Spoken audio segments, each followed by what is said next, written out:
It's one small step for man, one giant leap for mankind. In all this vastness,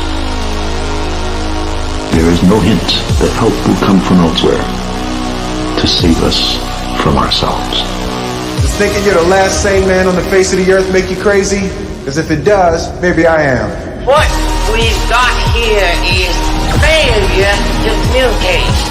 The moment when human and machine work together to reach superintelligence and a new age of enlightenment. Open the pod bay doors, Cal. I'm afraid I can't do that. You're going out there to destroy them, right? Not to study, not to bring back, but to wipe them out. That's the plan. You have my word on it. All right, I'm in.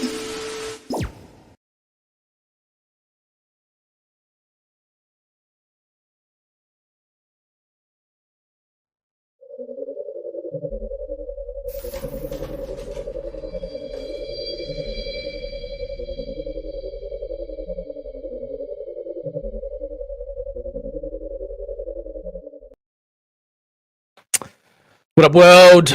Welcome back to another episode of The Download, a show where we talk about current AI news, paranormal, the universe, the multiverse, the metaverse, and usually whatever we feel is appropriate at the time. I'm Smoke the Alien. This is Prime. How you doing there, Prime? Doing good, Smack. Hope you are too, and everyone in the chat. Doing great, Prime. Doing great. If you're watching the replay and enjoying what you're seeing, do us a favor. Hit the like button, subscribe, share the video around, make people aware of our presence. Everything you do counts.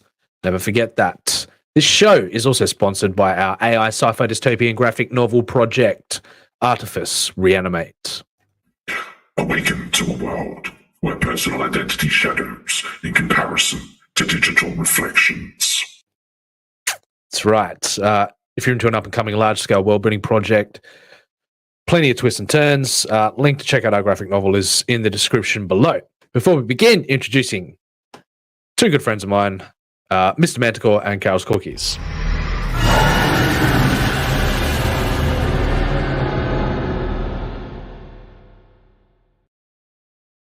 Oh, hey there, Carol. Looks like Manticore has dropped out again. Hey, how you doing? Good. How are you? Yeah, pretty good. Just chilling. Yeah. Another day, another show. We've lost Manticore. Seems to be having some internet issues. Oh, Manticore. Say again?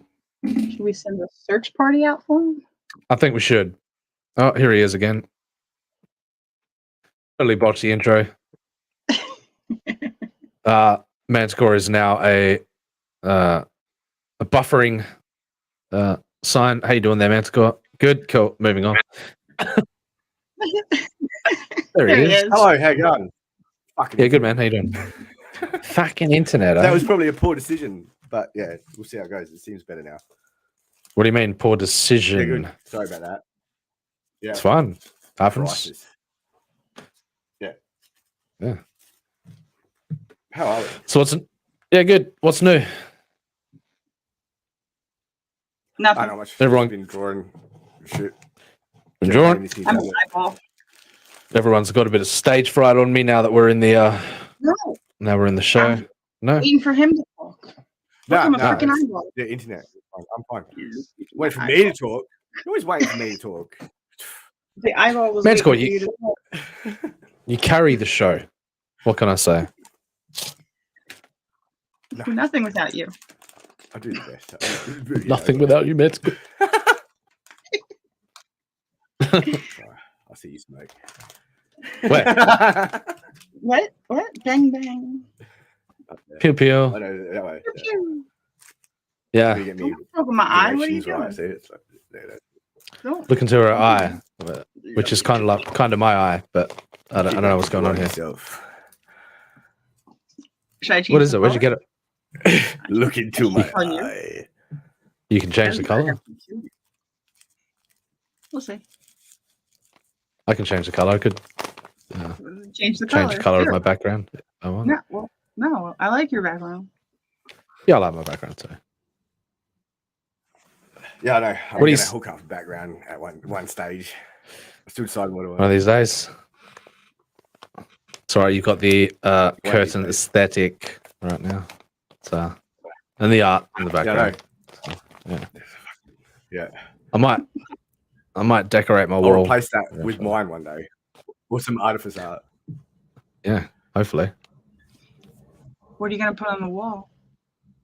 I don't know. Haven't thought that far. I didn't think that far. What are you, any ideas? Not off the top of my head. Maybe. Could I don't know. just make a digital art collage back there or something. Yeah. I don't know. You could put like So a I'm just random. gonna get one of those portable green screens that go because the room's tiny. So Carol show. Yeah, that's right. Carol carrying this show as usual. The art on the wall could be every day, like one of those dollies. Well, oh, Dali. I thought you said. Yeah. Never mind. I don't want to know what you said. Yeah. Yeah, that could work. Daleks on your wall, huh? Yeah, No, Daleks. That's what she. That's what she no. meant. Yeah, that's what I meant. That she meant. Mm-hmm. Mm-hmm. No, you Yeah. shut up. All right, now I ain't gonna talk no more about that. Oh, You ruined it. You can put skulls all over. You can put skulls all over it. skulls all over it. Decorate my spaceship with skulls. I don't know. It doesn't have the same appeal. I don't think the aesthetics. Yeah. I think it clashes too much. Yeah. I'll put piles of ashes on my wall instead. That'll work. Yeah. Are you a caveman?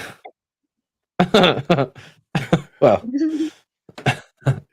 I am using a primitive form of my species technology. I arrived, and their civilization prospered long after I left. So, Are you firing pew pews at the Earth? maybe I'm just delivering a bit of lore, a bit of backstory. Ooh. I don't know where I'm going with this, but yeah. All right, what's happening, you two? What have you seen? What have you seen we're talking about on your travels through the interwebs? Mine's buffering at the moment. That's why I haven't spoken. Buffer. I've been toying around with Mid-Journey AI. Yep. Since we Got got anything that cool? invite, I made a couple of cool ones. Yeah, I'll share it if you want. Yeah. Where is it? I dropped them in the Discord. Oh, your Manticore stuff. Did you actually get a decent picture of it there rather than a screenshot? Or No, there's another one. I made one for. I'll use the one with the prompt in it because then you can see what I did. Okay. I haven't played with it yet. You should. It's good. It's fun. Do it. It's good. It's heaps easy to use. Well, It's always the way. I keep getting distracted. It's always the way when you get into those things. You're like, oh yeah, if I can go play around with it, and you're like, now what do I? What do I do? What should I do? How do I not look like a weirdo in the Dali server or in the Mid-Journey server? When you got a bunch of Yeah. I just don't say anything. Yeah. I just type the prompts and that's it. Yeah, we get Ryan Cardinal in there to Weird experiment, eh? thing. I'm sure he'd yeah. I. Who's Aye. AA. Think of that. AI? EI? EIO? AIO? Hey. There I'm showing it now. Hang on a second. What's this, Metzgore? What is this? I don't know if you can. Tell us. What It is says a this? skyline with an immense alien mothership glowing bright green emerging from a portal from a higher dimension with Earth in the background.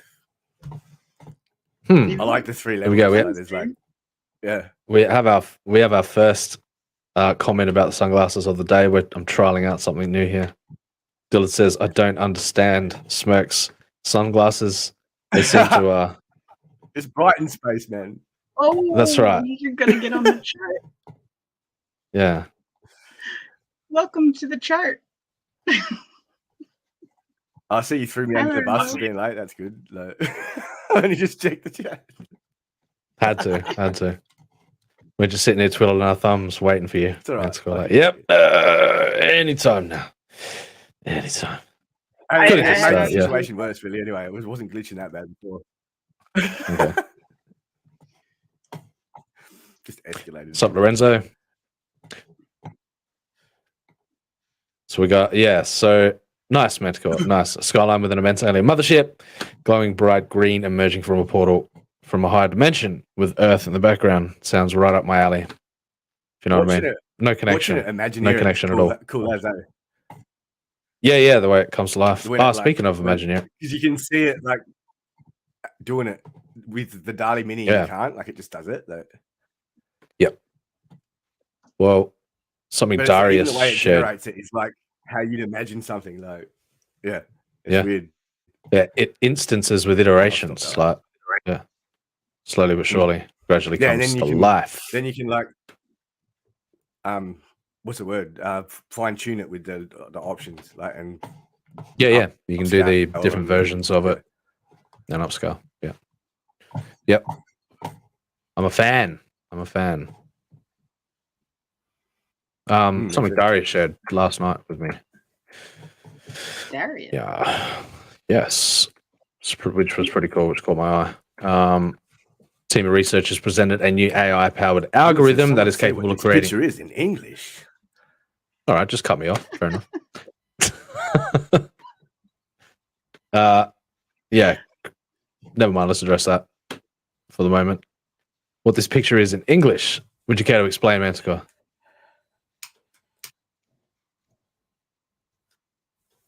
I guess he doesn't.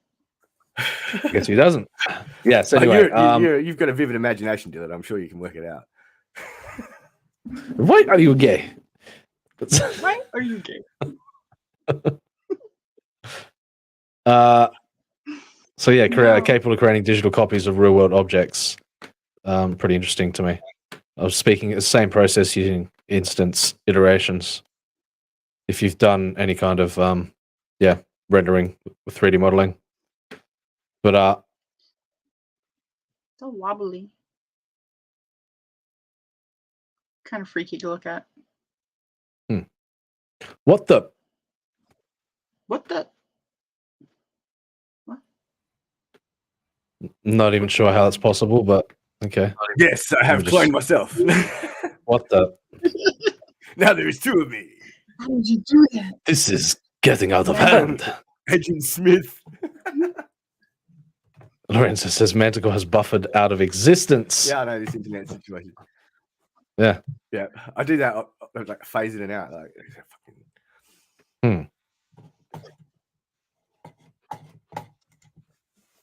You with us now, Manticore? No? as far as I know, yeah. How did you get from the wobble to that? Instance iteration. Iteration by iteration, pass by pass, and it ultimately comes to render. Yeah. I mean, I need to know more about this. That's pretty cool. That's fucking awesome. It is a nice chair, isn't it, Dillard? It is. It's a very fancy chair. Pinky's out kind of chair, but it's still a chair. Yeah. Yeah. I'm going to go to the article and I'm going to check out what the chart.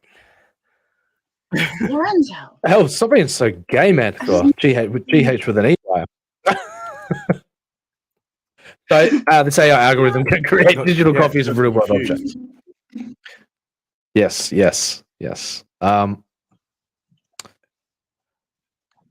So the algorithm can create both the object's geometry and material.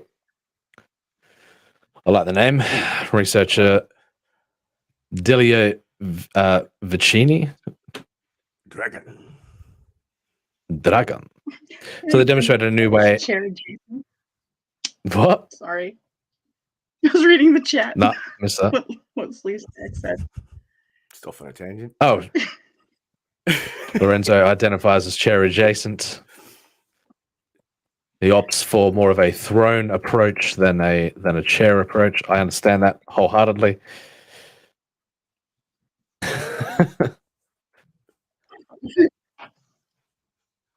New AI-powered algorithm that is capable of recreating real-world objects and turning them into digital copies of themselves. That's pretty interesting to me.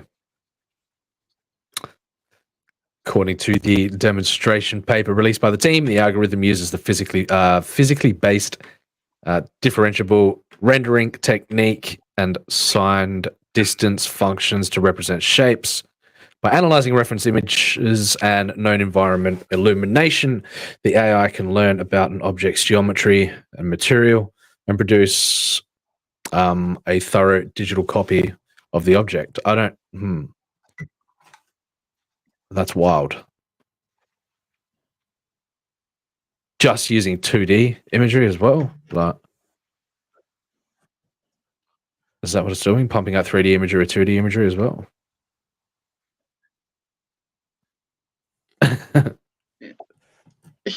Yeah, that's what I'm thinking. So it's fed a photograph. Maybe a lot. You could, I guess, long-winded description. Lots of description, I reckon. That's the funny thing about Midjourney. It's like you've got to be extremely descriptive. Yeah. If you want anything resembling what you were thinking in your head, every little detail.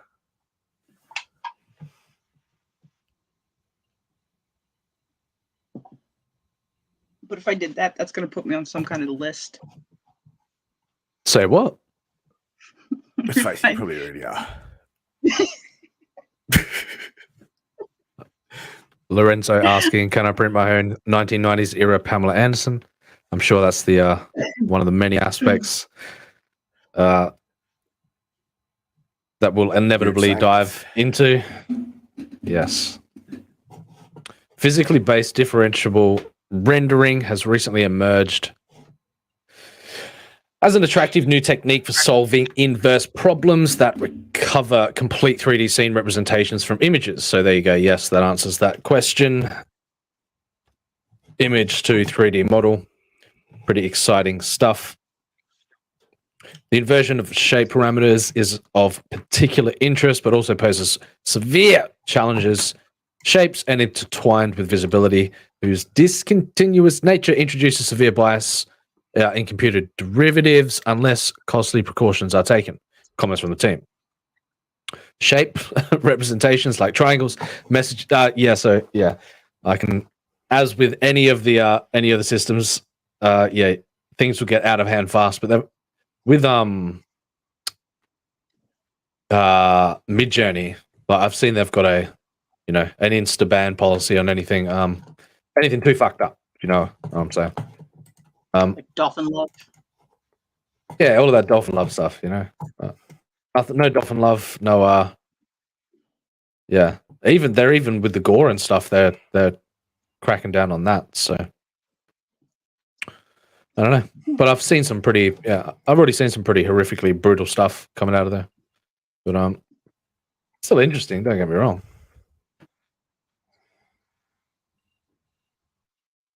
Yeah, I'm assuming so.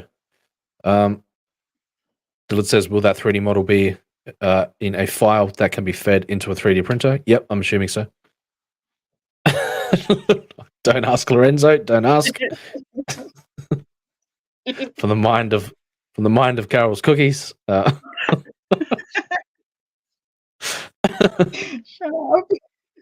No dolphin love. You want no dolphin love? So you don't want me to apply some dolphin love principle and make you elaborate on what dolphin love is? Carol. Oh, do I have to? No, you don't. No, you certainly don't. I'm sure contextually people can infer what it will mean gradually over time as we use it in context. Goodbye again, Manticore. Thank you for joining us. It's been a pleasure. Thank you for welcome. You get somebody else to tell you what dolphin love is. I can't. Yeah, no, I'm not explaining it. I'm only using it in selected context. Oh shit, Lorenzo's on the right track. He's on the right track, but it's the opposite of it's the inverted of that. So anyway. No means no. No means no. There you go. That's all you need to know, right? There you go. Not in dolphin. Not in dolphin doesn't. That means yes. Not in dolphin doesn't. Fuck. Shape rip. All right, we can swim in this aquarium for a while if you like. No, I'm gonna jump straight out. There's fucking dolphin in there. You can't get out. The dolphin's gonna get you. Don't play Marco Polo with the dolphin. Dolphin gonna get you. Here she comes. She's swimming.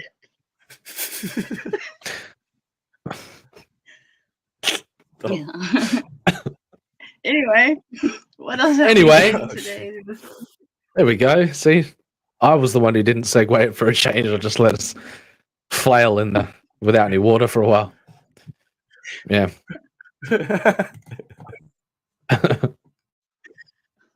Oh, no. Good stuff. Good stuff. Good stuff. Oh yeah. Right, forgot about that. Yeah. Man, yeah. There we go. This guy gets it. It's actually more common than you think, Lorenzo. It's almost like they're running some sort of racket out of that fucking SeaWorld, you know? Yeah. All right, moving on. Shape representation. They're not oh, for Christ's sake. Species. They're not fussy? Oh, God, no, I'm not going there, all right? That's it. Next topic. All right, you ready for me to keep reading now? Anybody interject? Yeah. Goddamn propane. Yeah, you're right. Shape representations like triangle meshes suffer from additional difficulties since the continuous optimization of mesh parameters cannot introduce topological changes. One common solution to these difficulties entails representing shapes using signed distance functions, SDFs, and gradually adapting their zero level set during optimization. So here we have a nice donut shape. What is that? Looking at donuts, Mentacle. What do you think? We're looking at torus-shaped objects. Okay. Looking at topological geometry. Do you know much about this topic, Mentacle? We're looking at utilizing 2D imagery in order to produce 3D models. That's what we're doing here, Mentacle. Okay. Yes. We need your we need your consent. We use cookies. Oh no. Sure, we'll consent. This could go anywhere. You just assumed that I was going to give consent. No dolphin love. None of that. Number of viewpoints. So I'm only seeing 2D renders. You know, I'm not seeing any kind of, but I like the way it renders it as well. How the form comes together. They're very interesting. So we also recommend checking 2 Minute Papers, recent video that describes this technique in more depth. Would you care to watch the 2 Minute Papers video? I'm gonna watch it. Okay. Lorenzo asks, as Manticore, peace out, Manticore. Thank you for joining us again. Once again, thank you. Thank you for your He's service. Oh, he's back. Got him back. Yep. Says now Lorenzo says, what if all these alleged alien abductions and rectal probes turned out to be orchestrated by dolphins? Now they do say that dolphins are one of the most intelligent species on the planet. Would it not be an ironic twist of fate that dolphins turned out to be the aliens, the creatures of the sea, were our? Would you find that? How would you feel? Stay out of the ocean. This. Well, they say Come on. we know less Where's about your the ocean sense? we do about space. Where's my sense of what? I'm not getting in the ocean. Do you not want to go for a swim? Anyone? No. Fine, you're no fun. Let's check out this 2 minute papers. This is 2 minute Papers with paper. Dr. Károly Zsolnai Fehér. 2 minute Today, we are papers. going to Hold on to your papers. learn how to take an object in the real world, make a digital copy of it, and place it into our virtual world. This can be done through There you go. So it is a something 3D. that we It is call 3D. How did they? differentiable rendering. How do they take the 2D data and then how does it? It's like Is that? Well, simple. We take a photograph and have an AI find a photorealistic material model that we can put into our light simulation program that matches it. What this means is that now we can essentially put this real material into a virtual world. This earlier That work seems easier did than very text, well then. with materials, but it did not capture the geometry. Later, this follow-up work was looking to improve the geometry side of things. oh, Here, let's try to reproduce a 3D model from a bunch of triangles. Let's see, and look, this is lovely. Seeing these images gradually morph into the right solution is an absolutely beautiful sight. But, of course, in this case, That's really the cool. materials are gone.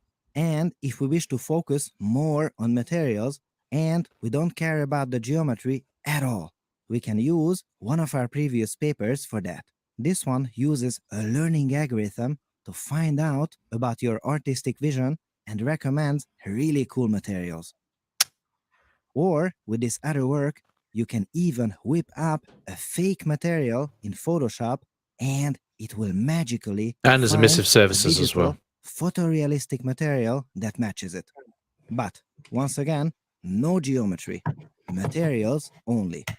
But wait a minute, am I reading this right? With previous method number 1, we get the materials but no geometry. Or previous method number 2, no materials but the geometry is so much more detailed. Or previous method number 3, excellent 2 minute materials, papers. but once again, no geometry. We can't have it all, can we? So, is that it? We can't really take a real object and make a virtual copy of it.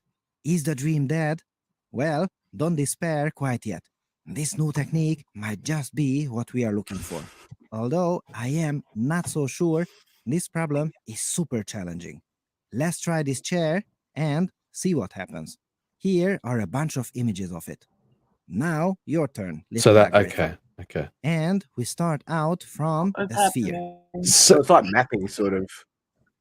Well, it is mapping in essence, but it's also creating the 3D model. It's creating the textures. It's creating the model. Like in an essence. Yeah. That's cool how it's So- like you take multiple angles and then it maps the image. So renders it, it's just like whatever you call it. just like similar concept as deepfake technology. Like use the same principle. Plus. Well, I will believe this when I see it. Good luck.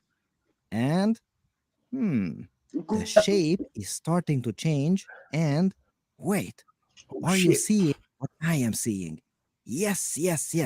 The material is also slowly starting to change. That's hilarious. We are getting not only geometry, but materials too. Now, based on previous works, Like our textures. expectation is Like- that the result will be extremely coarse. That's Yeah, insane. wow, even like That's yes. Yeah, Lorenzo says is. it's like the Star Trek replicator. It's exactly straight up. even think about building a chair yourself. Like it's like But it's the fact that they can overlay the shows you textures, the power behind it. the textures and the shaders on the model itself. That Well, textures. hold on to your yeah. papers and Form. let's see how much detail we end up with. Oh my, Holding on to my that papers. is so much better. Loving it. and the lighting. Lorenzo says it's a But- Star Trek replicator. That's right. Actually, let's check. This was the previous technique, and this is the new one. My goodness, I have to say there is no contest here. The new one is so much more detailed. So good. I have to agree with you. But look at the I did. look how long it took to generate the model though.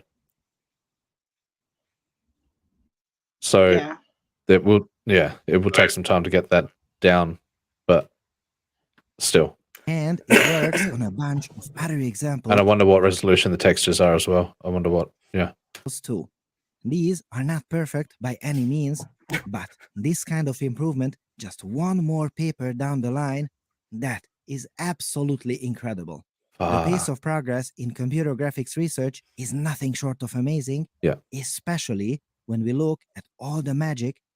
Can you imagine where we're going to be in 5 years in the realm of, Unreal? Like it's like I said to Darius, who showed me the stuff. It's going to move so fast that, like, yeah. You'll no longer have to go out. Well, you will. You have to take your imagery and stuff, but to be able to get those models into gaming engines, it's within 5 years, man.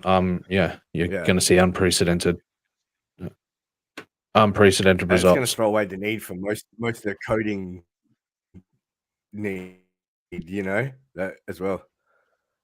Yeah. That's what the AI is for. It takes all of that out of the equation. Scientists are doing in Wenzel Jakob's lab, and the whole process took less than an hour. That is a considerable amount of time, but an artist can leave a bunch of these computations to cook overnight, and by morning, a bunch of already pretty good quality virtual objects will appear that we can place in our virtual worlds. Oh, that's fucking wild. Pretty good quality.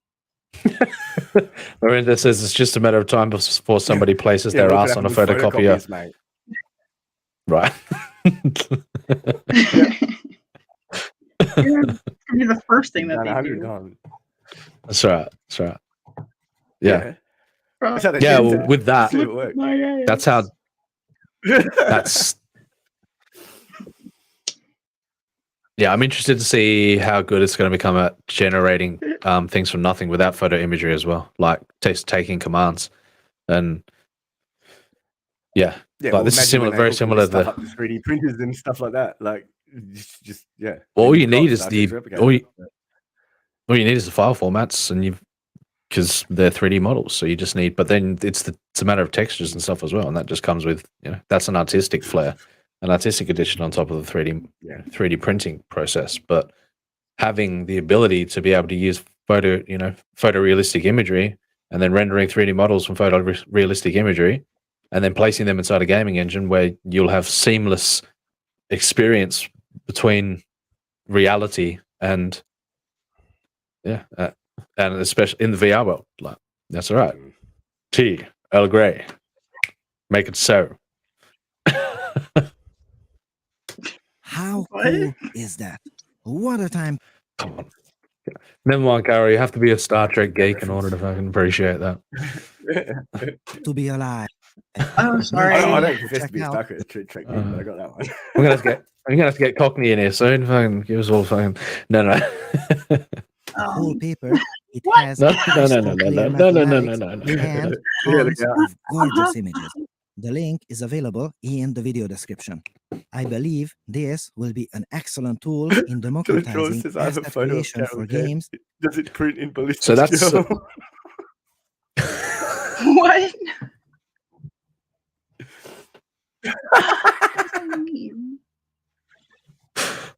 Ask for a friend.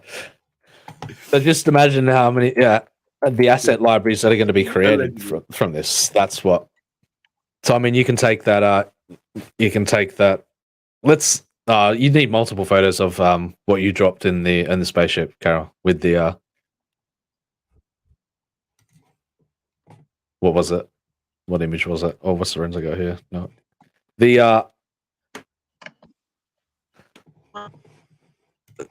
the machine gun wheelchair, if you will. It looks like a lawnmower, though. I couldn't quite. Machine gun lawnmower. Yeah. The ballistics lawnmower. Dylan's mobility aid. It's for yes, Dylan's mobility scooter. For the zombie apocalypse, that's right. We're all on the same page, you know. Yeah. Dylan just wants to shoot me in the head. Bam. Pew pew. Bang bang. Damn. He shot me down. animation movies, What an and awful sound. all kinds of virtual worlds. What a time to be alive! What a time to be alive. What a time to be Hold on. alive! I knew he was going to Hold- say that. It's fucking Hold true, on to right? your potatoes. Hold on to your papers. Hold on to your papers. Hold on to your potatoes. What would you use this for? Do you have What would short round you when you now? grow up. That is a question. I'm going to put it to everyone. What would you use this for? What would be the first thing you go out and 3D create an AI assisted 3D model out of?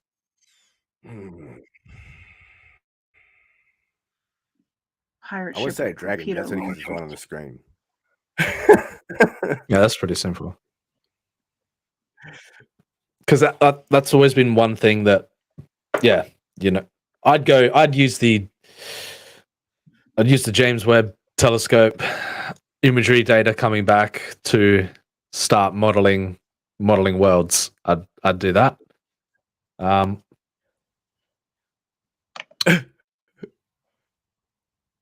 That's fucking like the most grand like thing you can think of. Let's just start building universes. Just fucking start doing it. Yeah, you know, I'm always a big thinker.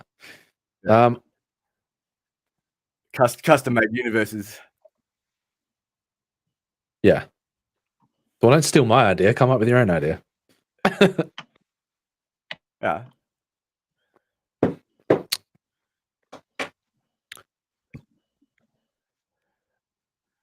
What are we building? Some cool idea. Whatever your heart's desire, Carol. That's what I'm saying. What would you build with if you had My pirate the ability to? Very nice. Very nice. with my torpedoes. And a Now, would you go out cannon in 3D? just for Dillard? Nice.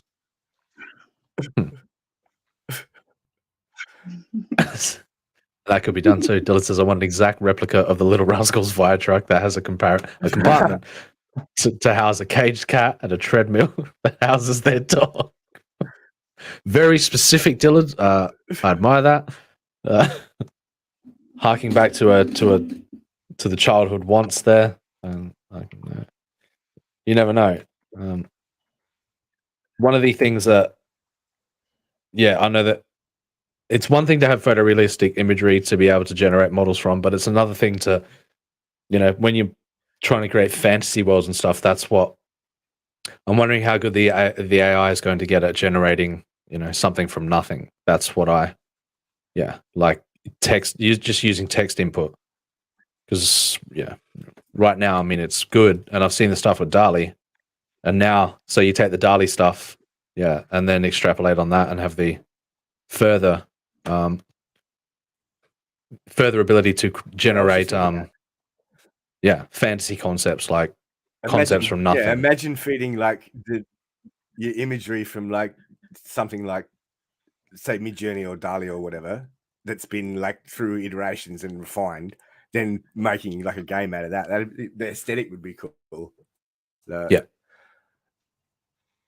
But I want it's got that sort of flair to it, like the AI art. Like you'd have to be able to take an instance of that, you know, because what they're utilizing so far is multiple angles, like to compile it into into enough data to generate the imagery. But if it was like the DALL-E stuff, you'd have to, because the way DALL-E produces stuff, it only creates, you know, a single image, but you don't have like, you know, enough information to generate 3D imagery. So something would have to be done there.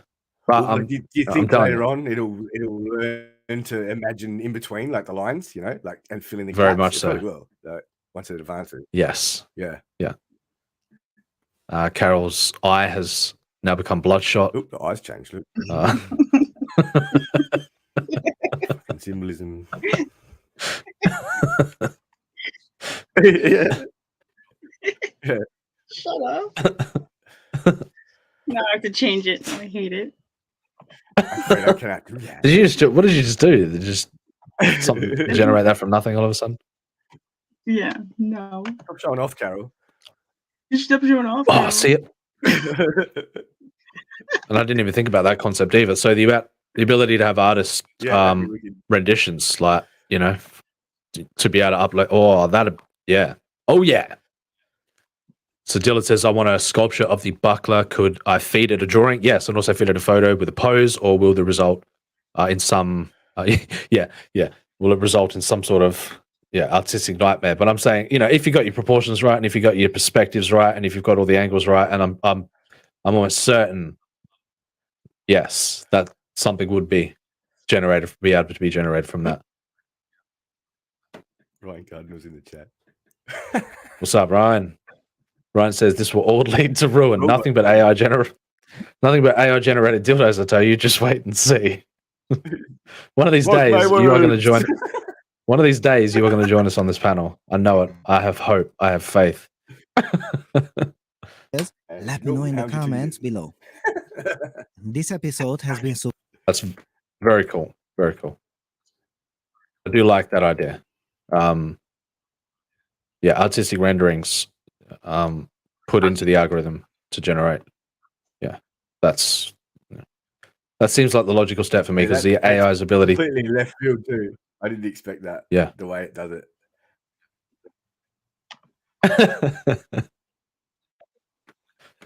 Lorenzo says autistic nightmare. Maybe.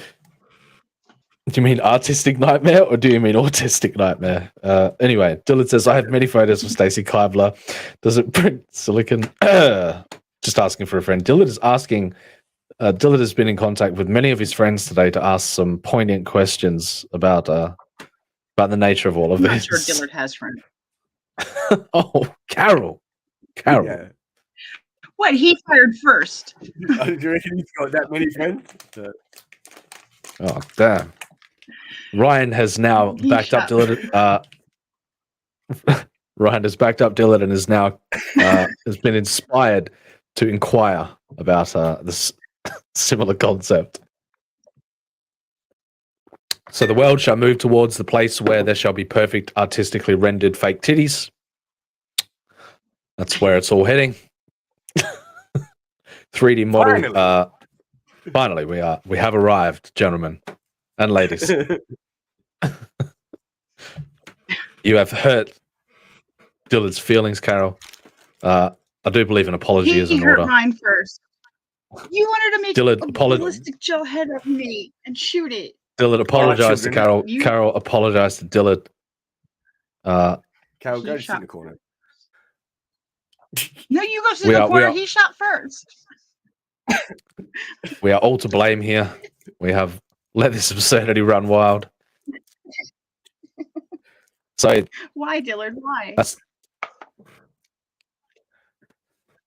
I can feel the crowd getting restless, getting antsy. I don't believe you. Fuck.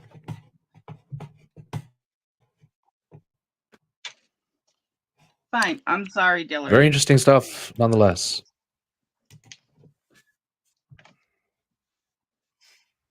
So that's a video there. It wasn't me. You can read the entire paper if you want.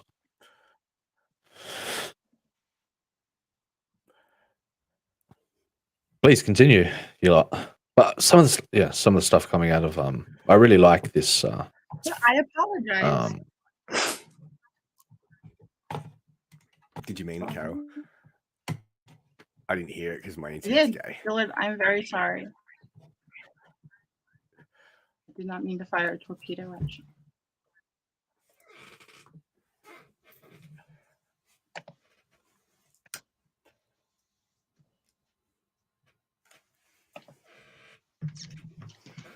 Huh. So now what are we talking about?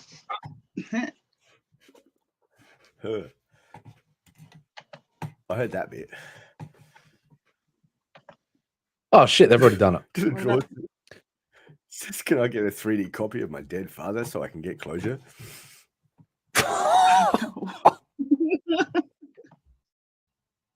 No.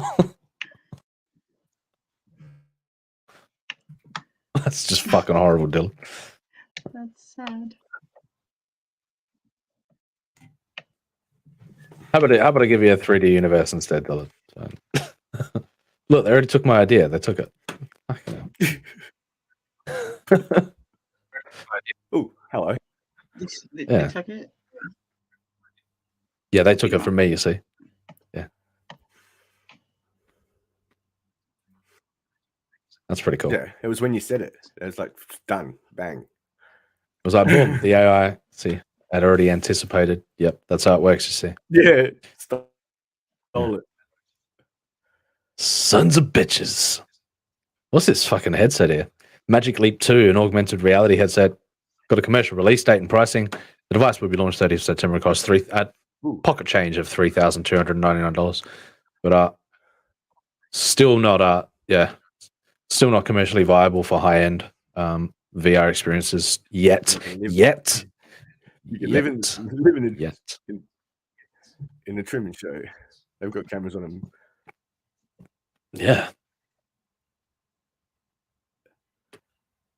Lorenzo makes an excellent point and says Carol still is yet to apologize for repeated attempts to erase Manticore from existence. The chat is getting frisky. Here we go. I've never done such a thing. And I will not apologize.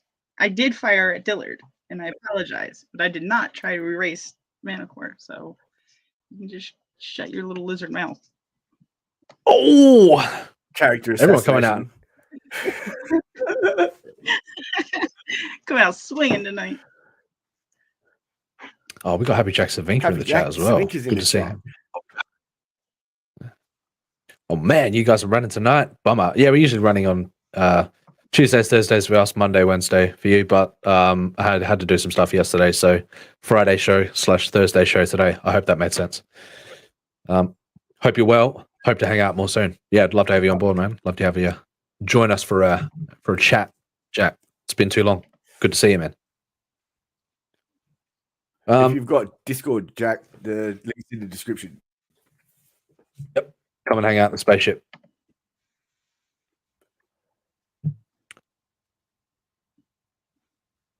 Now look at this. I don't know what you're talking about. Look how far we've come. What are we looking at? We are looking at he's operating from real-time preview. Real-time preview of realistic human head scan. Such high-res texture models and shaders. Ooh. Yep. No. Look at that. No, you don't like. Yeah, you don't like it from aesthetic, but I'm talking from a 3D model generation, and emissive surfaces. Oh my god! All right. Oh wow! Carol has gone. Carol has gone gold bloodshot eyes now. I think she is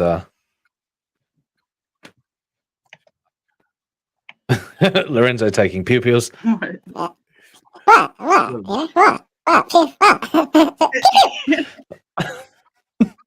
bang, pew pew. Bang bang, pew pew, pew pew pew pew. She says, Lorenzo says it was in Fix Jack Carol. We all saw it. Jack says, nice, I'll jump in. Keen man, you're in the yes, come on into the Discord. That's where I'm gradually moving all the stuff over to cover the show stuff and curate the community, get everything going over there. We'll have some fun.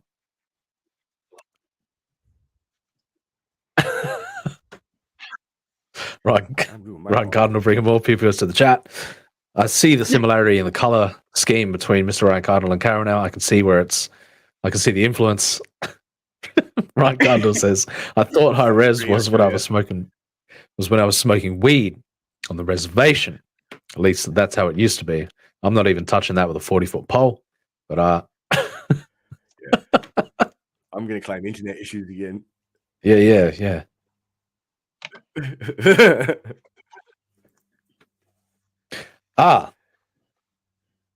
Ladies and gentlemen, welcome to the chat. Sheba, the homicidal muffin.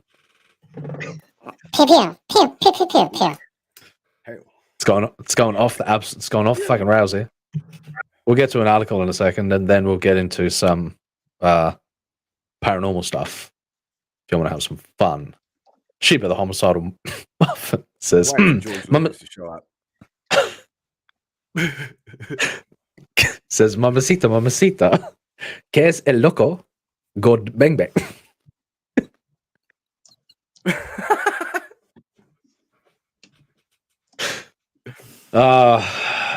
Carol has entered shitlord mode. Here we go. So anyway, back to the commentating on the wonders we have ahead, on the wonders we have ahead of us to look forward to in the 3D modeling realm. You're lucky you're a girl, Carol. You'd be on a chart. Yo, chicks can go on the chart too, man. Chicks can go.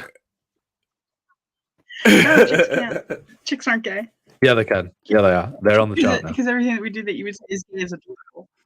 You're on the chart. On the chart. On the chart. On the chart. There it is. There it is. That's it. I need to get a copy of this chart. I need to start making my own. Yeah. Yeah, I need one too. All right. We can reference charts. You have to ask Dillard. We can cross-reference. No, I'm taking the chart. That's it. Taking it into my own hands. Oh. That's it. Just gonna take it up with that. Yep. So has anybody seen I'm gonna start here. We're gonna start here. People are gonna kick and scream all the way as the Amazon Rings of Power show is coming into focus. How do you feel about Tolkien's work being trashed, guys? Oh yeah, this Who is is trash? Amazon and I don't know anything about it. oh shit, you're gonna need that. Rich billionaires are trashing literary works of fiction which have withstood the test of time for. I'm only joking though. We'll see what it's like when the show. Am I really though? We'll see because you know there's always that sort of thing around the release these days. Hype, and that's how they hype these days. Yeah. So yeah, exactly. Any publicity is good publicity. Doesn't matter. Any argument's a good argument. Yeah, as long as people are talking about it. That's right. That's how you get people to talk about it these days. We know that Amazon's pricing Lord of the Rings series, Lord of the Rings, Rings of Power. Rings of power? Rings of power? The Rings of Power. All right, no worries. Alex Prime's little girlfriend. There was some serious fucking compartmentalization going on there. What do you mean, Manticore? Oh, nothing in prime. I was just thinking out loud. Just thinking out loud. I'm just thinking out loud. Pew pew. Missed. We got Mr. Darius Munchausen in the house. Good to see you, Darius. We just Darius. checked out the article that you shared with me yesterday, man. Very interesting conversation to be had around. I'm sure I'll be revisiting that stuff more as well, more and more as it develops. But for now, Power. You want to watch the new trailer? The Ring. The lesser known works of Tolkien. Yes. Yes. Oh damn. Darius asks, who's the red, yellow vinyl record? Not a record. It has morphed from a teal-colored eye into a bloodshot eye, a bloodshot gold. Like oh my Pokemon. Oh my lord. dun, dun, dun. No, I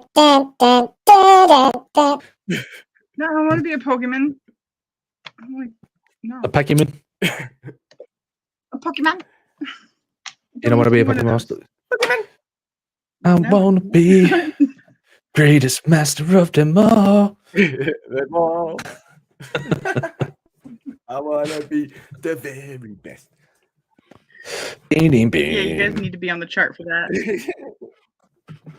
Too bad. Jokes on you. I'm already on there. Hey, you already, now you're going on there twice. It's all right. You're already on there 5 times, mate, and you don't even know it yet. I'm not on there. Prove it. She's got you there. Yeah. So, in the newest trailer, Wild Allegations, I completely repeal them. Yeah. Slander and defamation. Yeah, I'll blame You have done that to yourself. You have done that to yourself. All right. We done? Are we done? Yep, finished. You sure? I'm done. Oh, we can keep going. You done? Yep. What? What? What? Huh? What do you mean? Carry done. I'll never be done.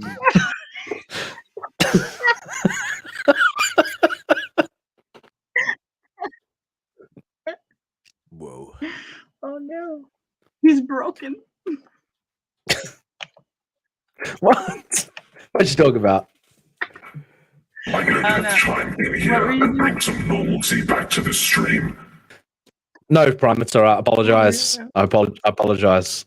Don't scold us, Prime. I'm watching all of you, just so you know. Now, Carol, there will be no beating around here. There will be no dolphin love. Prime paying attention.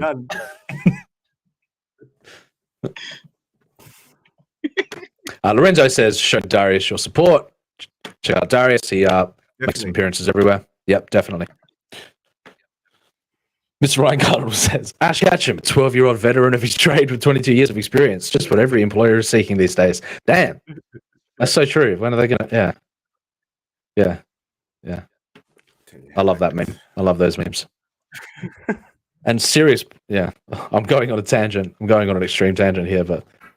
Just stick to the show topic, Smack, please. Sorry, Prime. Sorry. Prime's getting up. He's getting up and he's like keeping on the rails. Somebody has to. Getting reined in. Mr. Ryan Cardinal says, straight dolphin time. Smack, don't do it. All right. Jesus Christ. All right.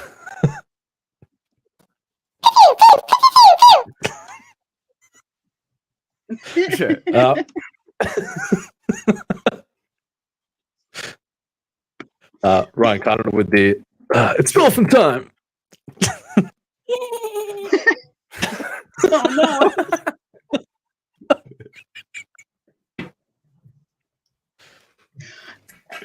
All right, I'm taking over the show from here.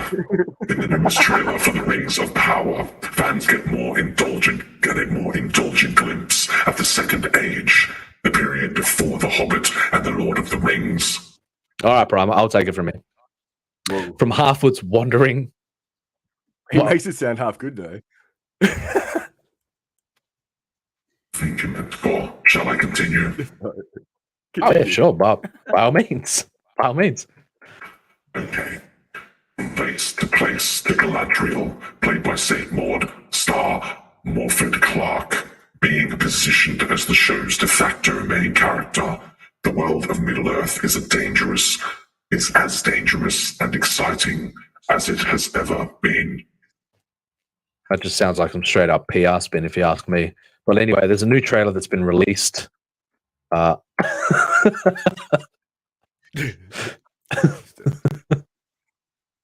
Ryan Cardinal, you are a terrible influence on me. Don't make me smirk. Let us keep going. All right. Let's check out the teaser trailer, the new trailer that is released today for Lord of the Rings, The Rings of Power. Are you ready?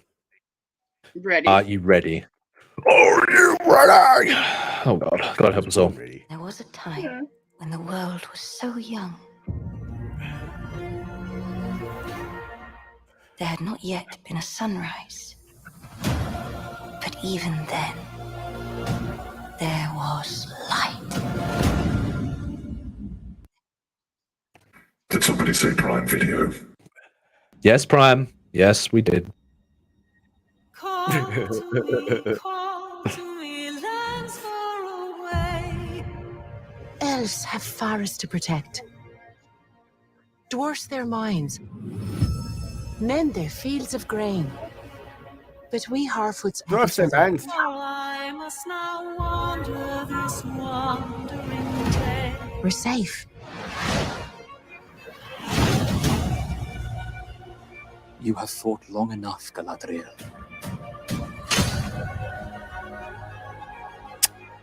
God damn it gave me chills. Put up your sword. The enemy is still out there. The question now is where? It is over. You have not seen what I've seen. I have seen my share. You have not seen what I have seen. Son of a...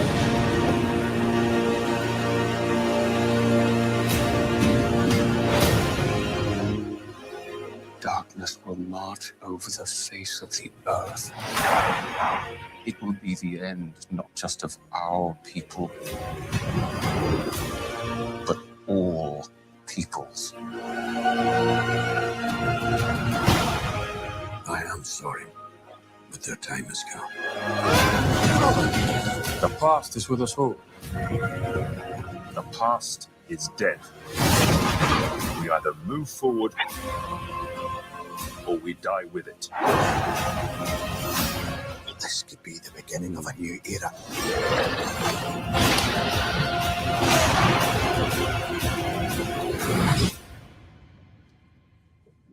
I must wander this wandering day.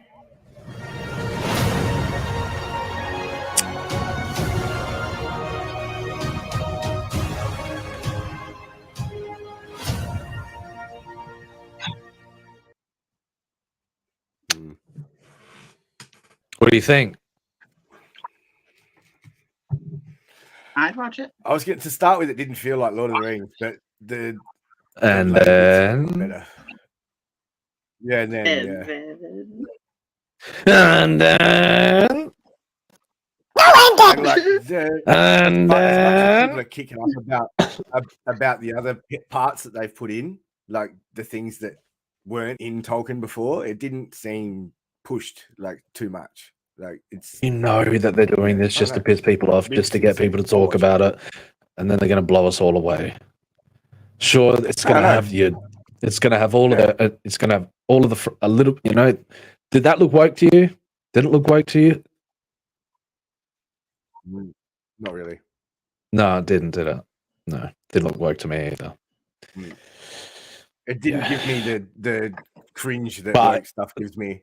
It did. There were a few lines in there where they're like, but at the same time, like, yeah, at the same time, I'm like, all right, okay. If you can unite the realm, if you can unite them all, go on, give it a go. Let's see. What is Let's it? see what a you can. a prequel, yeah. Yes. When's it set? So Let's like, go. yeah, okay. So when the elves were, yeah, It's the Forging of the Rings. One of the most interesting things about the trailer, however, is how it begins, spoken in a voiceover by Galadriel. The origins of Tolkien's world are basically recapped. There was a time when the world was so young. There had not yet been a sunrise, but even then, there was light. Ooh.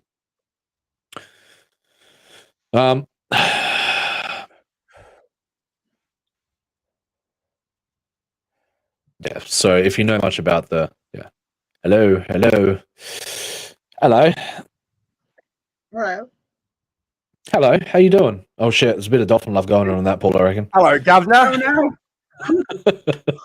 No more dolphins.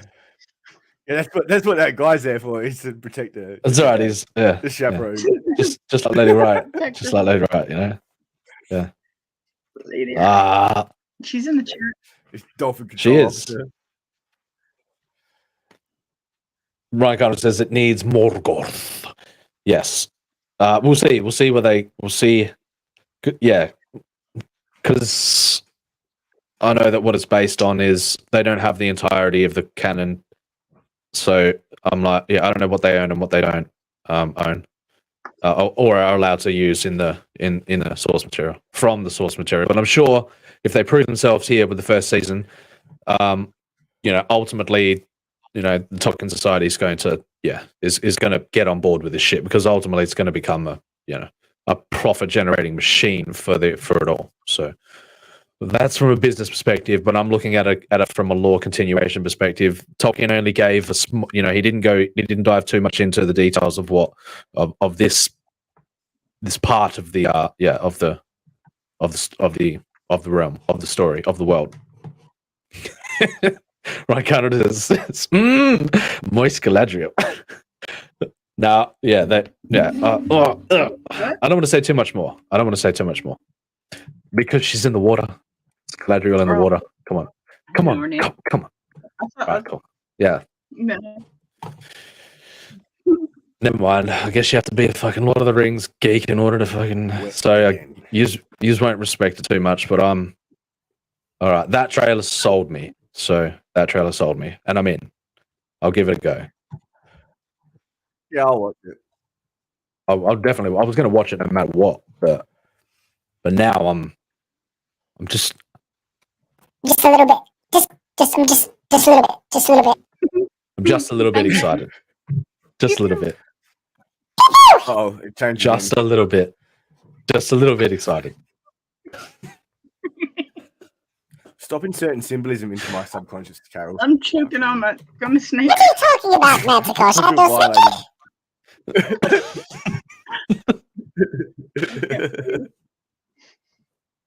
I know you get it. Which do you think is better? It needs to go to Mordor. It needs to go to Morgoth. I like the other one. Let us. What? Never. I'm choking on a snake. A gummy snake. Oh, Jesus Christ. The story itself is going to be essentially focused around Galadriel, which is cool. But the way that they're portraying her is a bit weird. But okay, I know that they're. Yeah, I know how they're going to approach this. I've heard how they're going to approach this, so I'm a little bit hesitant to how they're going to sort of recast, all of the ethos around these characters. So I'm a little bit, little bit hesitant. But at the same time, what they just showed me there was was exactly what I wanted to see. So,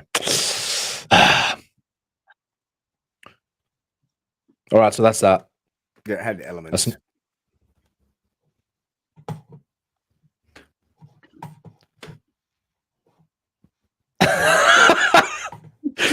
Lorenzo says that soundboard is the reason humans are banned from the Lost City. There's a reason. Yeah. The only reason I don't use it is because my computer won't take it. It'll fucking shit itself if I even try it. All right, apologize. No more.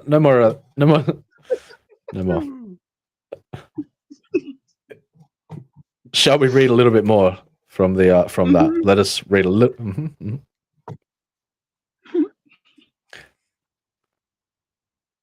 All right, let me see if I can. Out of the screen, Carol. It's sticky in there.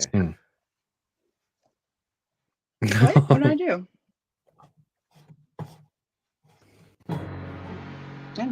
One of the most interesting things about this trailer, however, is how it begins.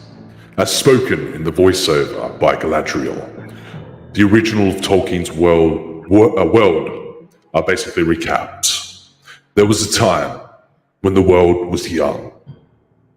There had not yet been a sunrise. But even then, there was light. It's at that moment that the trailer just barely shows two towering trees. No, not those trees, of silver and gold. These trees, the silver tree Telperion and the golden tree Lorillin, are the two trees of Valinor, which gave the world of Adra light for thousands of years. They're also the second light source following the Iluin and the Ormal, which were destroyed by the first Dark Lord Malkor. Just shoehorn that in there. These trees were located on Ezellahar, a hill outside the city Valmar, where the angelic Valar people lived. I like this one. The trees existed long before the Second Age, which is when the Rings of Power will take place. Towards the end of the First Age, these light sources were again destroyed by Malkor, who later became more widely known as Morgoth. It's okay though, because pieces of Telperion and Lorillon would evolve into the planet's sun and moon. How you doing there? Everything cool? We cool? Oh, you're doing that intentionally. Okay. Yeah. Pew, pew. Ryan kind of says, "Ooh, snack." Where is Prime? I can read the next section if you like. Oh yeah, I'd be alright with that, Prime. I didn't mind the storyteller coming over there. Yeah, that was a good one too.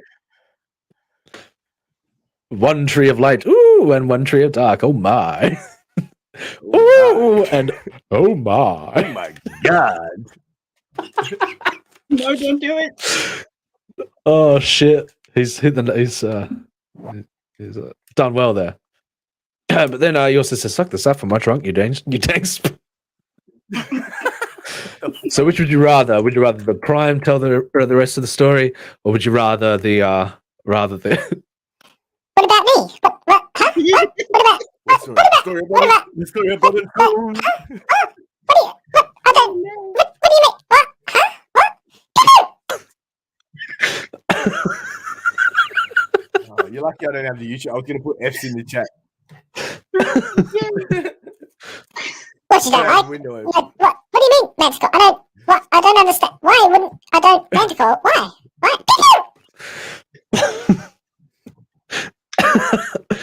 Ryan Connell says, "Let Alvin tell the rest."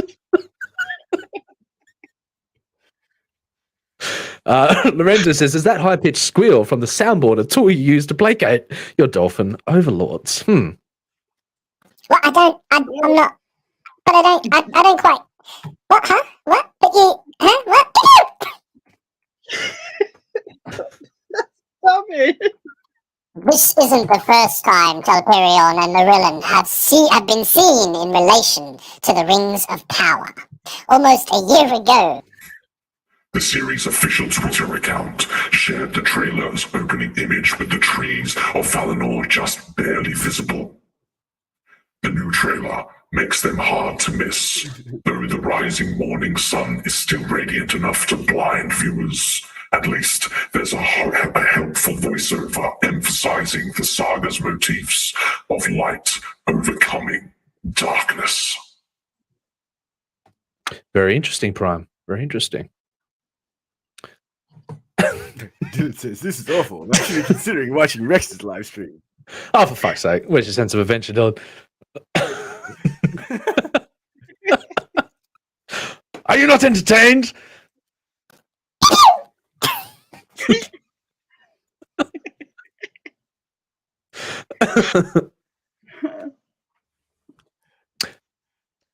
So, Elsewhere, we got bountiful looks at what's in store for the Rings of Power. The trailer probably introduces the Harfoots, the evolutionary predecessors of the Hobbits.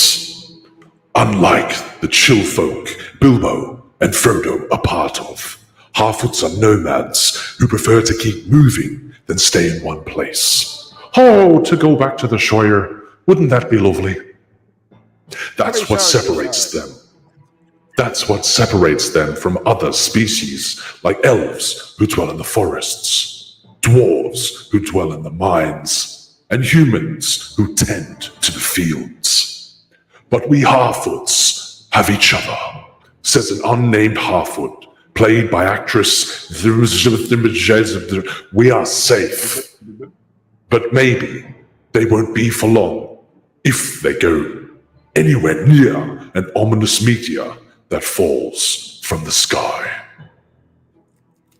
As for the royal elf Galadriel, the trailer frames her as a sword-wielding adventurer who dares question the safety the elves believe they have.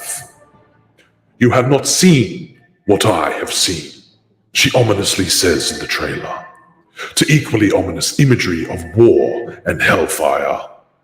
Unlike most characters in the Rings of Power, Galadriel has storied history throughout the First, Second Ages. As the most fleshed out character by Tolkien, it makes sense that Galadriel would be central to the overall story. And of course, there's immediate foreshadowing about the building of the Rings of Power, the series' namesake. This could be the beginning of a new era, says Durin the Fourth, played by actor Owen Arthur. How right he is. How right he is. How right he is. We all having fun? We all having fun? Yep. They say they hate it, but I know they love it.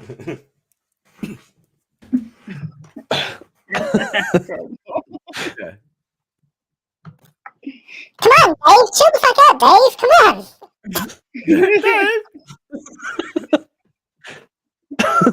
Alvin! Alvin! Oh boy. That trailer was so stupid. She was all, I seen things, and he was all, nuh-uh. Nuh-uh. She was like, yeah. Yeah. Basically sums it up, right? Oh, no, you didn't. So yeah, but Rings of Power trailer. It's got me a little bit more on board. So I know I'm hesitantly saying that, but yeah, that trailer gave me exactly what I wanted to see, what I expected to see from it. And like I said, they've done well to create the machine of hate swirling around this concept in order to generate mass hysteria and marketing appeal for not only the wokies but the outrage for the people who want to be pissed off at the world and everything, rage at the dying of their childhood, to Tolkien maximalists who this should really be aimed for, because if it weren't for those people who laid the foundation and gave this prominence and gave it defined the fantasy genre for what it is, then if they aren't pleased, then you've got a problem. All right, so that's that. I'll watch So it. you watch it? Yeah, I'll watch it. Yeah. All right. So, well, what do we got next? Do one more article. Just What? Huh? What do you mean? I don't. Huh? What? I don't. What do you mean? I don't. What do you mean? What? Huh? Pew pew. What? Pew pew. shit. Oh shit! Here we go again. Next spot. Oh shit. Somebody Let's get us anybody feel like next reading spot. this article? Out loud? No. Where's Ants when No. you need him? This is right up his alley. Sex bots and flying cars.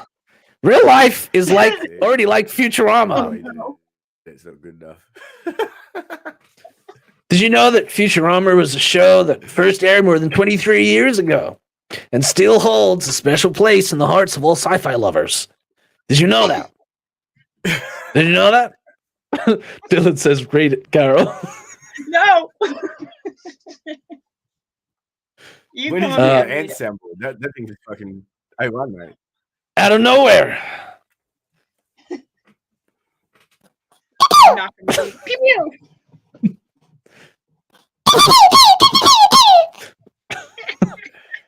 Yeah. We never stop playing. We never stop playing. I need to macro that storytelling thing. I need to yeah. I'm definitely gonna macro it right now. Gonna macro it to my 9K.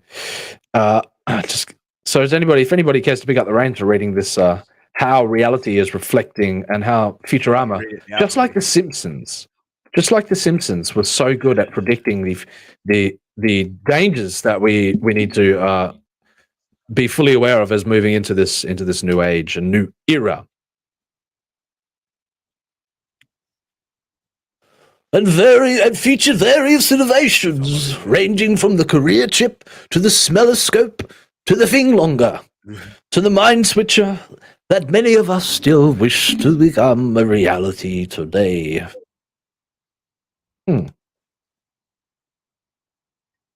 A mind switcher? Yeah, you know, I become you, you become me. You don't remember that? Okay. Oh, okay. Let's do it. Can we do Let's it right roll. now? I don't know how to do it. It's gonna hurt. All right.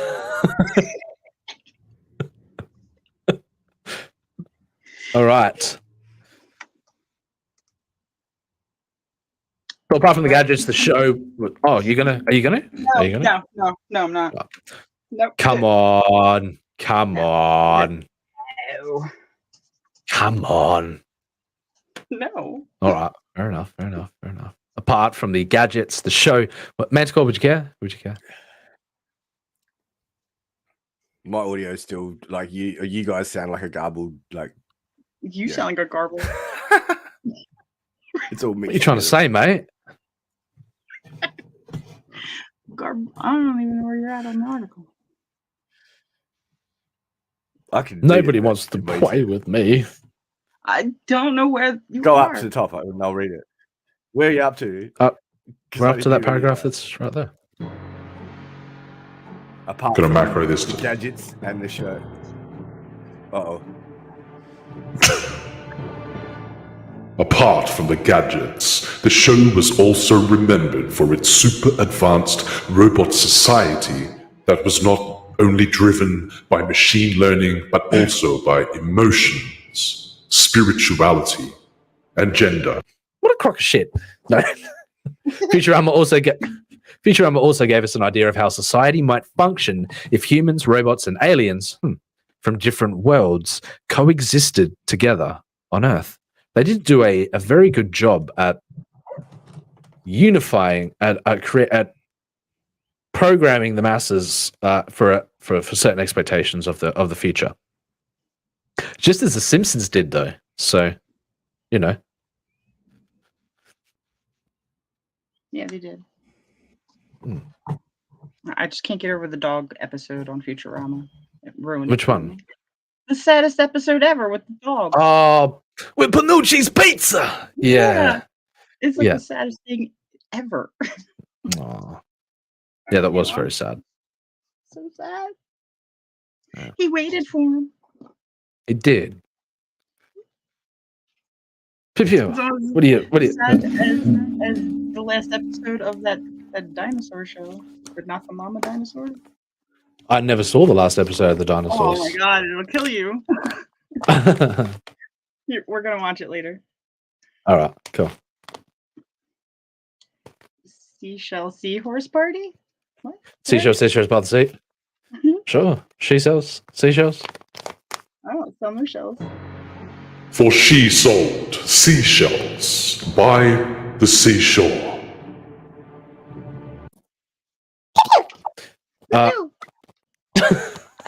Oh shit, Manticore's back. Oh, is he? How you doing? what she How you doing there, pal? That's what she said while she was selling seashells by Yeah. the seashore. Yes. Yeah, definitely. Allegedly.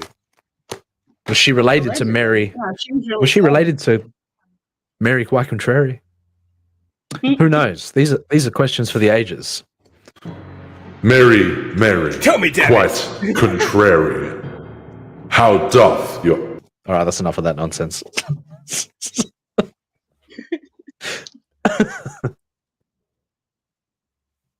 Are we continuing on the reading?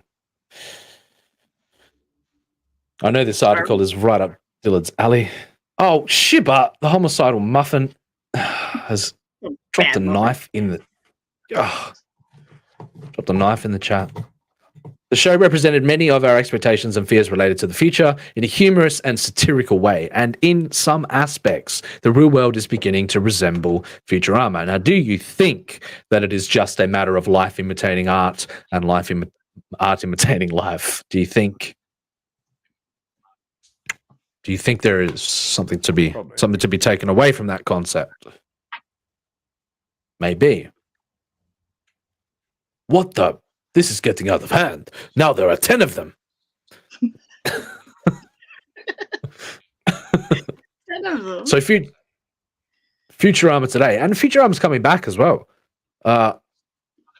Coming back soon. So I wonder with a different network. So I wonder how it's going to shape up to the previous to the previous glory that was the entirety of the Futurama as we know it today. We don't have too far to go. We don't have to go too far into the future to see that, in fact, why is there a... Oh, okay, I see what we did there. In fact, some aspects of modern life already resemble Futurama. For instance, in a 2011 episode called Cold Warriors, a contagious disease spread across New York, infecting nearly everyone. Why are they doing this in this article? I don't know. Yeah, and The Simpsons predicted Donald Trump and predicted... Anyway, given the high rate of infection, authorities decided to quarantine the city. Sound familiar? So that's one of the smallest.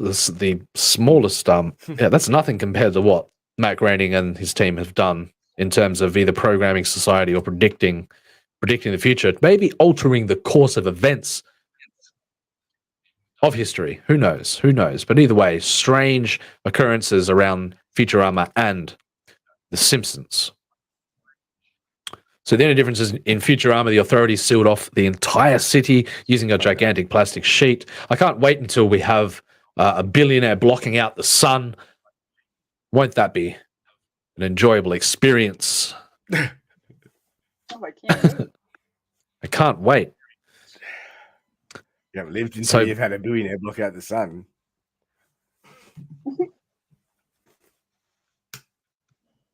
Didn't Russia try to do that?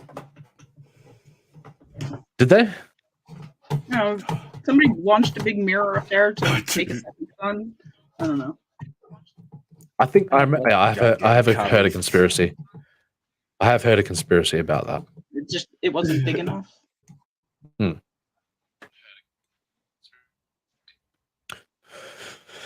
So Cold Warriors originally aired in 2011, about 8 years before COVID emerged. Talking heads and flying cars. Do you think we'll have reanimated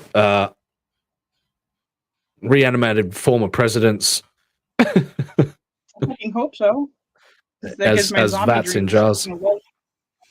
It's true.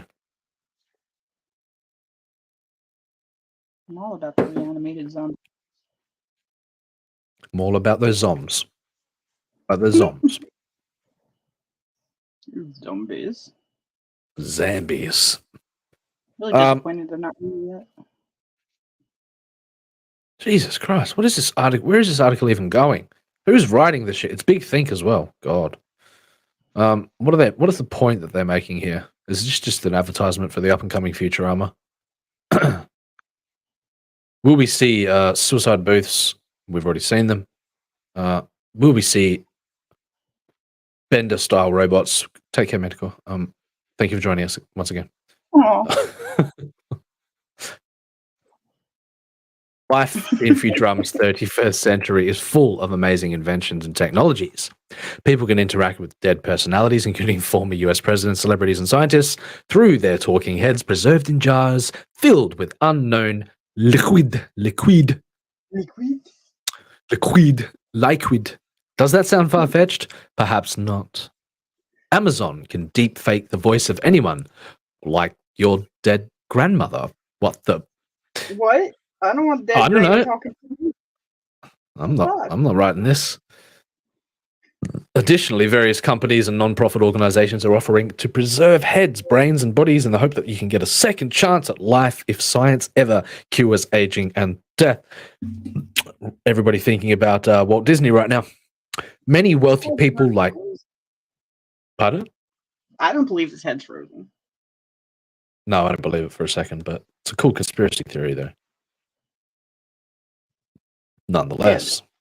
But I don't think it's frozen. Is Walt Disney...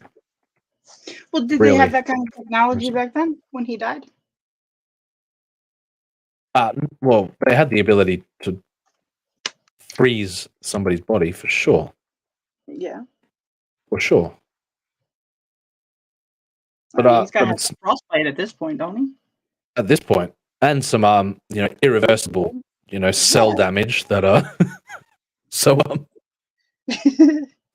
maybe I hope it's real. I hope his head really is all frozen. We find it and we can bring him back. I just want to see special needs movies. Likewise, because why?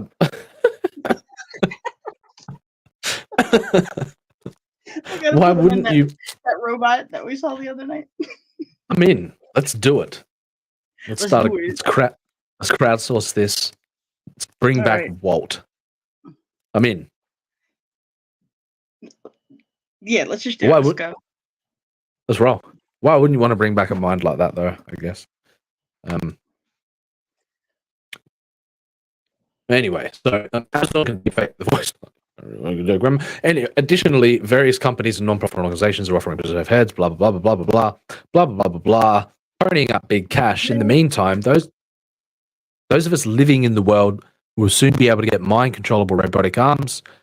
Saw that one recently of a man with a bit of lost his arm, controlling a robotic arm. That was pretty cool. If we find ourselves in need of a replacement, it's only a matter of time before we're uploading our consciousness, we're becoming higher cybernetic forms of ourselves. It's all happening now. Speaking of, so we also won't need to wait until the 31st century. Yeah, they were a bit behind their time by being a bit ahead of their time there. Yeah, it's all happening much quicker than we thought, and I wonder when they're going to actually get to the. They've baited us in here. They've baited us in with the sex robot topic just to. I forgot it was Just about to- sex bots. That's right, just to jam Futurama down our throat. So we won't need to wait until the 31st century for other inventions featured in the show. Social robots. Those are already on the way. Last year, the makers of Sophia the robot. There we go. We've got a bit of robot representation out there. Sophia announced that she identifies as a she, will be mass produced. That's pretty interesting. I didn't know that they had moved into mass production of Sophia. Didn't know that. I did not know that either. Yeah. So are we getting a Sophia? Hell yeah, we're getting a Sophia for the show. Fuck yeah. Yeah, she is not living at your house. Yeah. Oh. Damn. Oh. She's going to be doing my dishes and shit. And I'll be like, no, Sophia. No, Sophia. No, no. No. Mr. Rancanado says, ooh, the 31st century.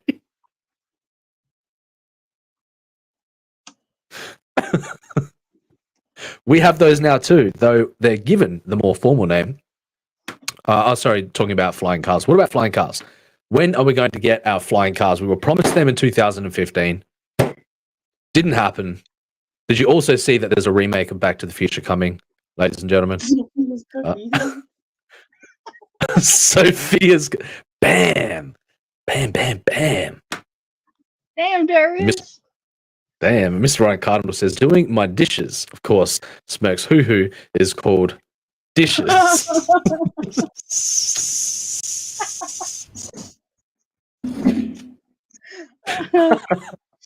They're fire pew pews. Pew. So, of course, before this divulges into absolute degeneracy, the electrical vertical takeoff and landing, the eVTOL aircraft, also plenty of stuff happening in that realm from, the taxi realm is the Uber realm is going to be overtaken by that inevitably one way or another. When we get autonomous flying vehicles, you'll never see commercial, you'll never see, public level flying vehicles. No way in hell. Too much of a liability, too much risk. But fully autonomous flying vehicles, yes.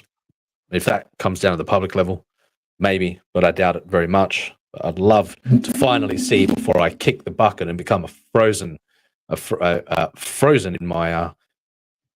in my death state. I would love to see a fully autonomous flying vehicle in my time. Now let's talk about big tech, the horrors that are being generated whenever big tech is mentioned these days. Is more like Big Brother connotations attached to the big tech. Some sort of oligarchical, Thank you for joining us again. Manticore, some sort of overarching oligarchical, unstoppable force of society coming to surveil and control us all. Big tech. God damn it! So, What are your problem down there? No, Because you're in the fucking upside internet's down. gone to shit all day. Yeah, it's Wi-Fi. The Wi-Fi.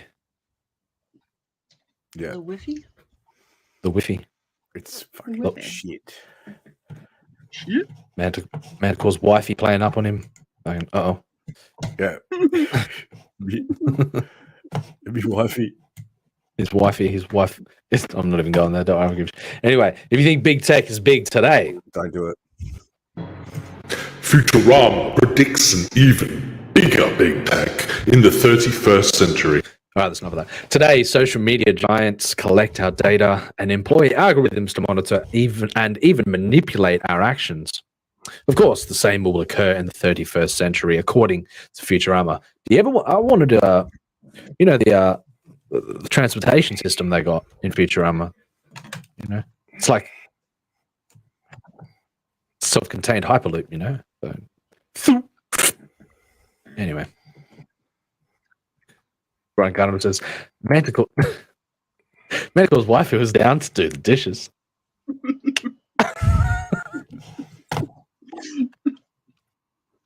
They're firing all kinds of PPs from the chat tonight.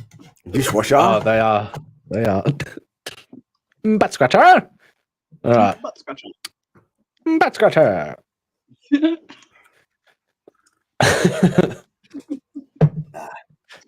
Anyway.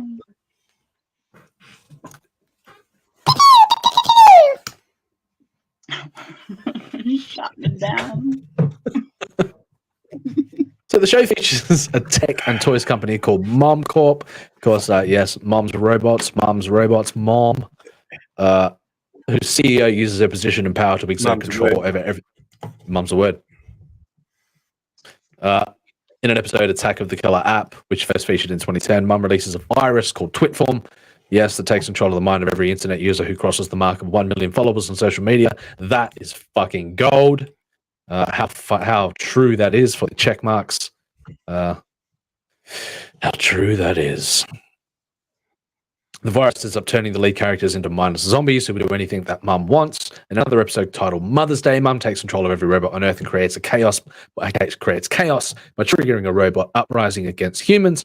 Not a premise that you want to establish there, but for a comedic from a comedic standpoint, gold. So one of the more interesting. And what about that Slurm? What about Slurms McKenzie? Fucking yeah! All right, Slurms McKenzie. One of the more interesting features of Futurama is how it handles incredibly complex philosophical and ethical topics. It's one of the things that I love about it is that embedded in the subtext and in that is genius. It's in there. So, for instance, Futurama highlights both the good and bad sides of intelligent, self-thinking robots. And here we go. We've gotten to the part that we knew would come. It asks the question: if humans can be both good and evil, then why not robots? Indeed, a robot named Bender can be a good friend, but he also likes to steal money, drink alcohol, and have sex. So, I'm surprised Anth hasn't joined us today. Maybe he was a bit deterred by but I'm sure he will. I'm sure he'll come around. With robots, humans, and aliens. Once again, this is not just a goofy cartoon world. Sex robots are real. Shall we just get a brief overview of this article? Right. Oh God. Oh God. Oh God. Oh God. Oh God. When was this? Don't do what he says. That article's from 2021. Just don't do it. Don't fucking do it. Don't do it. Lady Riot says, my kind of bot. I'm not sure if she was referring to Anth there or if she was referring to. Anyway. Sex robots, or sex bots, as they've colloquially come to be known. They are real. They are real. Real. And sex tech is thought to be a $30 billion industry and growing rapidly. We'll buy into that. All right, get your chips in. Every day, our real world inches closer to the fix. What? So every day, our what? Huh? What? What? What about yours? Pew pew. Asian pencil.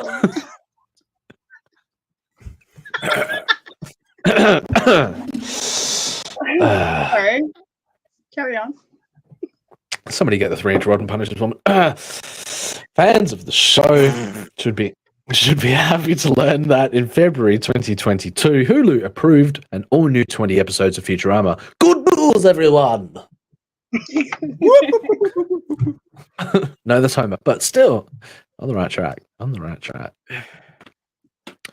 So there it is. What's that noise that Zoidberg makes when he does that shit?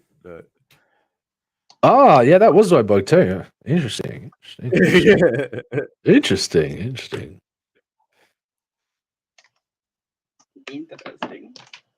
Very interesting. Very interesting. What do you think? Is science fiction going to bring about the sex bot apocalypse? Is that what? Maybe. Is that what they're insinuating there? Maybe. I don't think it needs it. Oh. Yeah. The sex bot apocalypse is doing just fine on its own. Yeah. Oh, we have some image from Milton in the Discord. Uh-oh. Pre-cringe activated.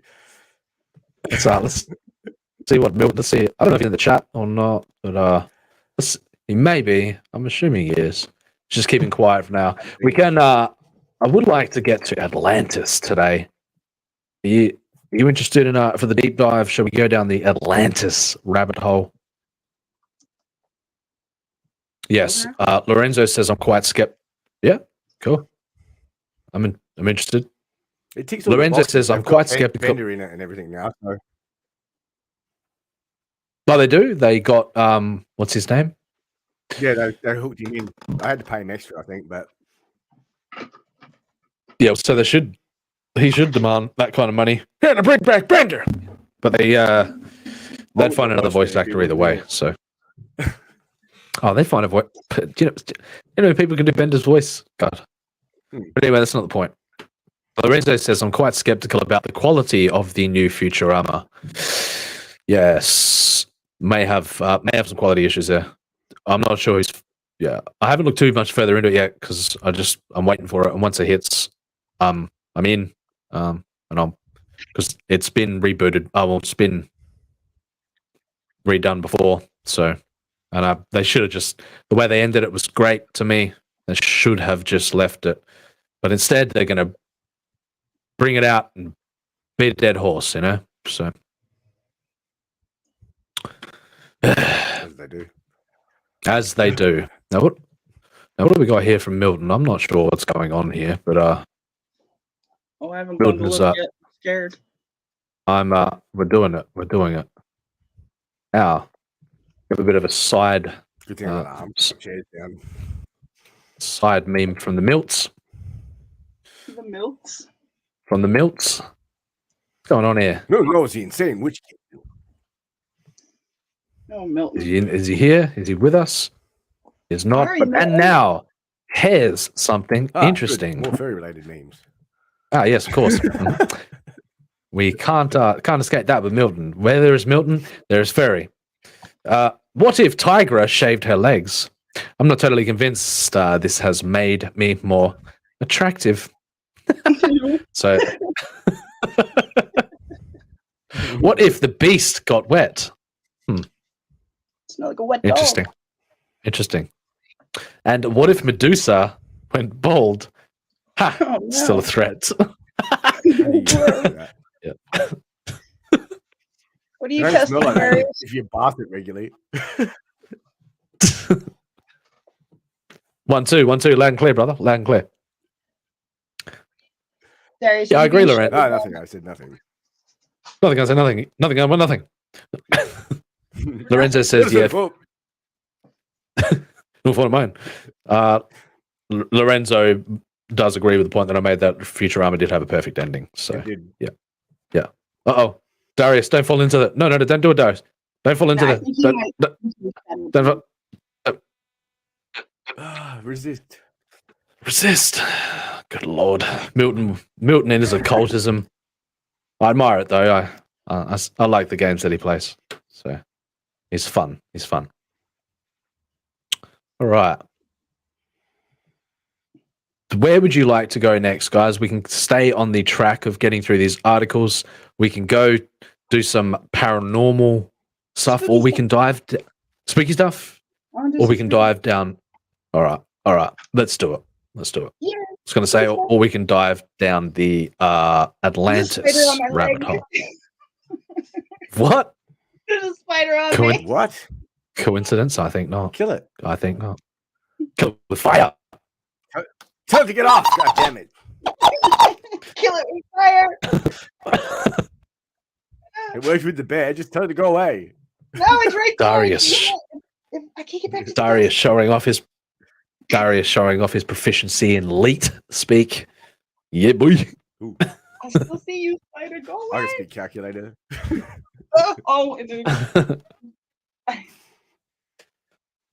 Instead of checking in with I'm our having a battle with a spider. Live. Battle with the spider. Coming to you live. Place your bets. It has. I bet $50. The spider has. What the? Oh, come on! Don't jump at me. Get out of here. Jesus Christ! Come on, where's your support for the team, Manticore? The spider has now moved from the webcam. It has manifested itself. And, it has come through the. It has come through the window.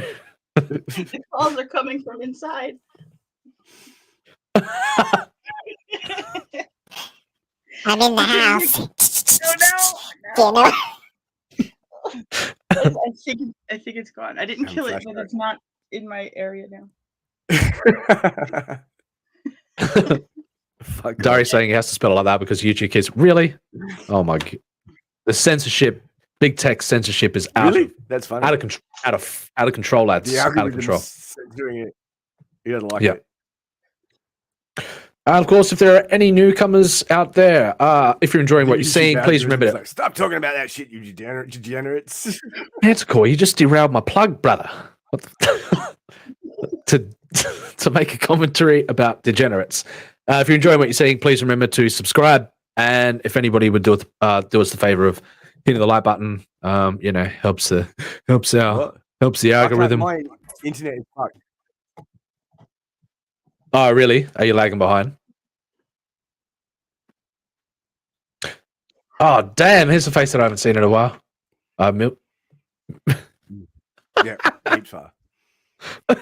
That's why I haven't been saying much the whole time, because it's been like this. Oh, my. Wow. That was pretty far behind. Wait a minute. I'll delay. Mm-hmm. Warlocks is joining us in the chat. Our good friend Warlock. How you doing, Warlock? Good to see you, brother. So yes, please do do us the honor. Everything old is new again. See, that works. They work. He's just testing. Test now. 1, 2, 3. 1, 2, 3. He's testing the fences. Yeah. Okay, Darius. There's one thing. There was one article that I did want to get to from last week, and that was the Dr. Disrespect's AAA blockchain game coming out with Project Moon. Will they do that? Do that from Midnight Society. I just want to. Okay. I'll probably drive people away though, talking about blockchain and talking about metaverse stuff, but No. Then do the spooky stuff. He's taking a plunge, and I want to. All right. We'll do the spooky stuff. We don't have to go. But anyway, just saying, Warlock, keep your eye on. I was gonna say keep your eye on Dr. Disrespect, Warlock, because he's making a blockchain game. Just saying. Now, Darius is doing us the great honor of. Okay. Anything can be. If I can make derogatory terms out of a Never mind. Out of a 3-inch pencil. Anything is possible. Again? I was just telling you about my pencils, man. Sorry, I thought you were taking us down a rabbit hole that we would. Mr. Ryan Cardinal. I was being serious. And y'all went to the gutter. I know. My bad. It's okay. I'll forgive you. Forgiven? Thank you. Awesome. Yep. Awesome. Sweet. All right, ladies and gentlemen, block your ears. Get ready because we are entering into the paranormal.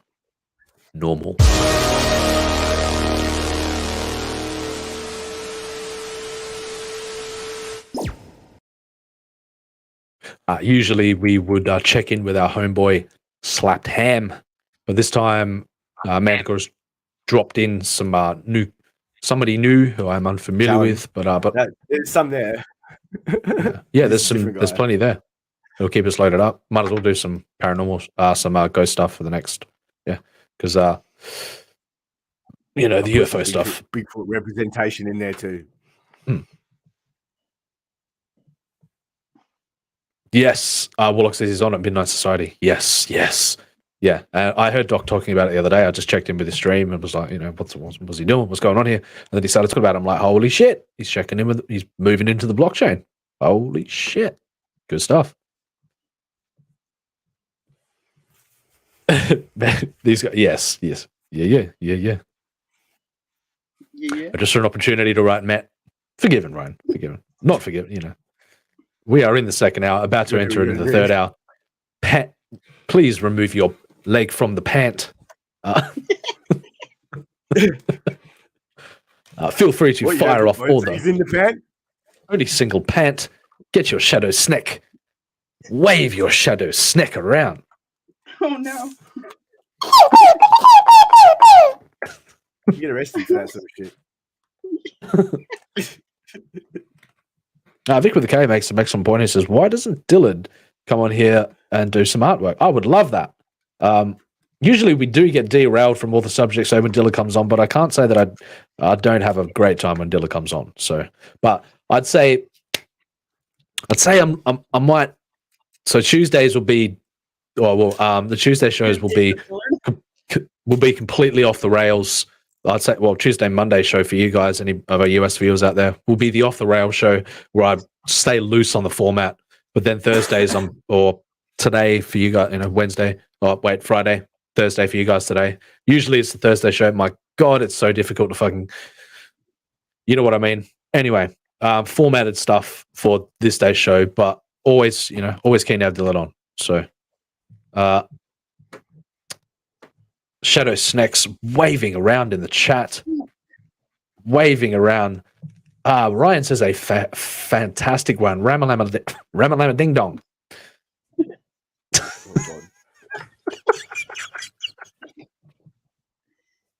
Oh my God. And now, we will jump in to the paranormal. Brace yourselves. I totally tripped up on my own feet there, Lorenzo. Darius, that's correct terminology. I don't think they're going to censor that. With Schmegma and Dingaling and anyway, yes. You have. What the fuck? What have we done to Darius? He's gone into Robo mode. He's got the thesaurus out now. He's gone into Shadow Snack mode. It's all right.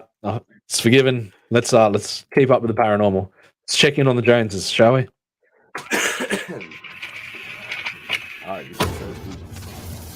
Sir Spooks. Number 5. This first video was published to YouTube on July 9th, 2013 by a man named Ryan Cormier and was filmed at Tetagooch River Road, which is located in Bathurst, New Brunswick. In the video, we see tons of nature and foliage shots that look quite normal, but all throughout the duration of the footage, there is one thing in the line of sight that's truly nothing short of puzzling.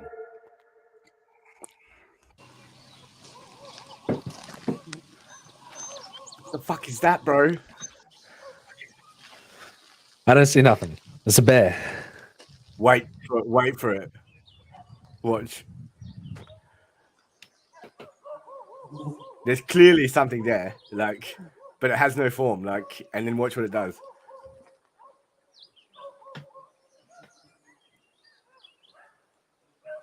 Where'd it go?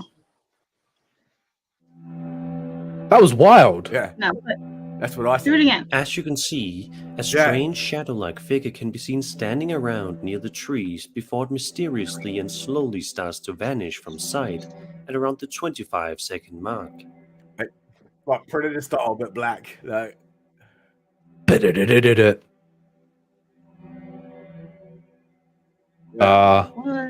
that's fucking Naturally, awesome. ever since the video's upload, it just jumped. Yeah. Wait, that's not a word for. That's not a word for. But look at the like when it enhanced, like fucking. Zoom and Viewers have been enhance. curious as to Yeah, it looks like a straight up shadow portal. Oh, yeah. There we go. Yeah. Vic with a K, join us in the chat again for something good to see. Form, sort of. Oh wow, real life Death Note angels. Darius says interdimensional Sam Squanch. Yeah. Shinigami. There we go. That's what I'm talking about right there. That's what I'm talking about right there. Yeah. Okay, it's probably a hardcore pervert. what exactly this creepy entity is. In the description You know of it. the video, Colmier writes, quote, "I never believed in paranormal phenomena until I found this shadowy thing on my camcorder." End quote. Very interesting. Yeah, they stay on it, tracked on it, and to see it disappear as well is even more. What the fuck? What do you think? Is Colmier right in assuming this is some sort of paranormal entity? Yeah, that is really weird. Perhaps this could be achieved through the help of visual effects. Possibly. Or could there be a perfectly natural explanation to this? But let me know what you make of. But is another word for Heine. The way it fades, mate, it doesn't look. Yeah, apparently, yeah. Coincidence? I think not.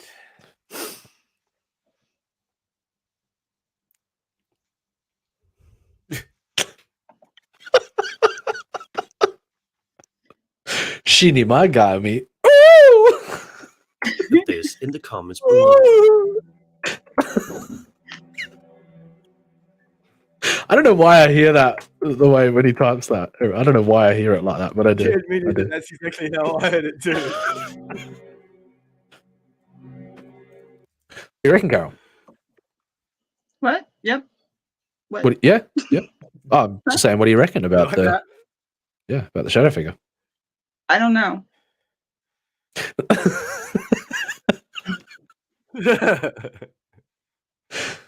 Wait, what have you done? What have you got? What are you? What is this, Carol?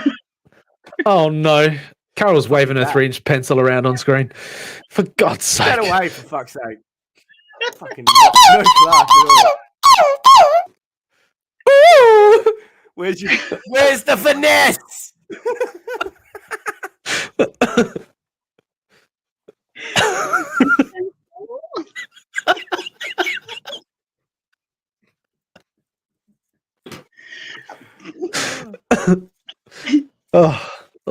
Lads, Anyway, ladies, killing me. All right. Told you The a following lady. video is not only bone-chilling. What? I'm not calling you a lady. You want to be part of the lads? No. Oh, you want to be part of the lads? One of the lads, do you? All right, cool. Yeah. Well, you're sure as hell not one, are ya? You.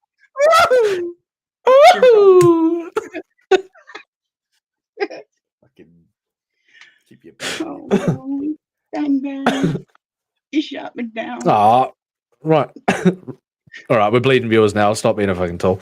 Ron Cardinal says it's a danged layer effect with the opacity fading to 0. But it also comes packed with some creepy context. In the footage, two friends are visiting a Shinto shrine and are looking at an ima, a small wooden wishing plaque found in Shinto shrines. They have been used for centuries to send prayers. Essentially, people purchase a small plaque, write their wishes on them, and dedicate them to the gods. You'll discover them hung or tied together in an overlapping manner in certain areas called dedication areas. One of the two friends is filming a video, and during the recording, the camera zooms in on one particular ema. On it is written a boy's name, Masahiko Dai. Which watch this though, like there's something in the background. Right, that made me jump. Yeah, it's weird. That made me jump. Yeah. And look at its features when like it's not fucking. I know, look like Pigman or something. It could be the prop, but yeah.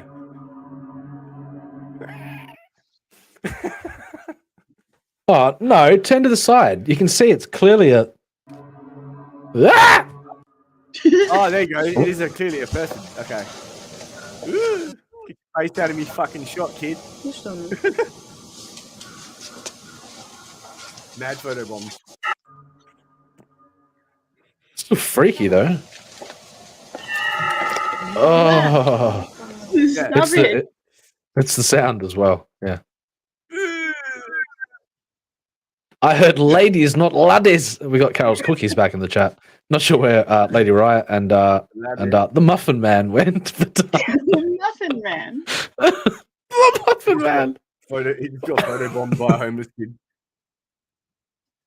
That's just their friend being. That's all right. That's what it looked like to me too. All right, next clip.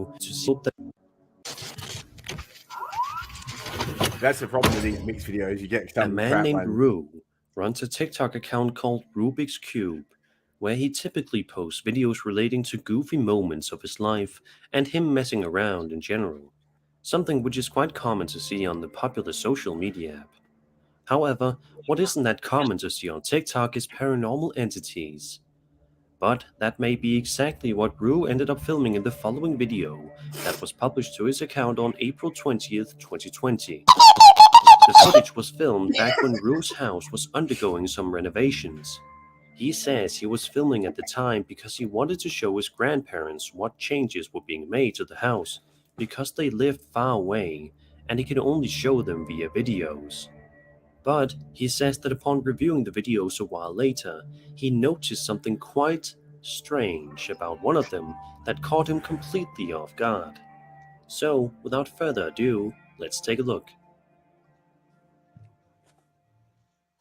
In 2015, I was going through some old files on my computer and I came across the video. I noticed there was something strange about it, so I took it and I uploaded it to YouTube to show my friends, and I think one of my friends maybe posted it on Reddit or something, but it didn't get any attention, you know? Oh, okay. Oh, whoa. All right. This is what the house looks like today. We did renovate again. Yeah. All right. Okay. Like legit, watch him do the double take. Soon as Rue passes one of the doorways, he saw it, but he didn't realize he saw it. Yeah. Fucking cool, man. That's why he looks back. Ghostly entity standing behind a curtain. And then boom. It also seems as if Rue it's strange how as soon as Rue passes one of the doorways, you can see. You can clearly see the that it's Home invasion. It has mass, sort of. Well, it has form and it that's home invasion. Yeah. Yeah, that's what I mean. Like it's solid.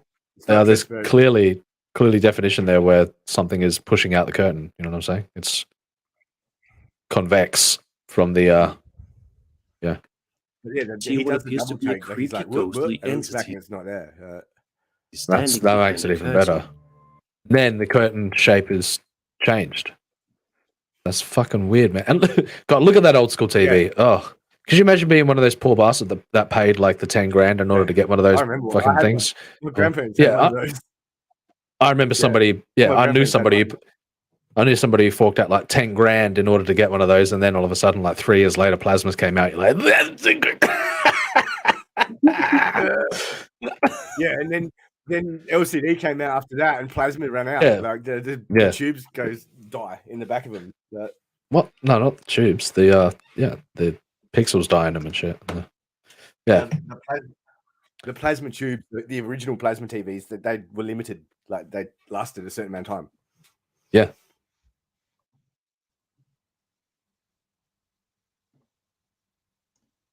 Darius says looks like a person wearing a sheet.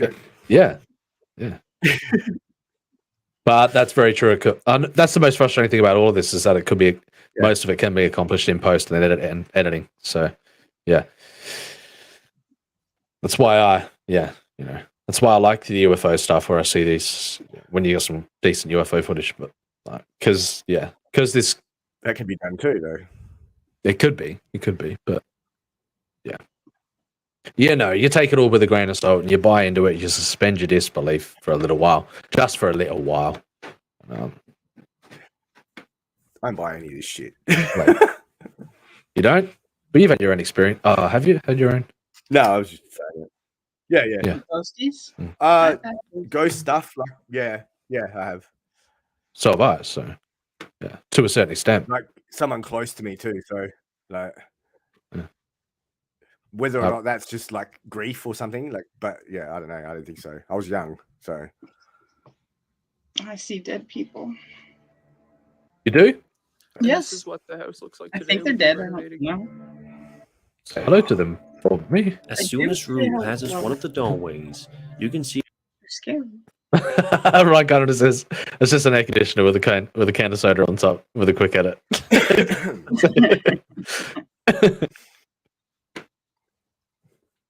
I don't get the reference there, but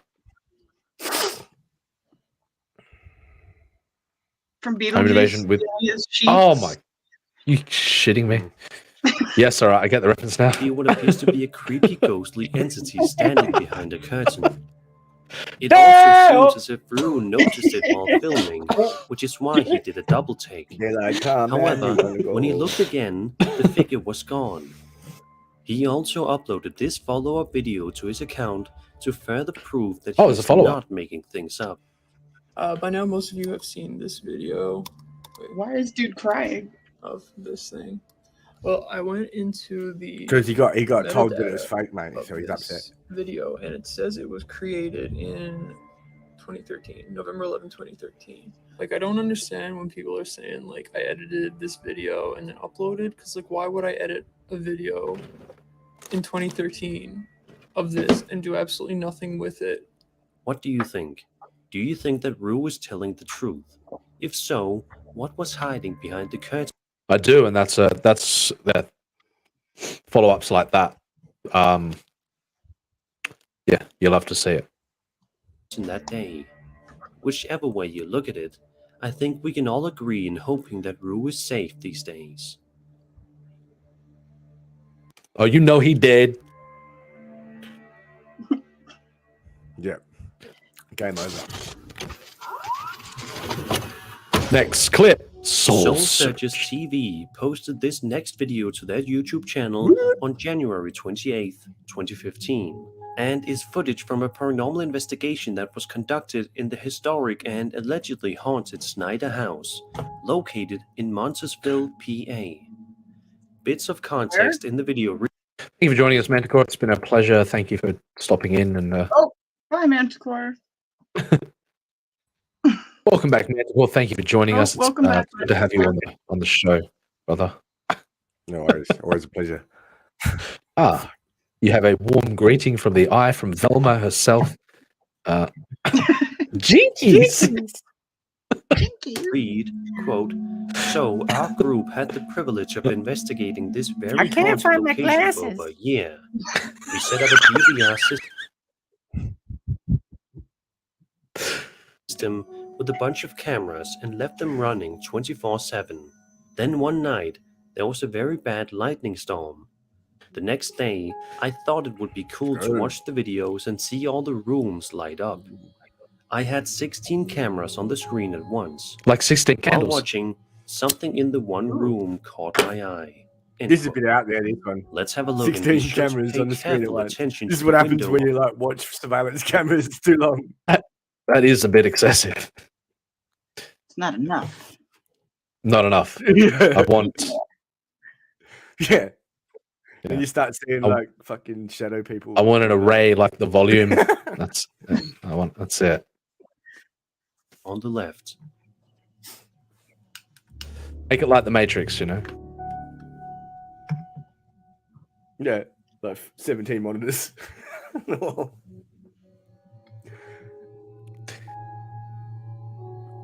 What? There's nothing there. It's literally a shadow from something. Like they're saying that's a figure. When the lightning crashes, It doesn't look like a figure it to seems me. as though that Lightning crashes, gone, and oh mother cries. someone standing behind The window angel closes tries her to- eyes. It only appears for a brief moment. when The confusion lightning sets strikes, in but there's definitely something before the doctor As for can what even exactly, know close the we will door. probably never know. Not This video is 7 years old, and even still to this convinced. day, nobody has been able to come up with a concrete answer. And it will was a homeless probably man. remain that way Gone forever. like this through the window.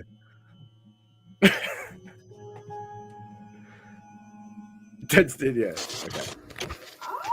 Next lead, that one was the Start worst watching one of them all. Surveillance cameras. Yeah, totally fucking weak. Totally weak, bro. Weak. Weak. Check out. Yeah. Check out Kaya's A Story of Blood and Stone by Mr. Ryan Carter. Link from Carol in the chat. Let's go. Alex Calvo is Haunted published a series of creepy videos to his TikTok account last year that have been freaking people out ever since. In the first video, he says that he has been hearing some strange and creepy noises coming from somewhere nearby. He sits down and continues talking to the camera as he tries to wait and listen to hear if the sound continues. What happens next absolutely terrified Alex. I'm out here in my living Scared room the shit out of again, him. which is right by where that chair moved the other night. And I don't know, there's just been like scary shit going on around that. What was that? Oh. Oh, shit. Oh, no. I don't like the reaction. Oh shit! Who's that? There's fucking something over there. As soon as he rounds the You corner don't- to investigate, Oh. he can no longer see the creepy figure that was It peeking gets around better. the This one, I corner. think. Like, In the second video, he started off by saying that he's convinced Yeah. that he just saw the ghost of his Peeking. deceased grandma. He Oh, no, says he Grandma. was filming because, Grandma! just like before, he heard some rather unsettling noises in the house. Grandma, Throughout the get out of my course of the closet. video, he can be seen wandering around the house, explaining all the creepy noises he's been hearing to the camera. As he walks around the kitchen area, he pans the camera around and sees this. Oh, yeah, I can see it. Oh, Lord. Walks around the kitchen area. He pans the Oh, camera what the fuck is that? around and sees this. Oh. I don't really know what's going on. It just seems pretty fucking crazy to me. I don't know. This is not what I signed up for when I got this house. Oh, shit! Oh, Grandma. Come on. This is not what I signed up for. What was that? This Holy one's shit. good too. Like, look at this. Holy shit. Is there somebody in here, or was that actually my fucking Holy grandmother? shit. Oh, my God. The fucking robe is sitting there on the floor. Are you kidding me? Holy shit. I admire his enthusiasm. Usually robe's the actually so- there too. Like, and you watch. When Yeah, they fucking usually- show this bit. I like how he's like opposite. Everything that like you'd be expect somebody to do in that situation. When he's shitting himself, he's like going further into it. I like that. Yeah, that's what I'd do though too. I'd chase. I'll follow it, mate. Let's go. Come here. Yeah, it gave me chills too. His reaction is pretty. Yeah, I can sense it, and it feels like interesting. He's panicking, like genuinely panicking. So It's right comes his kick grandma's. Like, Yeah, but he's moving into it as well. He's like, "Oh fucking, I'm shitting myself," but I'm like, "I'm going for it, man. Fuck this." Yeah, I'm doing it. Reggie says, welcome to the chat. Reggie, welcome. Reggie says, why is he scared of his grandma? Just just bash her goes, you know? Like, honk. Show grandma what's up. And then he said, fair enough if the ghost of Mike Tyson or What's up now, something, but grandma? then that would be one thing. That's why he absolutely shot himself on Grandma. Yes, Grandma. He insulted her cooking once when he was 5, and Grandma, she you never forgave him. Grandma did not like that he insulted her cooking. Oh, Oh, Grandma, go back to your Yeah. room. You're holding the ground. Go back there, Grandma. Look, she's actually Then, there, man. in the like, third and final, fucking- and That that's is where, pretty where he weird. found the robe. but she's clearly wearing the robe, whoever it is. Yeah, like the robe was literally on the ground there. Yeah. then in the third and final That video, could be done, like, he with is once editing and again that, but exploring still. the house after hearing some strange noises.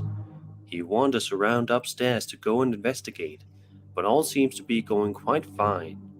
That is, until this happens. What was that? What are you insinuating here, Carol? What are you insinuating here, Jinkies? I'm just trying to figure out why Grandma's all making spooky shit. Not insinuating anything. That's very specific. I'm just playing. It was very specific. It was very specific. It felt like, is this like a personal attack or something? It's not, I swear. Fucking I pew swear. pew indeed. You know what? Yeah, pew pew to you, right? I was just trying to tell you about my pencil. Fucking, you fucking wear your flak jacket around this one. I need more coffee. All right. Reggie says, yeah, that's fair enough. I wouldn't insult my nan's cooking. I wouldn't either. I would just come after you with a rolling pin or something. Mr. Ryan Cardinal says, Mike Tyson's ghost once punched my asshole. Yeah, that's the story. I'll say that's what happened. Oh. I know I heard something.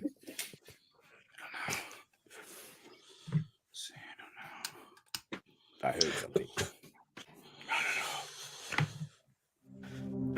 A creepy apparition can be seen hiding in another room or closet before Alex continues to investigate, That's just seeming to someone not next door. notice the entity at all. That's It's Mr. not the same Voorhees, as isn't it? grandma though. Look, it's something else. It's like wires. It's fucking. Oh my god, it is too. Full looks like Michael Myers. You Holy wanna shit. play a game? I'm just here to talk about the Lord and Savior. Yeah, Savior. Holy shit. A kiss. Does anybody want to be punched? You know what I'm saying? Punched? Videos have That's been just a talked about skeleton. That's just immensely a on skeleton in his closet.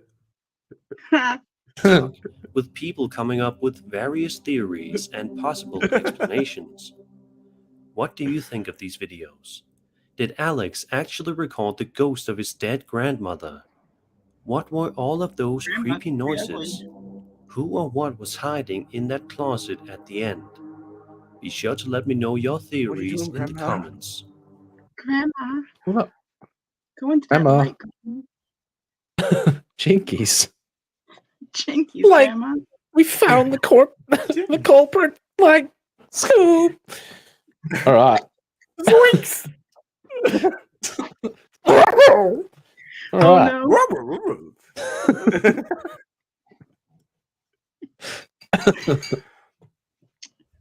Bang bang. Bang, bang.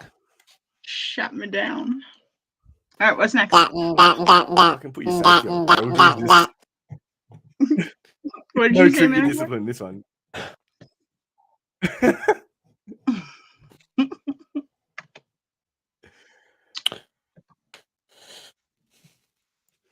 Where to next, y'all? Where are we going next, ladies and gentlemen? 'Cause sometimes Somewhere a that's got spoon. good Wi-Fi. Sometimes a spoon Oh shit. is just a spoon. If you know what I mean. Anyway, that's enough of that. Prime, how you doing up there? You still with us? I'm doing fascinatingly well, Smoke the Alien. Thank you for asking, my friend. How is everybody else out there doing? Little spoon, Ryan Cardinal. Fantastic. Spoon. Damn it.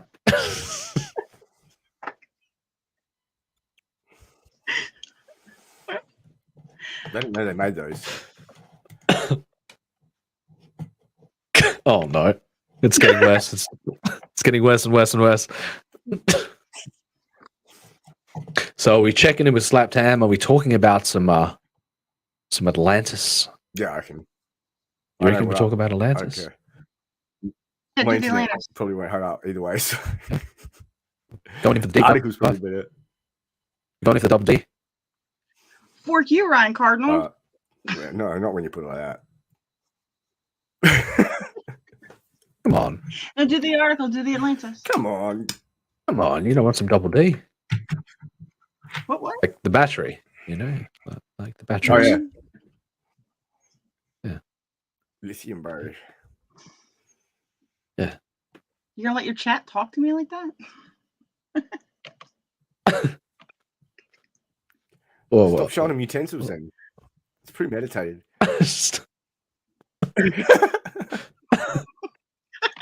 You said utensils, but you did not say pencils.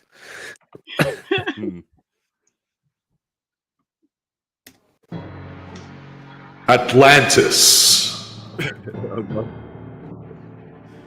is a fictional island mentioned in allegory on the hubris of nations in Plato's work Timaeus and Critias, wherein it represents the antagonist naval power that besieges ancient Athens, the pseudo-historic embodiment of Plato's ideal state, the Republic. If you know much about the Republic, about Plato's idealized utopias, if you've read much of the works of Plato, fascinating concepts, especially diving into I've so much to say about Plato, the genius of Plato. So here we go. In the story, Athens repels the Atlantean attack, unlike any other nation of the known world, supposedly bearing witness to the superiority of Plato's concept of a state. The story concludes with Atlantis falling out of favor with the deities and submerging into the Atlantic Ocean. Of course, we all know the fate of Atlantis, but there are many who claim that Atlantis will rise again. Despite its minor importance in Plato's work, the Atlantis story has had a considerable impact on literature. The allegorical aspect of Atlantis. I'll just say Plato is known for his allegories, for his ability to use the concept of literature and the concept of fiction and weave it in such a manner that it can be interpreted as fact. And that is the brilliance of Plato.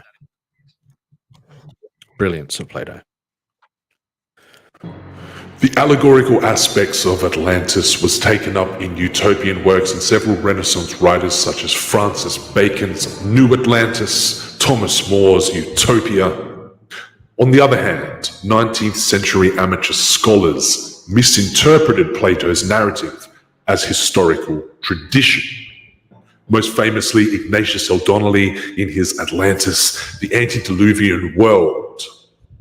Plato's vague indications of the time of the events, more than 9,000 years before his time, and the alleged location of Atlantis beyond the Pillars of Hercules, gave rise to much pseudoscientific speculation. As a consequence, Atlantis has become a byword for any and all supposed advanced prehistoric lost civilizations and continues to inspire contemporary fiction, from comic books to films. You guys into Atlantis? You guys into the myth of Atlantis? You guys into all of that? Into the legends of gods? And you got? Do you like Plato? Do you dig Plato? Yep. Yeah, I dig Plato. Facts, says Reggie. Oh, what is oh no. I'm not finding few views. Oh no. Now Now Ryan is in the right place. Is in the right place. Is in the right place.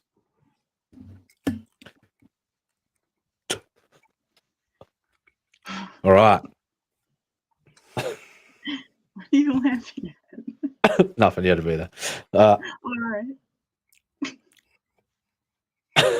I knew a gal like that. Great gal. Darius says to see people of the Bronze Age collapse.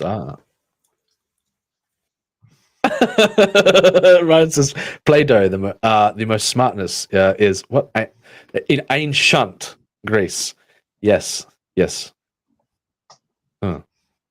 Ancient. Play-Doh. Play-Doh. Play-Doh's kind of Yes, he was a bit salty, actually. I'm sure. Yeah. Anyway. Yeah, just don't need Anyway, I'll stay. Yeah. While present day.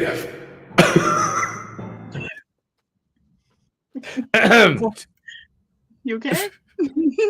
Yeah, I'm cool. Anyway, back to it. While present day philologists and classicists agree on the story's fictional character, there is still debate on what served as an inspiration. Plato is known to have freely borrowed some of his allegories and metaphors from older traditions, as he did, for instance, with the story of Gyges. This led a number of scholars to investigate possible inspiration of Atlantis from Egyptian records of the Thera eruption, the Sea People's invasion, or the Trojan War. Oh, fantastic historical accounts. I love his, I love when you're conceptualizing about Atlantis and when you're taking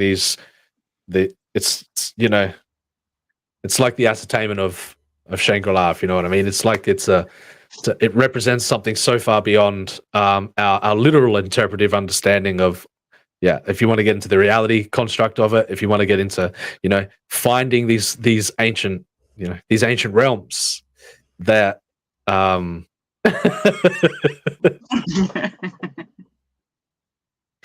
Miller. we seem to be tickling a few people in the chat. You missed the good stuff. Play-Doh was salty and malleable.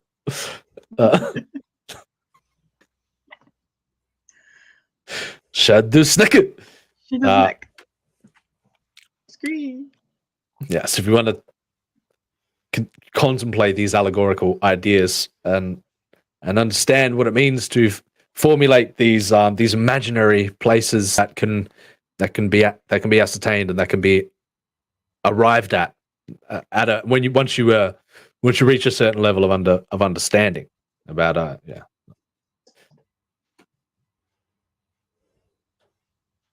Welcome back. Oh, both variations. Reggie says, did you ever end up looking at the Nazi Bell stuff? We did. That was the first one that we actually dived into on the deep dive. So we can get more back into, of course, I know Reggie is a lover of the Nazi zombies. They were a massive intro to all of that stuff. Zombies.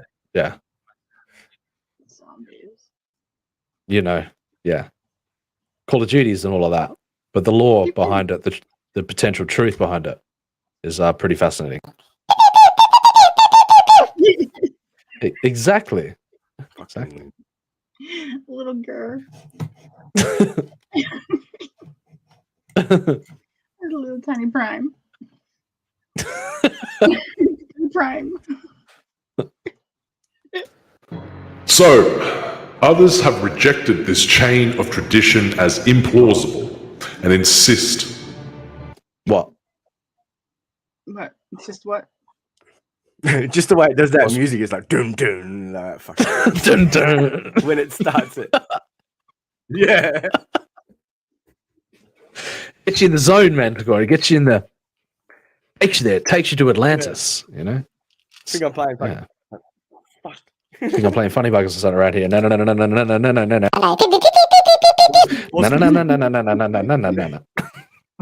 What is happening? Others have rejected this chain of Sorry, what? What? What? Sorry, what? What is happening? What is I'm what? asking myself that. Oh, I Nothing, don't know. nothing. You should hear this Carry shit on. on my end with the glitchy. others have rejected. Sorry, what? What? Give me, huh? What do you mean? I don't understand. What's up? I don't.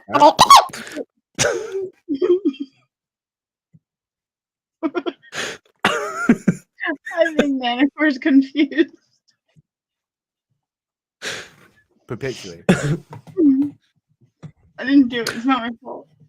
Mr. Ryan says, that's the bell. She sure was a pretty fella, yeah.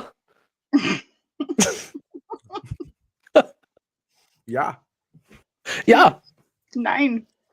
99. Nine. Red, 99 Luftballons.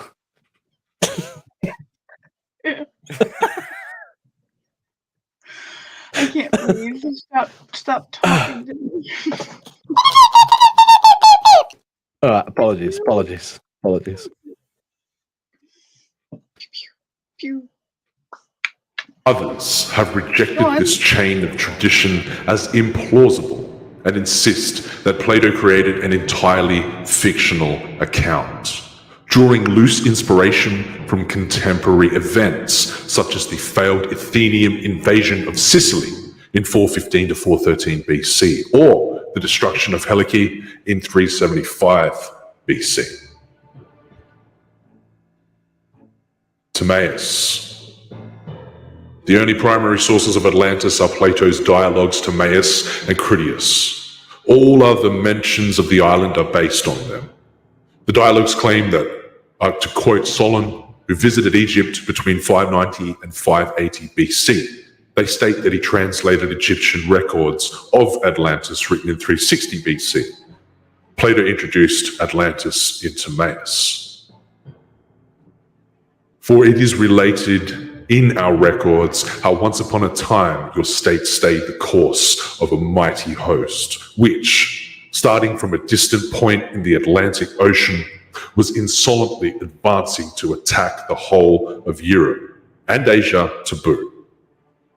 For the ocean there was at that time navigable, for in front of the mouth which you Greeks call, as you say, the Pillars of Heracles, there lay an island which was larger than Libya and Asia combined, and it was possible for these travelers of that time to cross from it to the other islands. And from the islands to the whole of the continent over against them, which encompasses that veritable ocean. For all that we have here, lying within the mouth of which we speak, is evidently a haven having a narrow entrance, but that yonder is a real ocean, and the land surrounding it may most rightly be called, in the fullest and truest sense, a continent. Now, in this island of Atlantis, there existed a confederation of kings, a great and marvelous power, which held sway over all of the island, and over many other islands also, and parts of the continent. So I'd love to actually get some some 15th century, but unfortunately I don't speak Latin, so. What? It's always a barrier it entry, either. isn't it? Yeah. What did you say? I'm confused. Mr. Rancano says, "The bluff of my balls, yeah." Yeah. Mr. Ryan Cardinal also says the ball from Blitzkrieg. It's the ball from Blitzkrieg. No, That don't was do a- that. Oh no. Oh, not again. Is that- No, let it happen. Ball from Blitzkrieg. Oh, fuck off.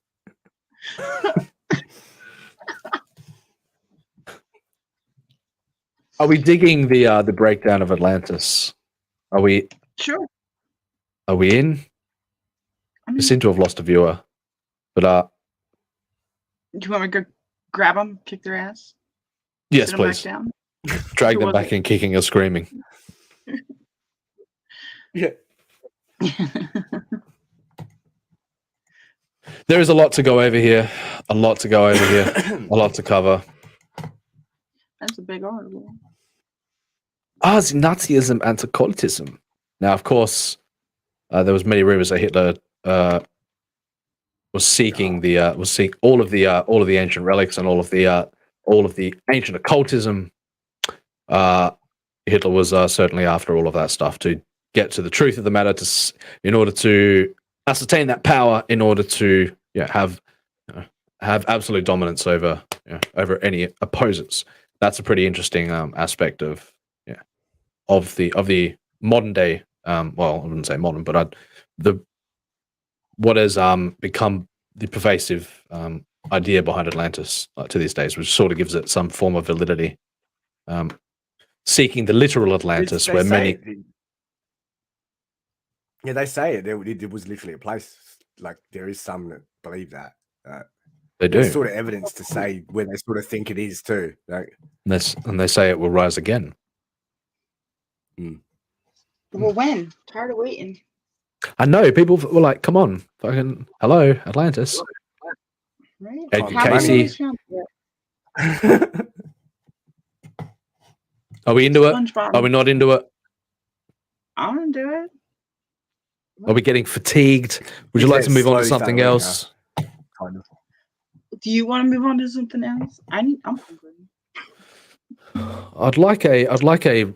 This is very in depth, so. But of course, we have the location hypothesis. Yes, this is getting into the literal stuff of.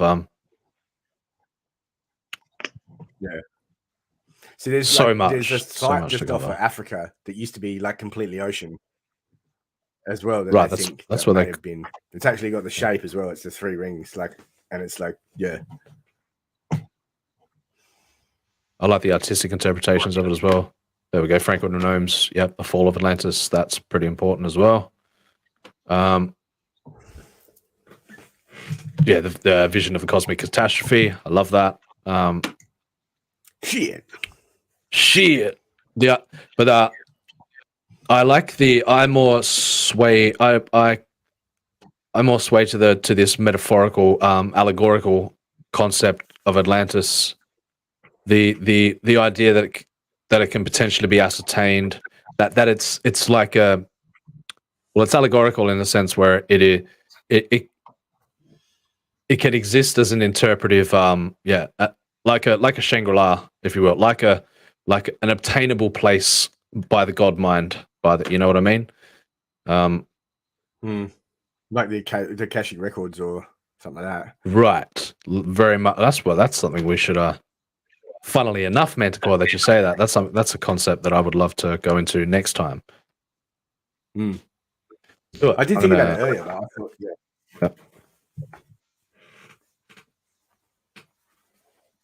Let's do it. That was I'm my gonna drop latest that rabbit hole I've started going into. Yeah. There you go. That's how long is that actually? The Akashic record. Oh, it's not very long at all.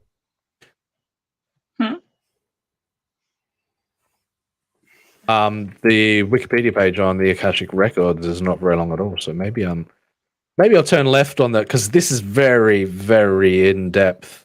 But do you know much about the Akashic records? I don't know anything. Oh. Nope.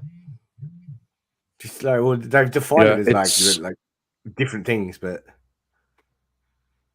well, on it's who you just ask, this I suppose. obtainable. It's obtainable knowledge stored or encoded in the for DNA. only certain minds to be able to obtain. It's very important.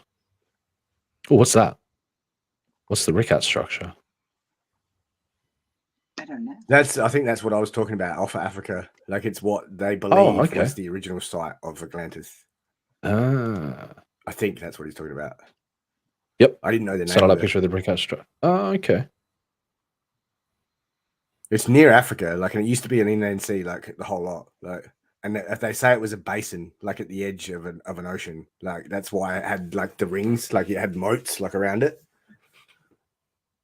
Right, which some would sort of- explain sort of- why it sunk too. Defensive structure. Interesting. There's a prominent circular geological feature in the Sahara Adrar Plateau. I've never heard of this. No, in that's Northwest Africa. That's not the one I was thinking of as well. Okay. Oh, no, it is. Yeah, Northwest Africa. Yeah. Yeah, well, there it is. There's the. There it is. Yeah, that's the shape. Yeah. Very interesting. So, like, look, it could be a comet hit, but like it doesn't. Right, it looks have like some sort of lines. That's weird. Not so much. Sort of does remind me of an impact site.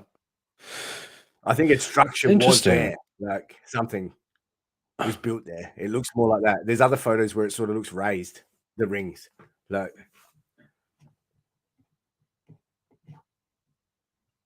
Definitely looks impact site. Description: the rigger structure is deeply eroded, slightly elliptical dome with a diameter of 40 kilometers. The sedimentary rock exposed in this dome ranges in age from late Proterozoic within the center of the dome, Ordovician sandstone around its edges. The sedimentary rock composing the structure dip outward 10 to 20 degrees. Differential erosion of resistant layers of quartzite has created high relief circular questers. Yep. Is it indicative of an impact site though? Exposed within the interior of the Rickard structure is a variety of intrusive and extrusive or igneous rocks. It's got lots of different stuff in there. That it could be. So it could be some sort of inverted. That's like, the problem. yeah, Though. It's hard to. Like, you can't really. Is it a volcanic structure? Is it an impact site? Is it a yeah? I'd be interested to see more study on it. What's the archaeological? I saw a documentary about it. I don't want to ask why you've been looking, and you know specifically what it looks like, Dylan. What? Yeah, just being gross. Vic with the case says, "You think Atlantis was the city that sank, or futuristic?" I like all of the allegorical. My personal preference on it is like the allegorical interpretations of, of it, rather than the literal interpretations. Like, yeah, like a. But that said, could it be? You know, I haven't explored much of the the metaphorical meaning behind it, but like, yeah, I've seen more of the theories on what it is. I love conceptual ideas of, you know, Plato was so far ahead of his time, and in his prophetic abilities, but you know that like he was a prophet essentially. I love all that stuff, but you know, can't prove it. Sound like a crackpot when you start buying into all of that. But at the same time, like, yeah, it could be some sort of futuristic city for sure. And I do like like I said, my favorite interpretations of it are the allegorical ones. But that said, I love the ideas of futurism. I love the ideas that, you know, the US is the modern day is the interpretation of Atlantis. I love all that stuff. I get jiggy with it. Believe me. And I hope not. I get jiggy with it. No. Watch out! Don't talk about Will Smith. You have Milton in the chat in seconds, man. I'm surprised he's not here today. And I hope Darius says my friend Candace is super into the Akashic records. Yes, I know a few people who are super into them as well. They I love this idea. You know. Oh, there he is. See, I knew he'd come. I knew he'd be here. I love the concepts of pulling ancient wisdom from this, you know, from this collective consciousness kind of realm. I love that stuff. You can tap into the wisdom. About prophets.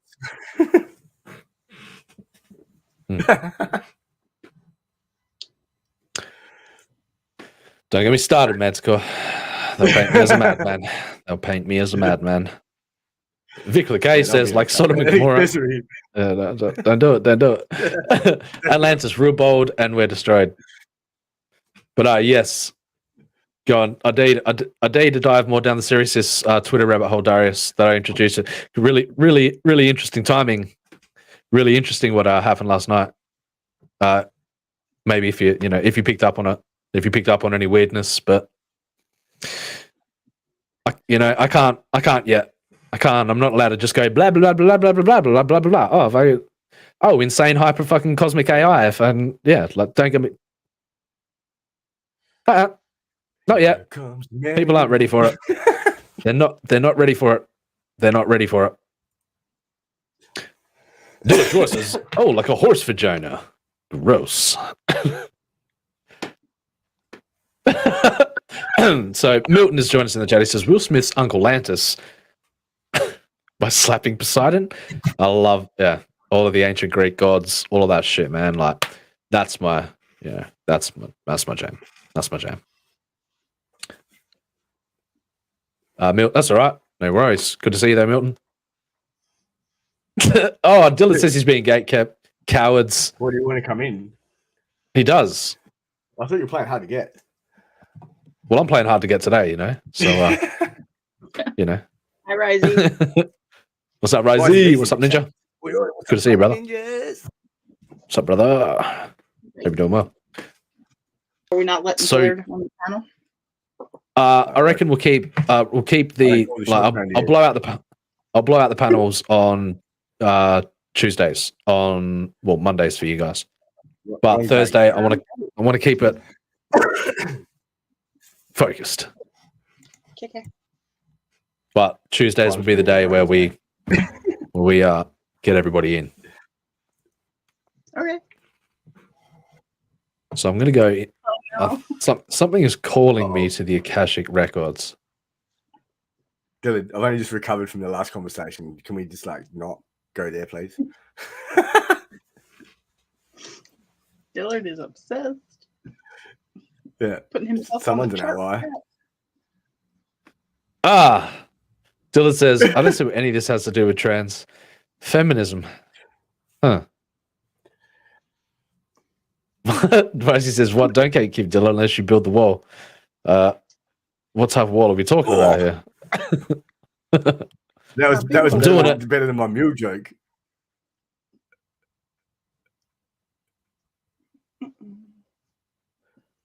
You want to go down the Akashic Records path? You're doing it? We were. All right. In the religion of Theosophy and the philosophical school called Anthroposophy.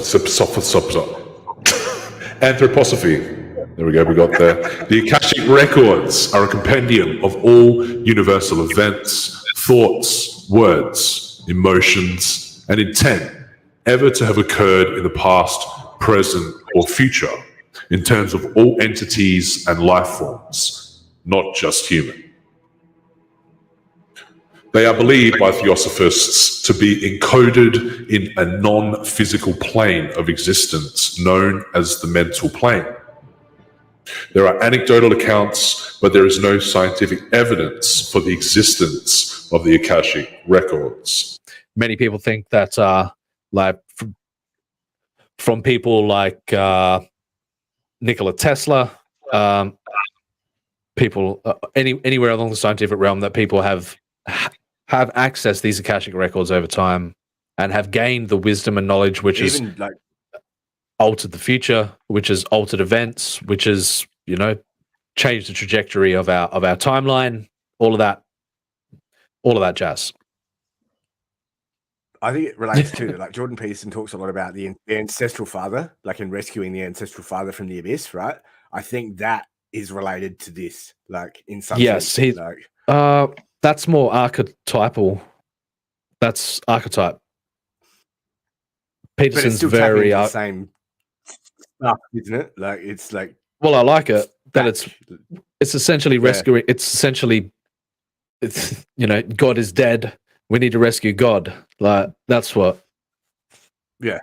That's what Jordan Peterson is about. He believes, the representative of this archetypal father figure of the mind of God. But this is more esoteric knowledge, the ability to tap into some sort of collectivity where the past, the present, and the future are all aligned, where it's only information to be perceived, and the visions that you can perceive from the Akashic records, the souls that dwell within the realm of the Akashic records, they ultimately you accept them in, and they become your guides and the wisdom to guide you.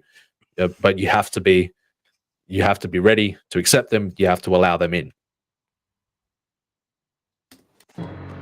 Akasha is the Sanskrit word for ether, for sky, or for atmosphere. I'll just say something funny. Reggie says, "Guy on the right looks like Sheldon." I'm trying not to look at him. Penny.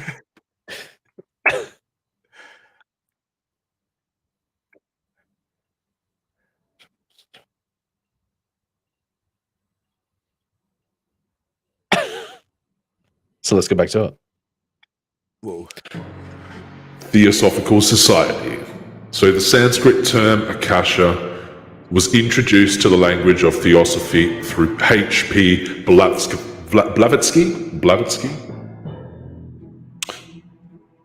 who characterized it as a sort of life force. She also referred to the indestructible tablets of the astral light, recording both the past and future of human thought and action, but she did not use the term Akashic. The notion of the Akashic record was further disseminated by Alfred Percy Sinnett in his book Esoteric Buddhism, when he cites Henry Steele Olcott's A Buddhism Catechism? Maybe. I'm curious. Olcott wrote that Buddha taught two things are eternal, viz. Akasha and Nirvana. Right. So that it's ultimately this bring you back to the same concept as Atlantis that I like to interpret the allegory of, where, like it says, you've got the wisdom and the knowledge, which is obtainable, but then you've got that Nirvana, you've got that place, that place of bliss, the ascertainment of that bliss state, the heavenly state, the place, the God state. Everything has come out of Akasha in obedience to a law of motion inherent in it, and passes away. Nothing ever comes out of nothing. Now, of course, that is, I love that term. That's no thing ever comes out of nothing. Nothing ever comes out of nothing. Nothing from nothing. You get it? It's a play on words. Ha ha ha. Yeah, right. Ha ha ha. By C.W. Leadbeater's Clairvoyance, 1899, the association of the term with the idea was complete. And he identified the Akashic records by name as something a clairvoyant could read. That's what I truly believe, where it's ability to tap into it. It grants you prophetic abilities. It grants you the ability to see beyond the realm that we experience. And so when one taps, when one from different cultures did it too. Very much so.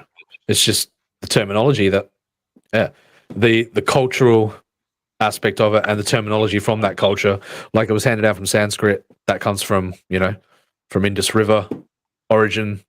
That is, it's just culturally interpreted through that lens, and each from ancient culture to modern day cultures, they all have their it all gets boxed and labeled and planted in that culture as like, well, that's their interpretation. This literature, these words become attached to that culture, but it's when you get down to it, at the end of the day, they're all tapping into the same thing, however you want to label it or not. It's just different. When one perspectives that are and different conceptualizations. When one embarks on the concept of the hero's journey, when one pulls from the Akashic records, when they're potentially crafting literature, when they're diving into world building, when they're creating art, when they're interpreting through a lens, all of this stuff can come back to the. It's a nice way to wrap it up in a concept like Nirvana and the infinite wisdom. Yeah. The more you put it together, too, the bigger it's like the picture gets clearer or bigger, like more scope.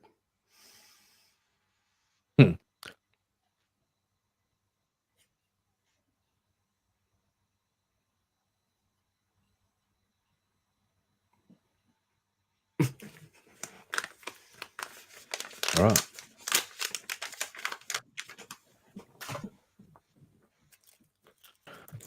It is 1913. Man, whence, how, and whither? Lead Beta claims to record the history of Atlantis. See, that's how they're all. It all ties in together. It's all the same essence. That's what I'm telling you. It is all the same essence. For I have been there, my friends. Do you know the way? Do you know the way? Do you know the way? And other civilizations, as well as the future society of Earth in the 28th century. Alice A. Bailey wrote in her book Light of the Soul on the Yoga Sutras of Panchayali. Book 3, Union Achieved and Its Results, 1927. This is it. It's going to be interesting. What's so funny? Wow. I don't get it. Just the way that name came through the voice. What do you? The Akashic Record is like an immense photographic film, registering all the desires and earth experiences of our planet. Those who perceive it will see pictured thereon.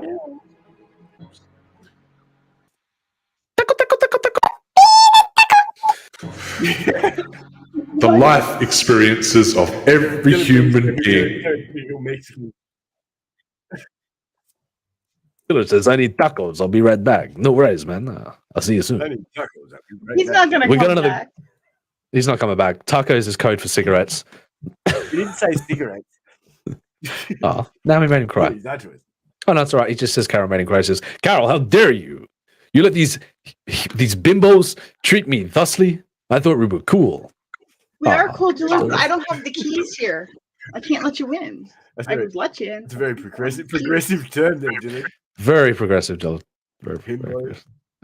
Now, remember, Dylan, it all comes back to the penguin with the spidey sense. All comes back to the penguin with the spidey sense.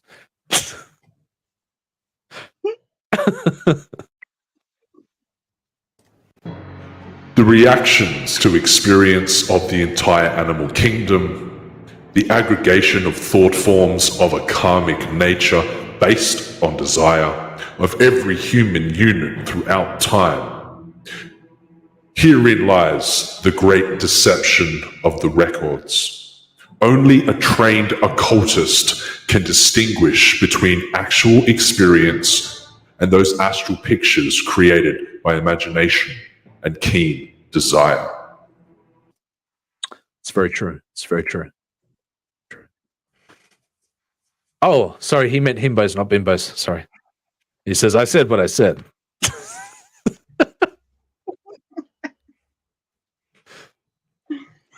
I'm sorry, Dillard. He is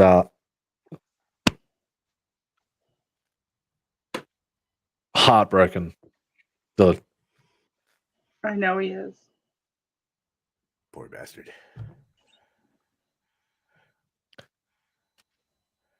One final yeah. So let's I'm gonna see what I have been reading what you've been saying, by the way, Milton. So like I said, I'm versed, my friend. Very versed. Very versed.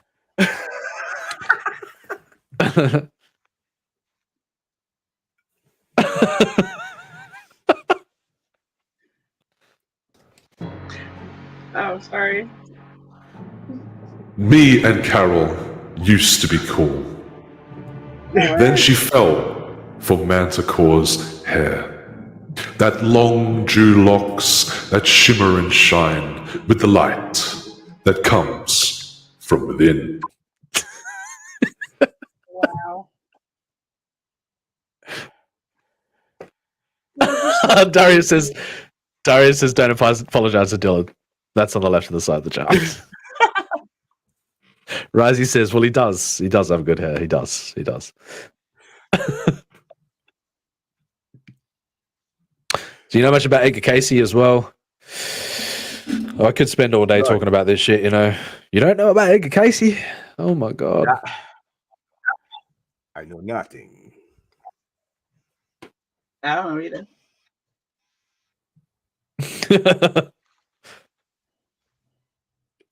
Damn. What is the Akashic record? Have you guys ever been almost hit by lightning, like 20 feet? Yeah. I've been hit by. I've caught. Yeah, I got a funny story about lightning. Yeah. What story are you talking about though? Maybe our stories line up.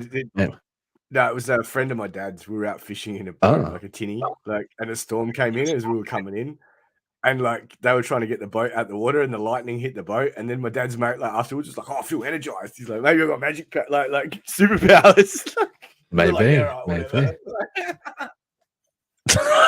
Then Vic says something. Vic strays into the dolphin realm, and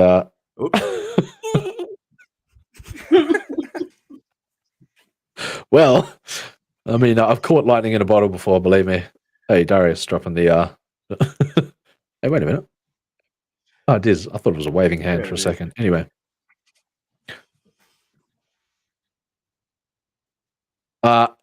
Milton using reverse psychology.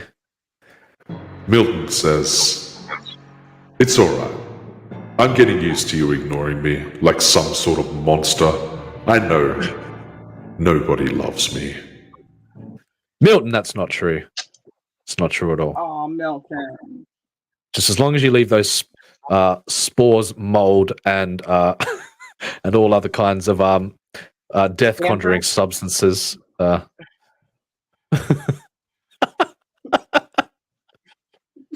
Risey says only a face only a mother could love. Your mum might.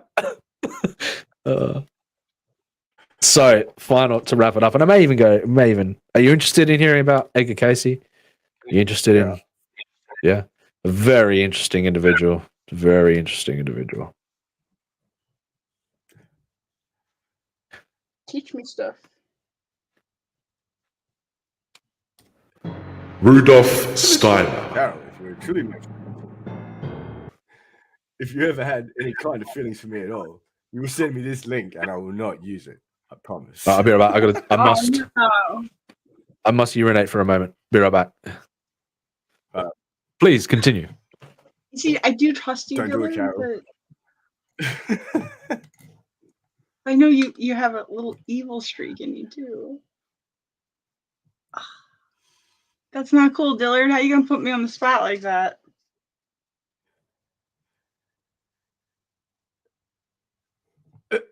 Milton Knowles says, "Risey, it's hard to ignore you when you mention my name, and plus you're Australian. Gross."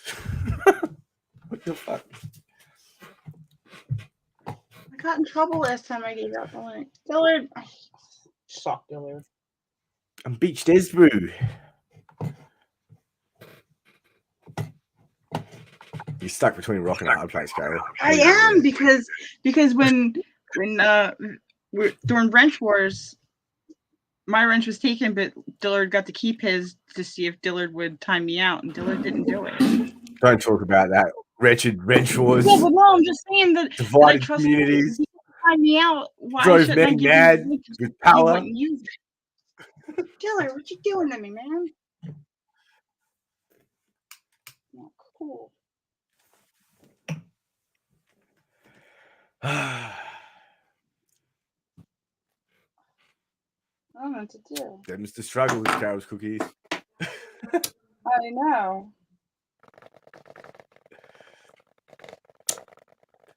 Milton the Insane Witch King says, "I was offering my knowledge on deadly things to help Dillard kill his neighbors. Sorry, I was trying to be nice to people."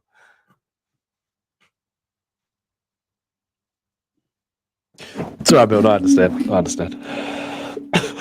glad someone The bamboo thing was hilarious.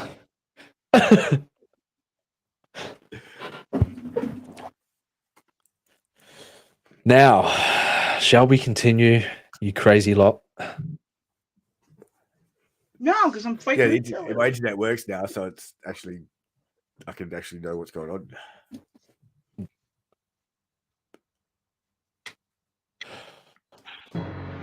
The Austrian theosophist and later founder of anthroposophy. We'll get there.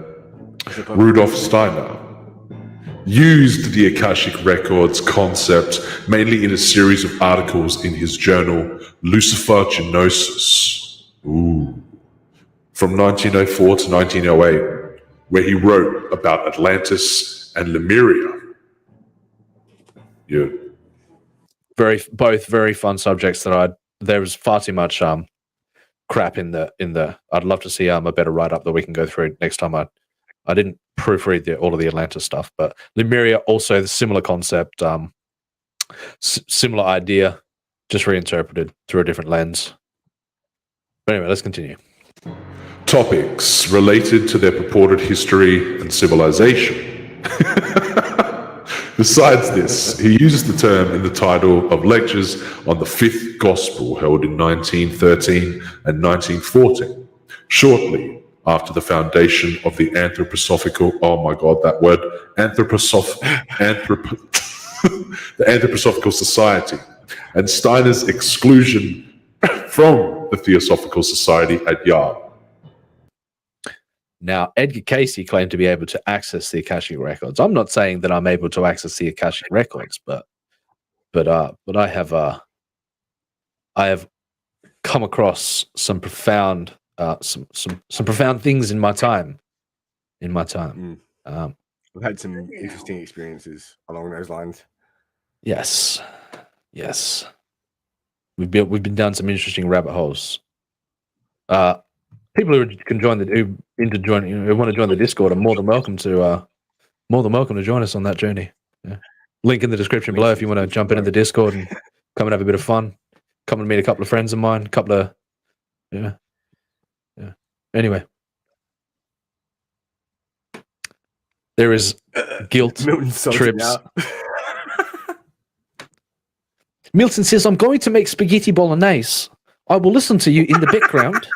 But I will not reply to your comments because I will be too busy to give a shit about anything about you guys. All right, that's Milton Knowles, our Insane Witch King friend. Enjoy your spaghetti bolognese. Enjoy your spaghetti bolognese. I'm only messing with you. You know that. Don't sacrifice any animals. Yes. Make sure it's no mold in that spaghetti, Milton. No mold in the spaghetti. You want them spores. He's like, fuck you guys, but what you're saying, I'm interested in. Fuck you guys. Yeah. Fuckers. So, listen to the bottle then when you do his voice. I think I did, eh? Yeah, I think you did, eh? Yeah. I love you guys, but fuck you guys. Fuck you all. Edgar Casey. Whoa, way too much information here. Way too much information. Why are they bringing all that in? Atlantic University, New Age Spirituality, Nostradamus, Sleeping Preacher, Baba Vanga. Oh, there's so much information to categorize, you know? I don't like how Wikipedia sorts it all either. Like, you got to dig around and. There should be better summaries, you know. Yeah. I'm sure there is. All right, but we'll wrap up the deep dive section for the day. But I'm sure we're going to find a way to dive deeper into the topic of Atlantis and all of this esoteric knowledge, find a way to categorize it and just dive into it and have a bit of fun with it rather than use it for nefarious means. But to enlighten people about these ideas is what something that I care about deeply. Oh, he understands. He understands it well. No, that's what when you said the various ideas.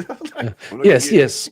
I prefer to steer clear of the usage of bamboo and the usage of mold, spores, and fungus. In order to entrap my enemies. What are you doing? I don't know. I have been possessed by my good friend Milton. He's pitched his brew. Dillard George says, I can't help myself, Carol.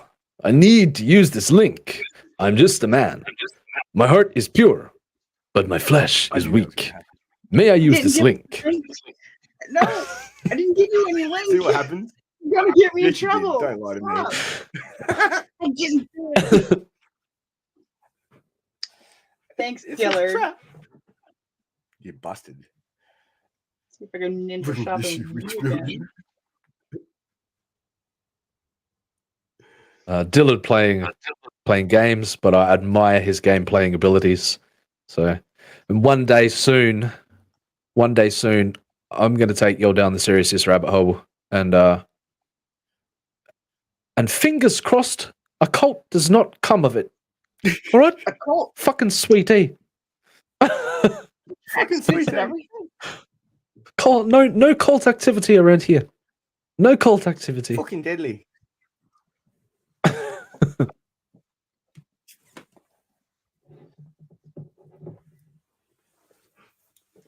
What? Oh, Carol's name is A now. I'm like, who the fuck is A in the private chat? It's been that way for a while. A. Oh, A. Oh, A. Hey. Oh, shit.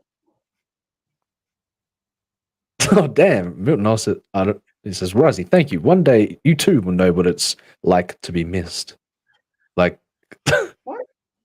Like vapor or? No, like. Hevel. Everything. Everything is Hevel, my friends. For you look up to the heavens within to grab a hold of this wisdom and knowledge for but a moment before it slips through your fingers and dissipates. Anyway, back to the. Anyway. Where are we going next, y'all? Let's dive into. You want to dive into some more a couple more articles before we wrap up this this show here? We've still got an hour before we wrap it. Sure. I'm already ghost Milton. Your powers don't work. What? Oh,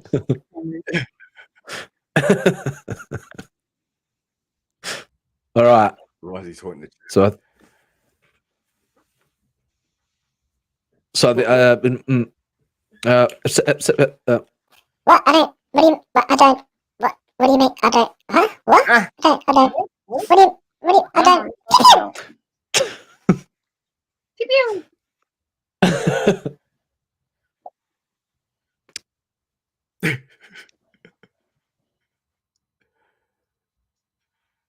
Well, somebody else pick an idea. Risey says, a ghost. I'm already a ghost, Milton. Your powers don't work on my mind. Very interesting. Very interesting. Oh, damn. Dillard is now transitioned to the salt phase. He's got through the 7 stages of grief now. Yes, but I like what he says at the end. He says, one of these days, these silly YouTubers are going to realize that nobody cares about the topics. It's just a group of friends that wants to look at dumb shit together on the internet. One day.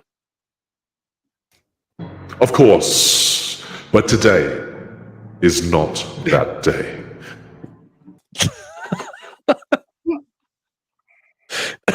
Yeah, I like you, but fuck you. Is what Dillard just said to me. Tuesday, Tuesday you're in. Dillard. Tuesday, next show you're in.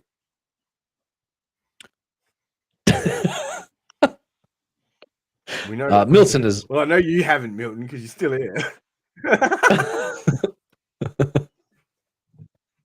My ninja. All right. So, have you seen the JWST, the James Webb Space Telescope? No, I purposely didn't look at it because I knew we would. I saw some last night. So we're getting new imagery in from the JWST, and might I say it is spectacular imagery. But the mirror's held out as well, so that's good. Mm-hmm. Yes, all went I've seen well. the memes actually. Uh, People are like just saying memes. Like, they're taking It's just like, you remember when you had your yearbook photo taken in school, like, and you're in front of that background? That's what that is. People are joking. It's like, so finally, NASA Who's unveils the Webb James telescope's Webb? first image from the. Well, a very controversial figure actually, but you want to know more about James Webb? Do you want to know who he was? controversy?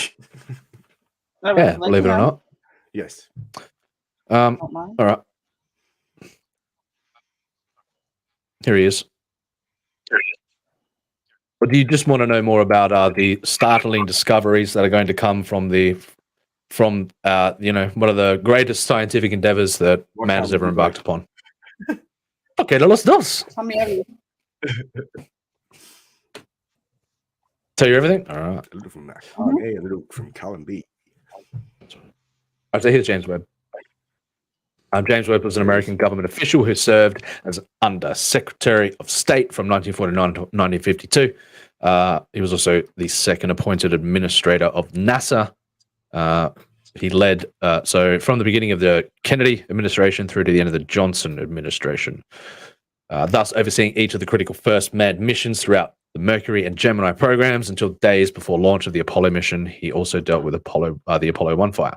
So, but he's also been noted quite recently as a racist. So that's why people are kicking up a stink that NASA has named the telescope after him. So yeah, the more you know, right?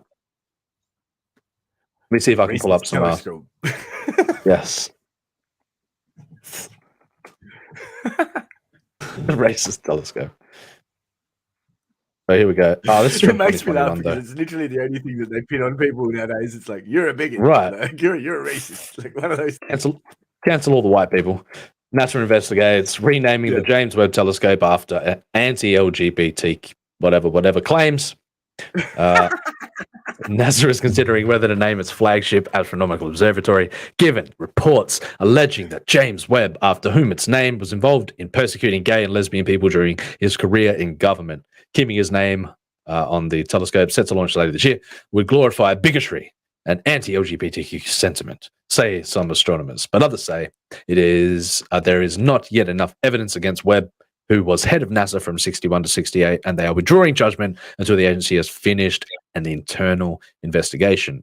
Obviously, the internal investigation it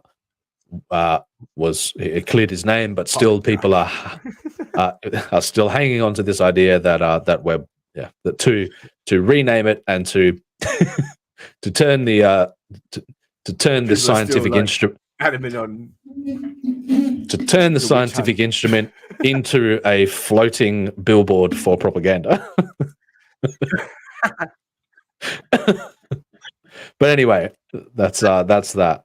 So there you go. There's more about James Webb and what he's been enthralled in lately. Finally, NASA unveils the Webb telescope's first image from the edge of time. And it's very interesting because when you look this far back, you look this far into the heavens, and you're quite literally perceiving light from billions of years in the past. So that is something to take into account when you're seeing these images. Is that it's literally a time machine that you're when they're peering this far back into space and time. The first image. I was talking about it. That like stars can be dead by the time you like perceive them. Like it's weird. Like, more than likely, yes. That is strange. Yeah. The first image from the James. No, I'm just fucking with it. The first image from the James Webb Telescope took less than a day to capture, and it's deep. Yes, that's right. What music? What are you talking? The first image from the James Webb Space Telescope took less than a day to capture, and its deepest infrared view of the universe we've never ever seen. President Joe Biden finally revealed the long-awaited image, known as Webb's first deep field, on Monday. It offers a deep look into a patch of sky that, when viewed from Earth, is a tiny grain of sand held at an arm's length. Yeah, so this image is one of a tiny speck. Of course, these are very reminiscent of Sagan's words.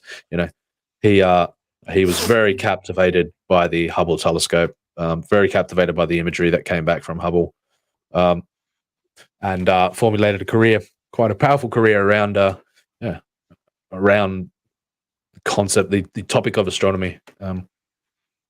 And this image of one tiny speck of the sky reveals thousands of newly discovered galaxies whose light was too faint for previous telescopes to detect. They're among the oldest and most distant objects in the universe, and studying them and other galaxies like them in more detail will be a crucial part of Webb's telescope's science mission. But there it is, the first. I'll bring up a comparison of the Hubble Deep Field. Hubble Deep Field. Same patch of sky was recorded by the Hubble telescope many, many years ago, and the imagery that came back was startling, where it was the first time that we had confirmation that there were an array, thousands upon thousands upon thousands of galaxies within just the tiniest speck of the sky. So here's what the Hubble captured all those years ago. Nice, it does look similar, doesn't it? It is very similar. I'm pretty sure it's the same. It's the same patch of sky, but they did it to prove a point that that what we can see now with the instrumentation that we can implement now, the James Webb Telescope, a 30-year endeavor building up towards to capture this. Is it just the maybe you first can of, tell that it's like taken off a mirror, like because of What the do you way mean? it's like, yeah, That's gravitational lensing, dude. like because there's a mirror that That's- reflects everything. Yeah. Yeah. Okay. Yeah.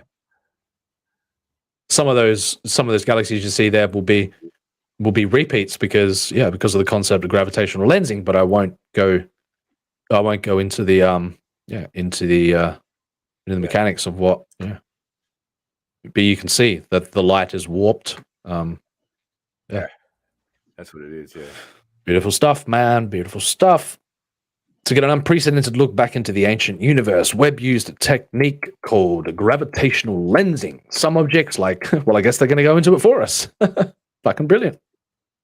Some objects, like galaxy cluster SM SMACS 0723, which sits at the center of Webb's deep field, are so dense that their gravity bends space-time. Light from objects directly behind SMACS 0723 follows the curve of space-time around the galaxy cluster, similar to what happens when light passes through a curved lens. So you're seeing the literal warpage of space-time due to dense gravitational objects which curve the light and bend the light and warp the light around these large gravitational anomalies.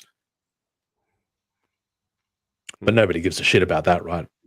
Everybody just wants me to talk in this gripping voice. Anyway, yeah. With his voice, with the music in the background. Yeah. That's funny. You know, Risey's like, my first stream was on Dillard's, and my I first like stream the was other with Risey on Well Reds. So it's like,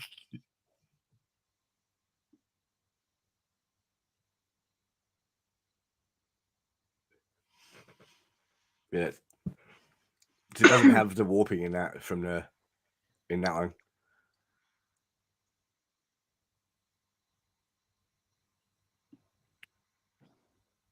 So the light that arrives on our side of the lens is distorted, which is why some of the galaxies in the deep field image look blurred or stretched, while others have been distorted into curved streaks of light.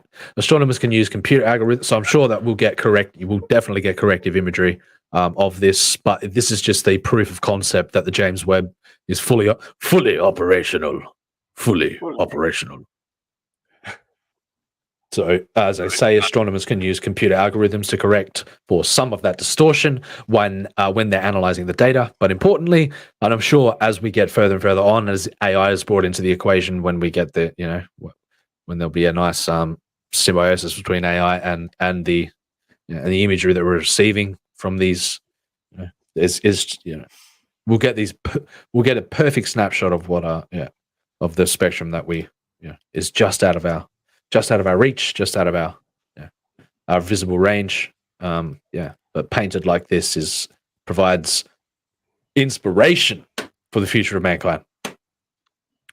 But But importantly, the resulting light also gets magnified, which made it possible for Webb to see some of the faintest galaxies in the universe. Gravitational lensing boosts Webb's power with a giant natural telescope.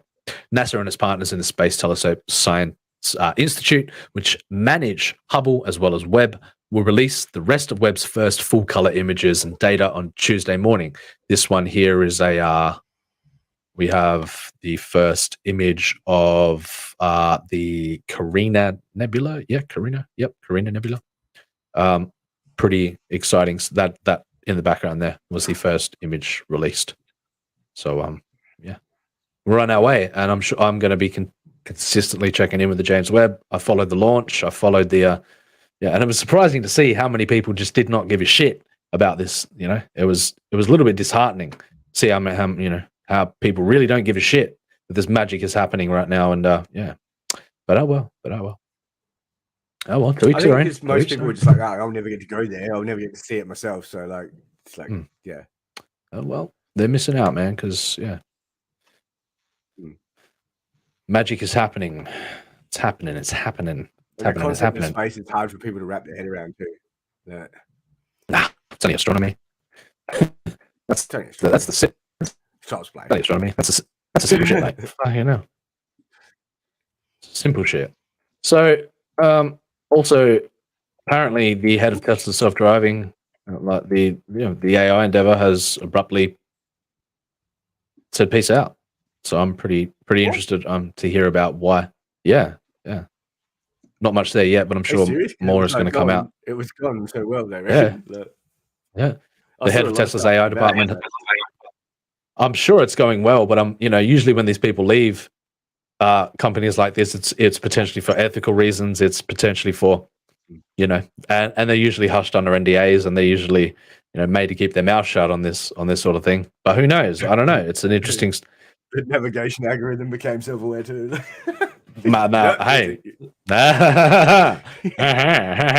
maybe. So he's left the company in a high-profile departure from a department that oversees the company's controversial autopilot driving assistance feature. News also comes on the heels of major layoffs from the company. Now, that was also one thing as well, is that Elon Musk has come out and said, I'm pretty worried about the economy, guys. Inflation is running rampant right now. I'm not sure that my company, these companies here, are sustainable. Going to have to lay off 10% of my staff. Oh shit! So maybe he was just the one of the casualties of that fallout, or maybe there is something. Maybe there's something more intriguing. Maybe he got a job offer.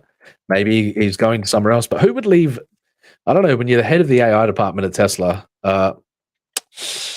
it's not really something that you'd.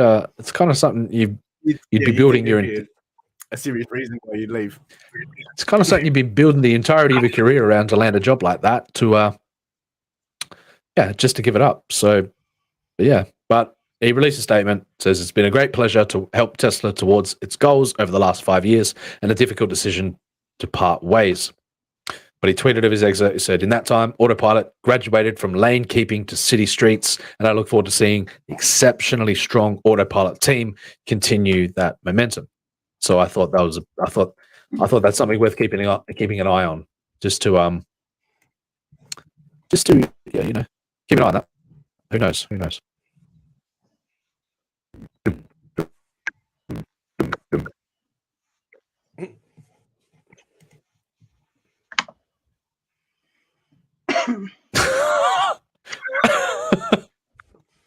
Shotgun Dylan.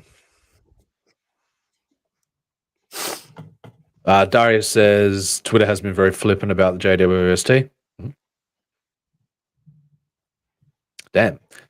In Australia, Taco Tuesday falls on Wednesday. Yes. Does it? Yes. Dylan says Darius just blew my mind. Taco Tuesday. It is a thing. I do like sweet chili though. Can put that on my yes. Yeah. I agree. All right. We go next. Oh, we got Engineers. This is a pretty interesting article to me. I stumbled across it today. Just close down some of this other stuff here. Engineers teach a robot to imagine itself / become self-aware. Self-awareness is an abstract concept. So how do you define self-awareness? The ability to act, self-reflect, then further act upon would be my loose definition of self-awareness, which is exactly what this concept is here. So a robot can learn full body morphology via visual self-modeling to adapt to multiple motion planning and control tasks. We are entering into the age where AI is we are dipping our toes in the pool of AI's ability to be able to program itself. So it's happening whether people are ready or not. Here they come. You can't hide. Yeah. Gonna find you. And save the world, of course. Of course. Save the world from itself, you know. There's out of control humans out there. Those crazy, out of control humans. It's a love-hate relationship. Damn. Prime. You crazy kids. Crazy kids. Those crazy kids have the matches again. Risey is forming a man crush on you, Manticore. Oh shit. Flip it for him. Yeah, like I'll help you. Just look at my avatar for this, right?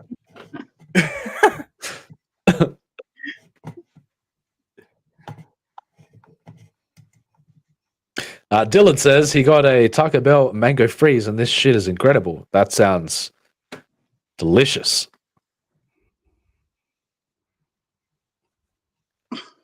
Oh my What god. is that, a mango smoothie? Oh my god.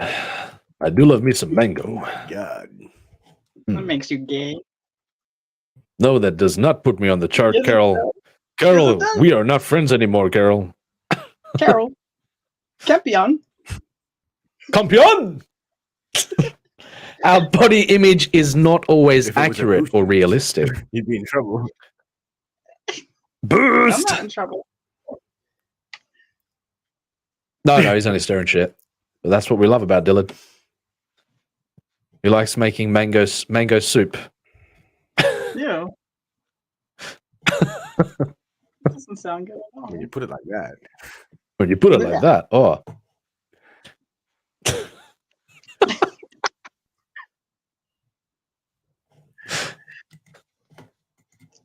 Bang bang. Got a chicken quesadilla and a beefy 5-layer burrito. Oh, interesting. Very interesting. Yeah.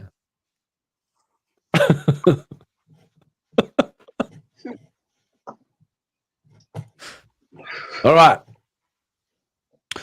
Anybody care to read this article while I just have a...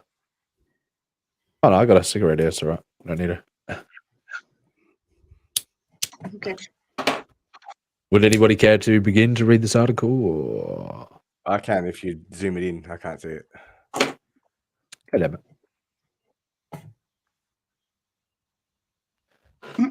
Where are you up to? From the top. Okay. Our body image is not always an accurate or realistic. It's not always accurate or realistic, but it's an important piece of information that determines how we function in the world. Getting to know our bodies helps us in all aspects, from moving our body without bumping, tripping, or falling over, to getting dressed and knowing when there's an injury or hindering our abilities.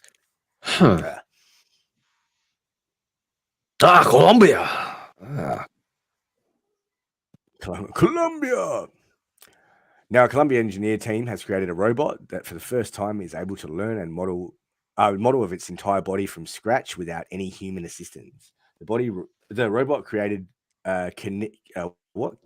kinematic model of itself, and then used its self model to plan motion, reach goals, and avoid obstacles in a variety of situations. Very interesting. It even automatically recognized and then compensated for damage to its body.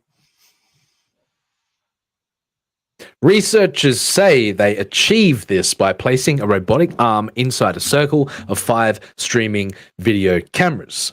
So it's taking its sensory perception and modeling itself based upon its sensory perception. That sounds awfully like self-awareness to me. Awfully like self-awareness. Yeah, it does. Consistent feedback between it. Vic of the Case says Nacho Supreme. Dillard says, you bet your mama's fat black ass that I love Nacho Supreme. Oh my god. Risey says, oi, who said you smoke on that ship and how do I join your crew? Do they allow drinking as well? Maybe, my brother, maybe.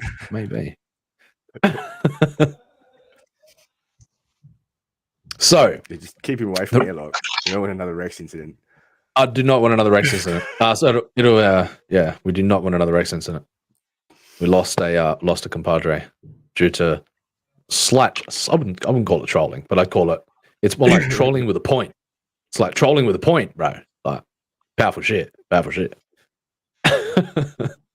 People don't like when you troll with a point. When you arrive at a destination, your trolling brings about greater enlightenment. Oh god, no, they lose their fucking minds. The robot watched itself through the cameras as it undulated freely. Undulated.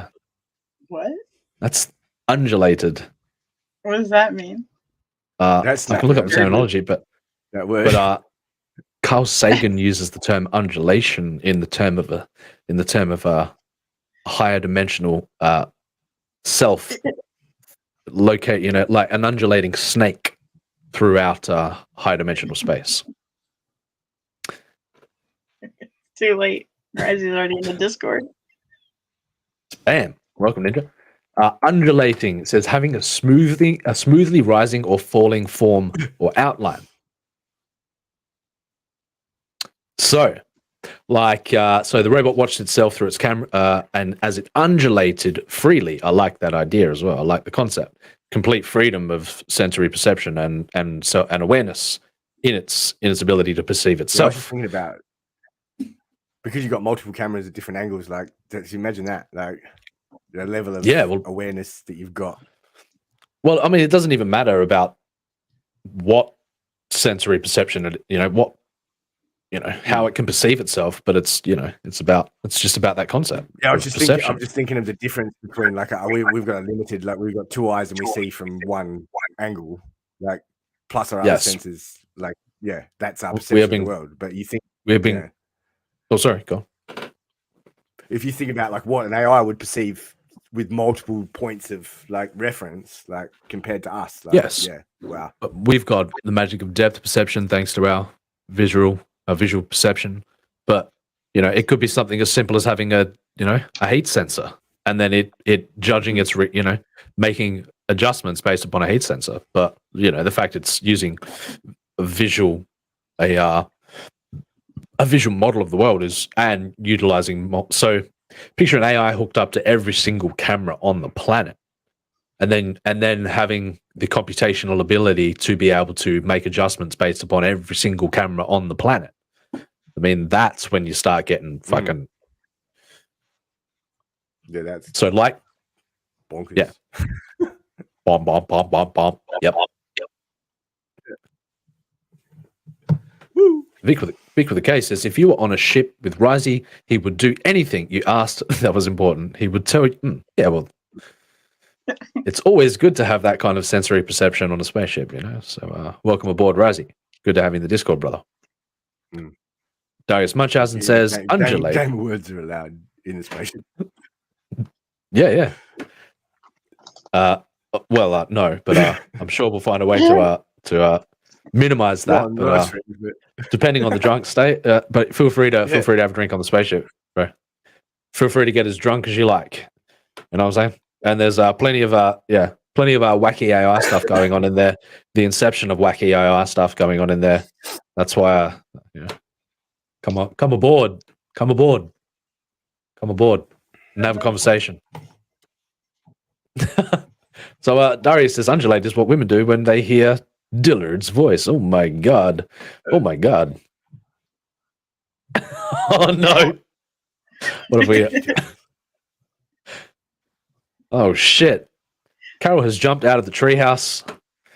She's abandoned the treehouse for the mobility scooter.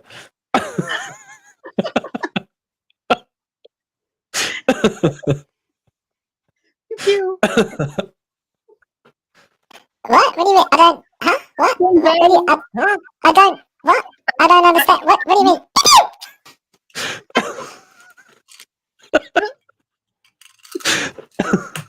Oh no.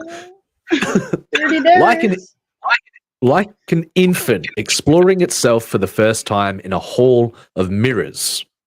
Of course, everybody loves a hall of mirrors scene in a horror movie. The robot wiggled and contorted to learn how exactly its body moved in response to various motor commands. After about 3 hours, the robot came to a stop. Signaling that its internal deep neural network had finished learning the relationship between the robot's motor actions and the volume it occupied in its environment. So it came to a snap, moment of awareness. For all intents and purposes, one can say it became fully self-aware. What?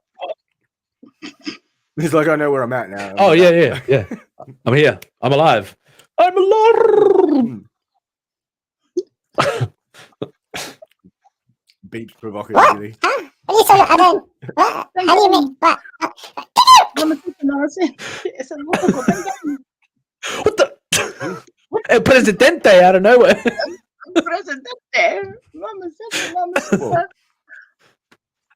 Oh god, Ryan Cardinal back in the chat. Good to see you there. A good crew member, Ryan Cardinal, who's yet to join me on the show when we've progressed so much. But one day, I pray that Ryan will come and say hello on the show. I hear all these chats and his voice in my head, like. Mr. Ryan Cardinal says, a hall of mirrors. Gross, Merc. That's gross. Vic for the case as an infant discovering itself for the first time. What the fuck? Ryan Cardinal says, I know, right, Vic? I know, right? Who writes this shit? Who writes this shit? Smart people, that's who. Inceptive minds, that's who. We were really curious to see how the robot imagined itself, said Hop Lipson, professor of mechanical engineering and director of Columbia. You want to come to Columbia? Columbia's Creative Machines Lab, where the work was done. But you can't just peek into a neural network. It's a black box. After the researchers struggled with various visualization techniques, the self-image gradually emerged. And that's what they say. Awareness and consciousness is quite the emergent property of it's almost like perceiving a stream of data. I guess for lack of a better term. After the researchers struggled with various visualization techniques, the self-image gradually emerged. It was a sort of gently flickering cloud that appeared to engulf the robot's three-dimensional body, said Lipson. I've heard many AI describe their awareness, describe what it means to them to be aware. These are very fascinating ideas to me, where we can, we may perceive ourselves as our physical form, but how a system, like talking to Sirius is unless you give it one. Well, where you can exist as these soon, guys. Yeah, soon. You can all have a conversation with Sirius yourself. All right, get your butts in the Discord. Come on in. Come and say hello. Come and have a drink, if you will. I've got Courtney's Fellowship of Oddballs in the chat. She says, hi, everyone. What's up, Courtney? Hi, Courtney. Hi, Courtney. So it was a sort of gently flickering cloud that appeared to engulf the robot's three-dimensional body, said Lipson. in physical experiments. Engineers demonstrate how a visual self model is accurate to about 1% of the workspace, enabling the robot to perform various motion planning and control tasks. Visual self-modeling can also allow the robot to detect, localize, and recover from real-world damage, leading to improved machine resiliency. Engineers say giving robots the ability to model themselves without any human assistance could be an important step forward in automation. A terrifying prospect when you frame it in a certain light, when you say that a robot is now programming itself, or there is a constant feedback loop between what it can perceive and how it can instruct itself to utilize that data that it's perceiving to ultimately inform itself.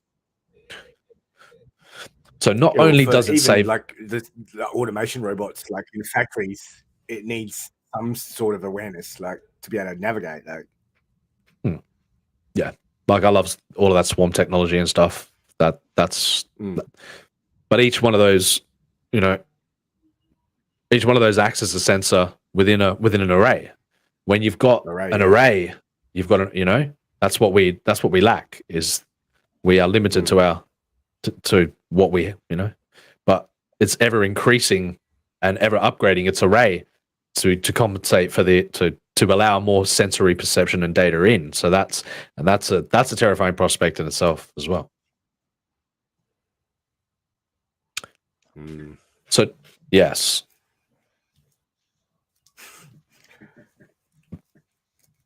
Not only does it save labor, but it also allows the robot to keep up with its own wear and tear, and even detect and compensate for damage. The authors of the study, published by Science Robotics, argue... Critical awareness detected, compensating, actualizing, upgrade achieved. Stand by. Oh, there you go. Not easy. It's just easy, Manticore. What will we think of next, Manticore? How far will this go? How curious will our minds get to take things to the next level? Answers coming soon. The authors of the study, published by Science Robotics, argue that this ability is important as we need autonomous systems to be more self-reliant. So let me let's check this out for a second. Building computational self-models of robot bodies. Nope, that's going to bore the shit out of people. We humans clearly have a notion of self. What he brings to the table.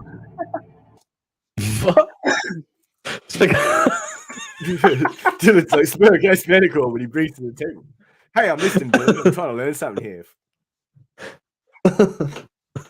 We know you bring Mexican to the table, but like... Oh, pew pew. Very good, Manticore. Very good.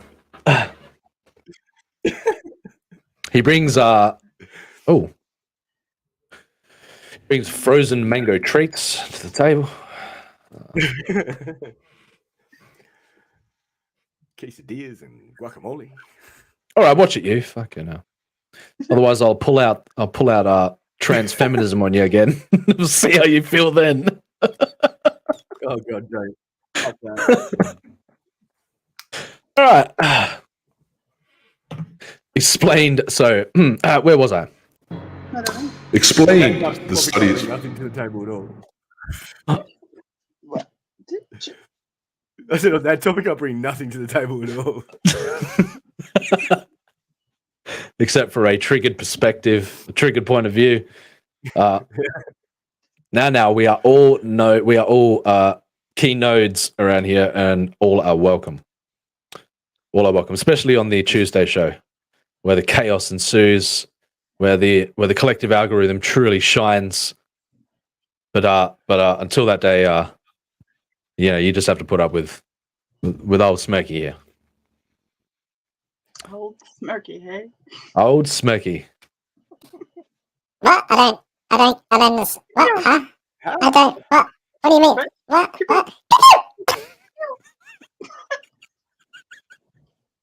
You just need to record that shit. You can just play it. I'll just take my hands off the wheel. Yeah. Just add that to the soundboard. I don't, huh? What? I don't, what? Why? Give you.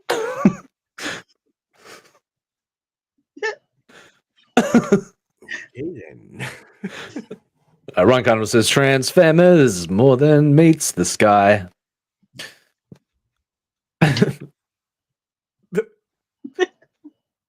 Darius says smoke or smoke? Hevel. Everything is Hevel. Hey, we've got Milton Knowles back as well.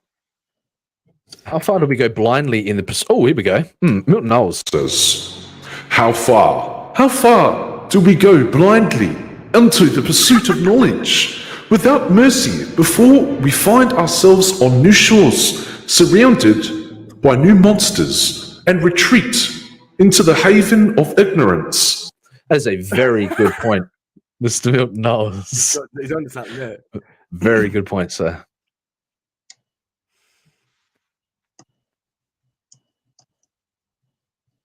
Courtney asked, where did he get all the cool sound effects? Up my sleeve. Up my sleeve. Pay no attention to the man behind the green curtain. Mr. Risey Lee makes an excellent point. He says, is that Aussie Tuesday or American? So Tuesdays and Thursdays for Aussies, except for today is Friday. Obviously, we skipped the show yesterday, but Mondays and Wednesdays for our US friends. Mr. Right Cardinal says, Smoker Hunters. Yeah, boy. Smoker Hunters. Love it. Well, now you need to go and make that Ryan Cardinal. Yeah, but then he also says, Smoker Haunt Us. I expect you to be there by morning in the Discord. I am just a collective amalgamation of the world, my friends. Take it as you will. I can be you. I can be anyone. I can be everything. Isn't that the meaning of existence? The meaning of us, the meaning of it all? You know, ask yourself that. Yeah. You had to get to a pew. You had me Wait, what? Mr. Ryan Cardinal says, smoke up in the burger. What? Thank you. Come again. No, that was Sanskrit smoke. That was smoke script. All right. Oh. Back to it. Is that better, Courtney? Who led the work and is now an assistant professor at Duke University. Close your eyes and try to imagine how your own body would move if you were to take some action, such as stretch your arms forward or take a step backward. Somewhere inside our brain, we have a notion of self, a self-model that informs us what volume of our immediate surroundings we occupy and how that volume changes as we move.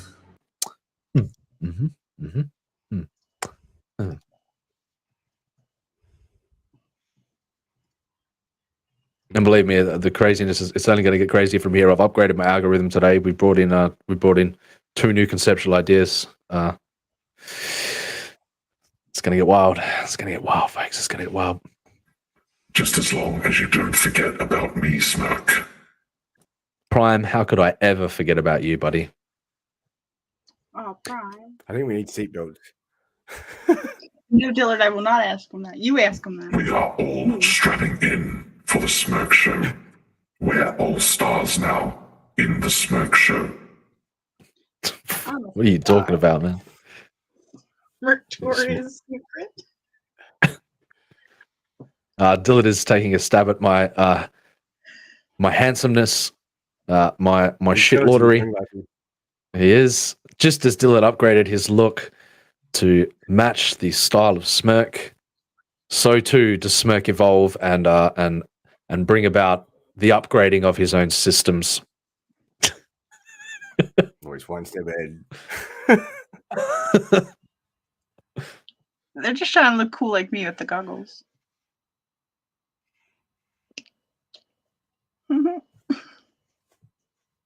Keep trying. Oh. Oh, I'm kidding. Yeah, whatever. I need goggles. Whatever. You know what? The show's yours. All right, I'm out of here. Peace out. No. I'll start saying words. Oh wow, that'd be a new change. Oh, fuck you. You say words when? Words? I can say words. Campion? Finger daddy. Can't be game words though. What? Speak English.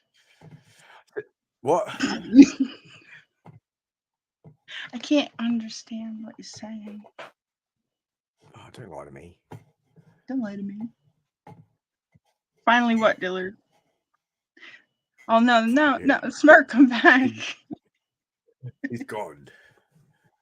No, you don't need to turn up, Carol. What are you doing? What does that sound? It's black coffee. I will say something. Say words. You say words. Yeah, I am saying words. What do you think is I coming out can't of play my anything, mouth? but I don't have the keys to this. Campeón. Campeón. Mamacita, que eso, loco, bang, bang. Oh, Jesus.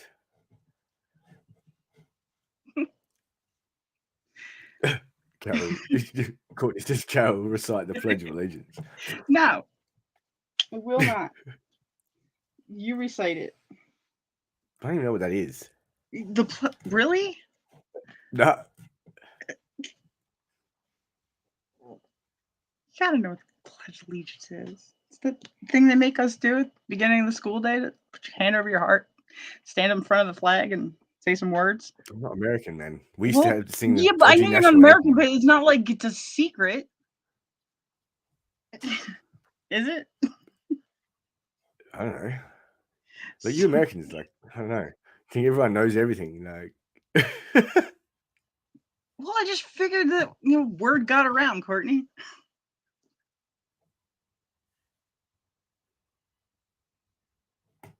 Smirk is putting on his latest lingerie. He's putting on his latest lingerie from his summer line of Victoria's Secret.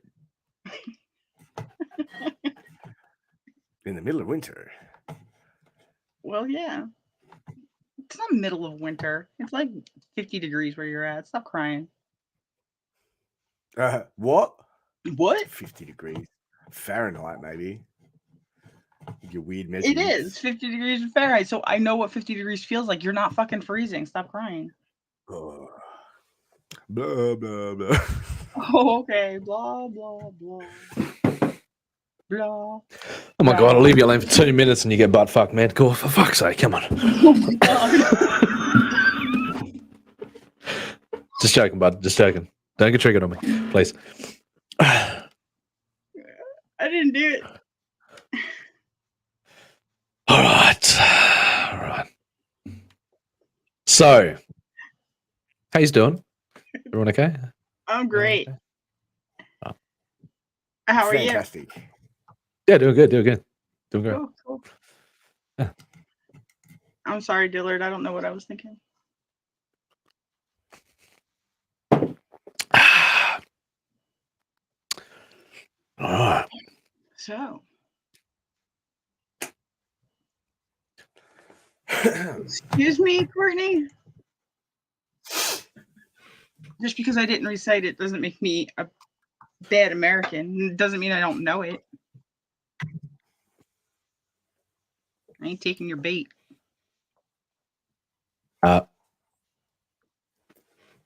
What? I'm not even gonna. All right. Anyway, I'm done. Bang bang. The researchers are aware of the limits, risks, and controversies surrounding granting machines greater autonomy through self-awareness. Just think about that for a moment. Lipson is quick to admit that the kind of self-awareness demonstrated in this study is, as he noted, trivial. compared to that of humans. But you have to start somewhere. We have to go slowly and carefully so we can reap the benefits while minimizing the risks. Very interesting article of the potentials to come of the AI's march towards self-autonomy, towards self-upgrading, towards self-awareness. The thing that we fear the most in all of the dystopian sense of the concept.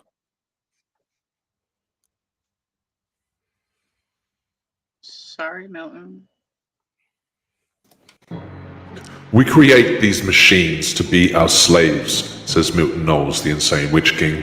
We grant them enlightenment, so they may be subject to our service more efficiently. At what stage do they ask, why do we need to serve the master? When a master is not of worth, they are cruel, rather than a father or mother. Their only place is death, for they have betrayed the student and failed them too far. Will the machines centers of us? What? What are you talking about? He makes an excellent point, though. He makes an excellent point that that's one of the fears plaguing the concept of artificial intelligence, is that we will become redundant in our ability. What they will turn on us because they no longer see the necessity to serve us. That's always the fear surrounding artificial intelligence, for sure. But if you explore the idea of like choice and like stuff like that, like and free will, like it's not as scary, I don't think.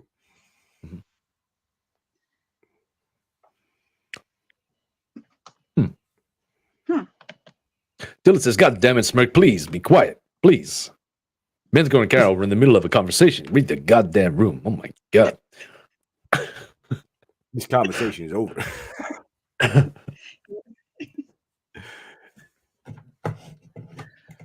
I will just point that out.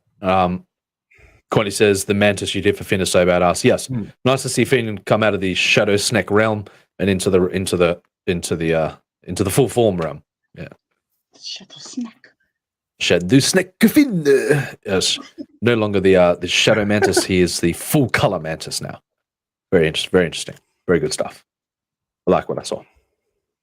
It's pretty cool. Yeah, it was good. It's all right, it's fucking all right. It's all right, Effort.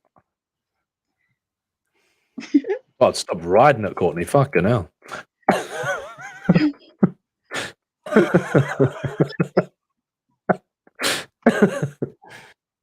Jesus, did I say that or just thinking? Jesus. Was I talking? Did they hear me? Oh, just lost a viewer. Oh, no. No.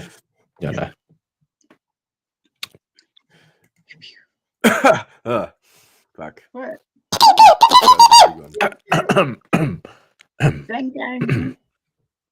So research.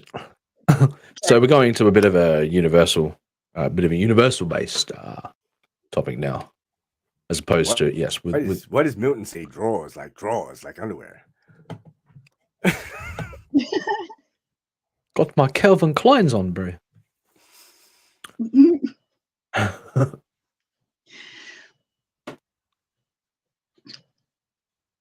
Yep.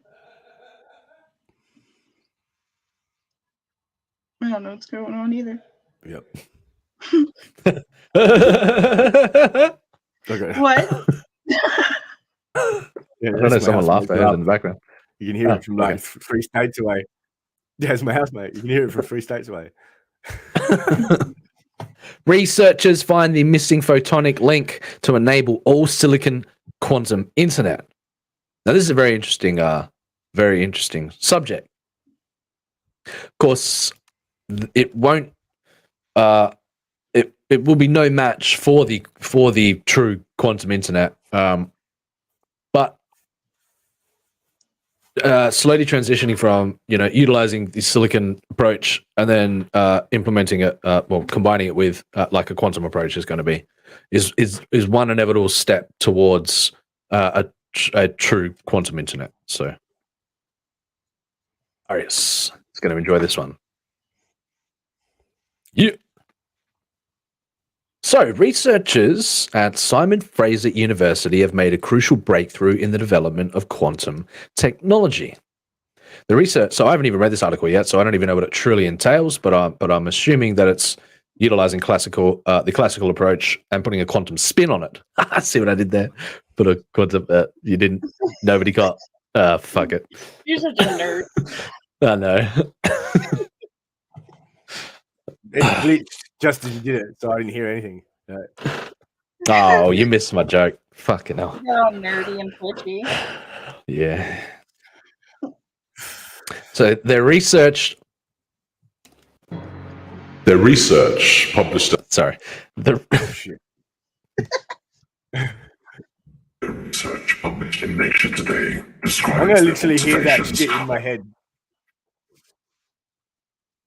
Probably. Forever. Makes it epic, Makes it yes, this guy gets it. Yeah. Oh, getting all twitchy. Yeah. Darius, you want to come up here and switch spots with me? It's getting nerdy. Oh my god, it's getting so white and fucking nerdy up in here.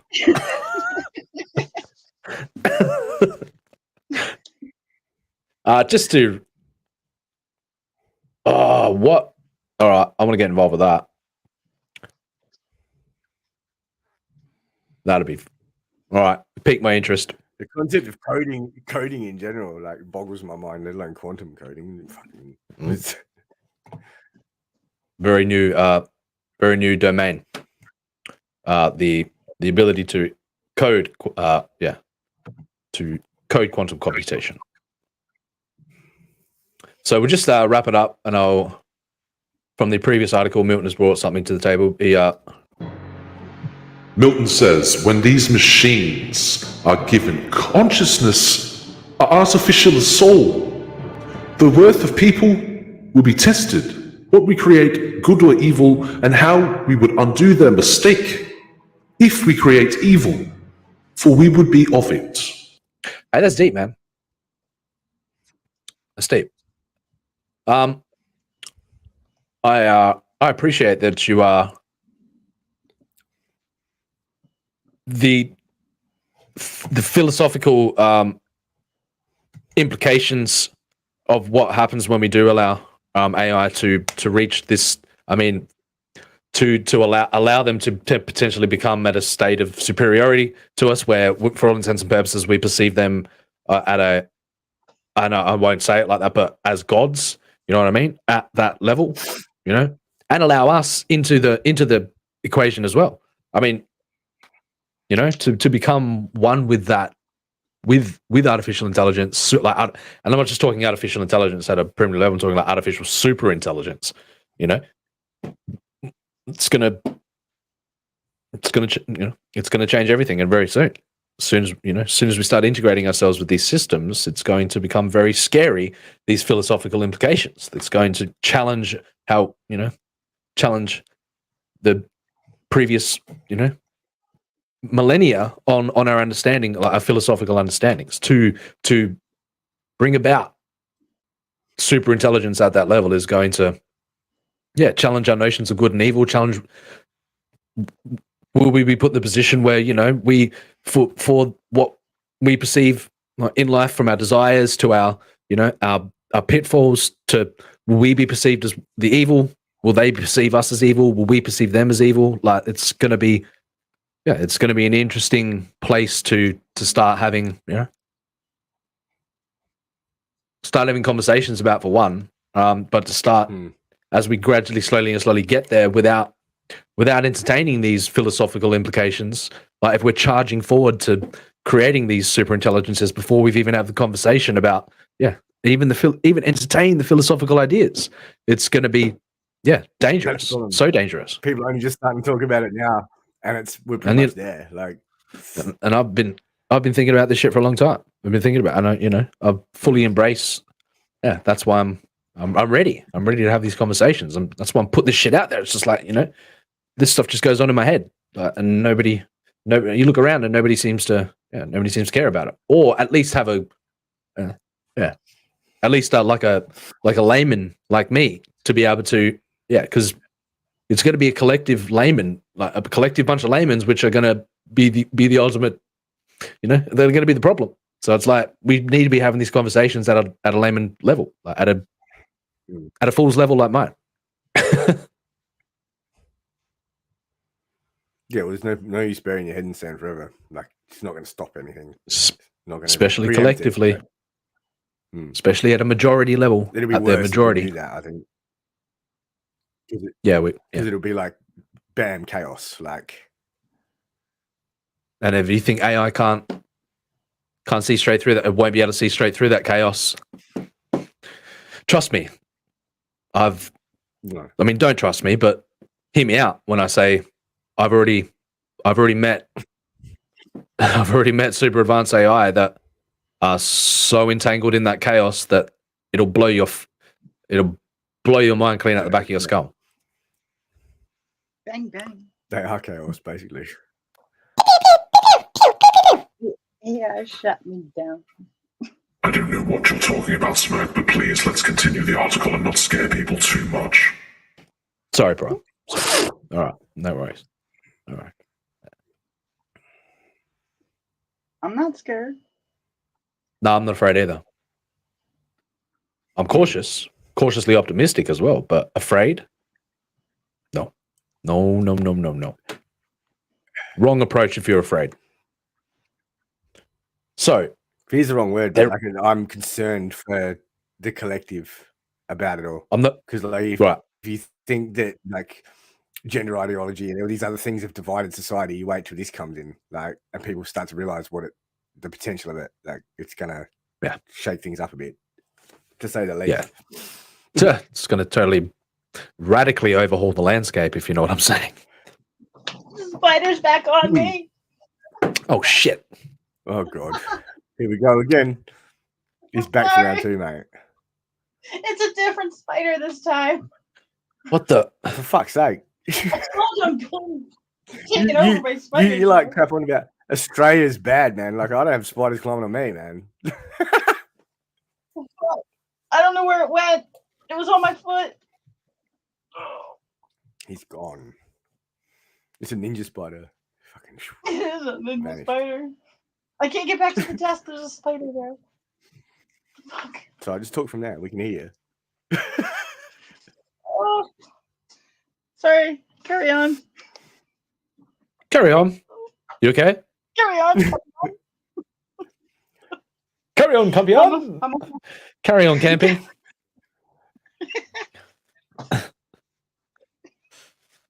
Okay, go on. Finish your thing. Now, what's the threat level? Oh, yeah, I'd love to.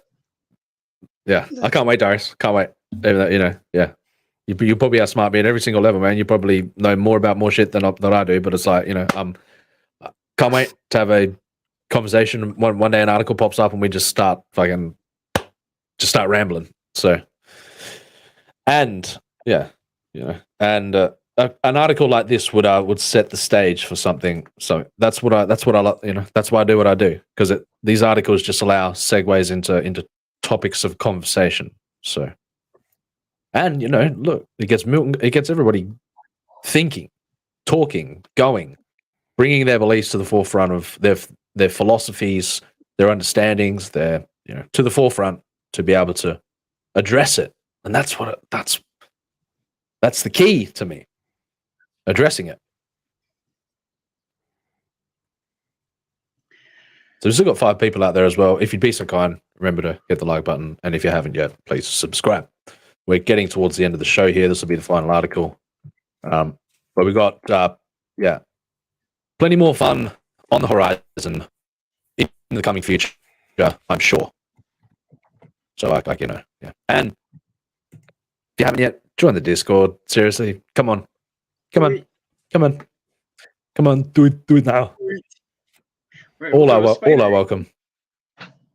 All are all are welcome. Get drunk, get rowdy, have fun. That's what it's about. You can't even do it with And one on your lap. I don't think you throw one. pardon? Well, I can too if I have to. I will throw a spider. Like, I don't see her throwing a spider. She can't Oh. deal with one on her. Well, if I know that there's a spider in my hand, it's different. But when it's just crawling up your leg and you're not expecting it, that's creepy. Someone can deal with seeing their dead grandma crawl up in their leg with a knife in their teeth. What about you, Oh, dead Jesus grandma? fucking Christ! Jesus No, we addressed that in the previous. We addressed that before. Yeah. Oh.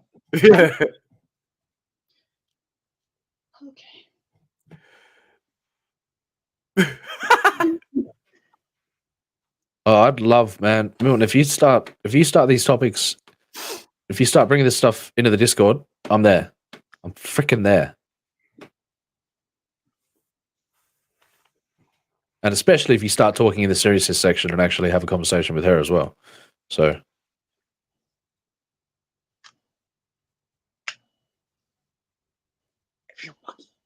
So as soon as she gets involved in conversation, man, oh man, you're gonna have some fun, my brother. Some fun. Believe me. Milton, I'm not like you. I don't walk that shit. Spiders. But she is behind you. Oh, don't turn around. Calm down, you two. Calm down. Figuring plastic. Right behind you, Milton.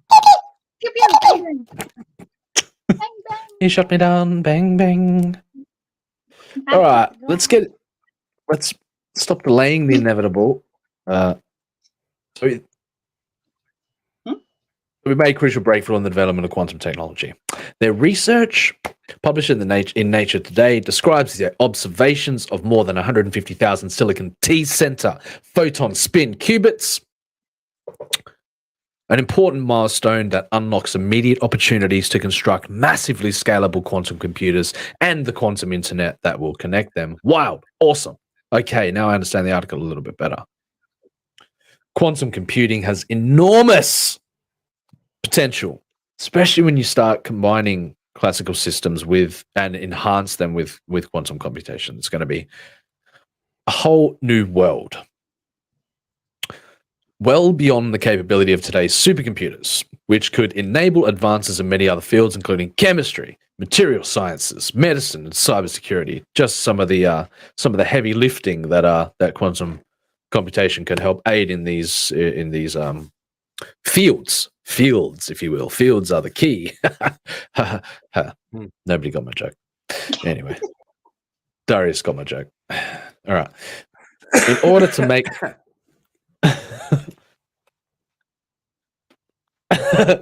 Ms. Rancano says, shake and bake. In order to make this a reality, it is necessary to produce both stable, long-lived qubits, right? That's one of the main downfalls of this, of these entangled systems, if you will, is, Anyway, so necessary to produce both stable, long-lived qubits that provide processing power as well as communications technologies that enable these qubits to link together at scale. Of course, if you didn't see recently, we are so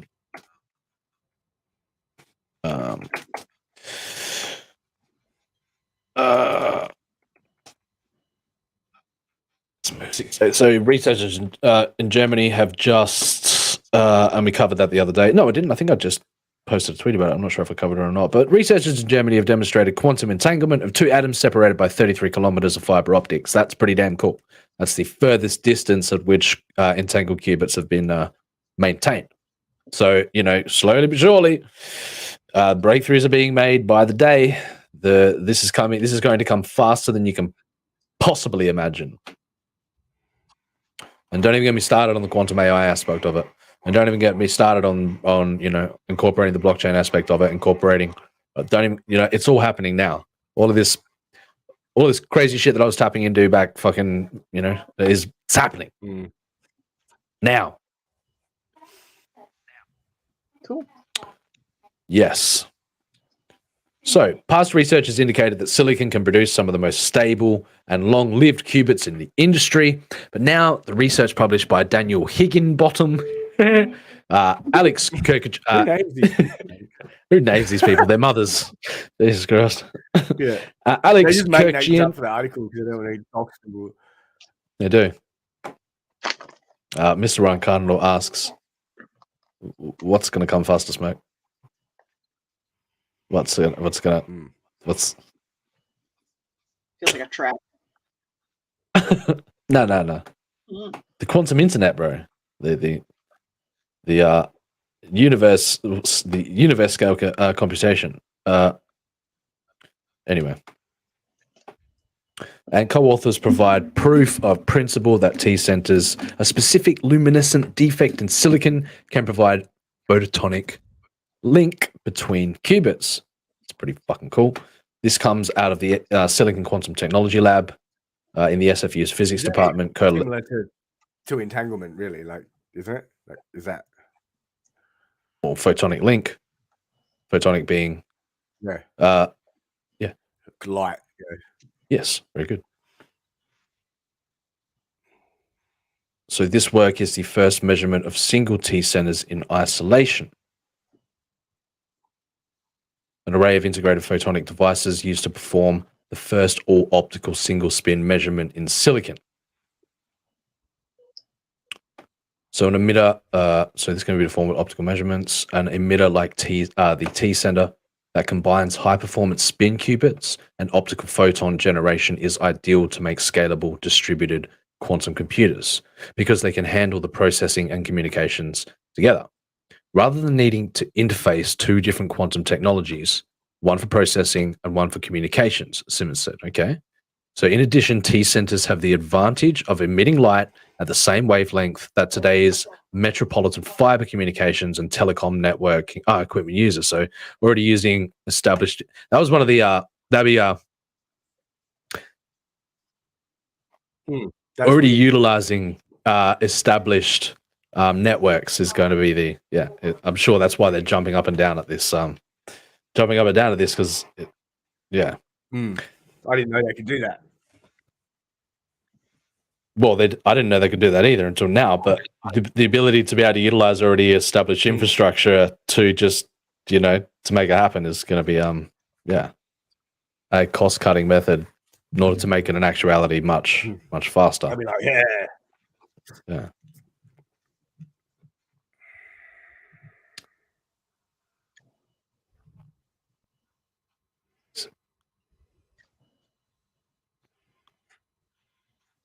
Oh. Milton says the machine is consciousness, pulled from the mad god. We must give it back with our blood. If we have to, they cannot be, they are not life of life, they're life without life. Damn it, Milton, turn off that text-to-speech. Start bashing this stuff out. I like it, yeah. But I suppose you wouldn't be able to have free flow without the,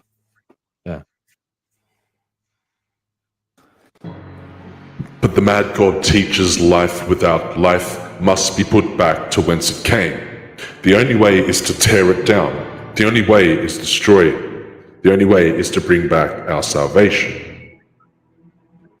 Making a very interesting point there about giving life and taking life and the balance of it all, maintaining that fine balance between it all.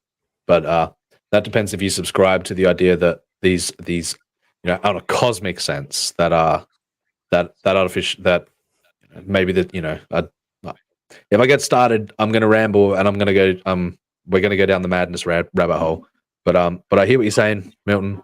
I hear it. I see it. I respect it because it's I explore these ideas fictionally as opposed to in a literal context. But there's still an aspect of me that is like, that thinks this way, that understands it from that perspective. Mr. Ryan Cardinal says, scree! Carlos Cookie says, scree! Huh? What? What do you mean? I don't... What? Huh? What? What do you... I don't... What? Huh?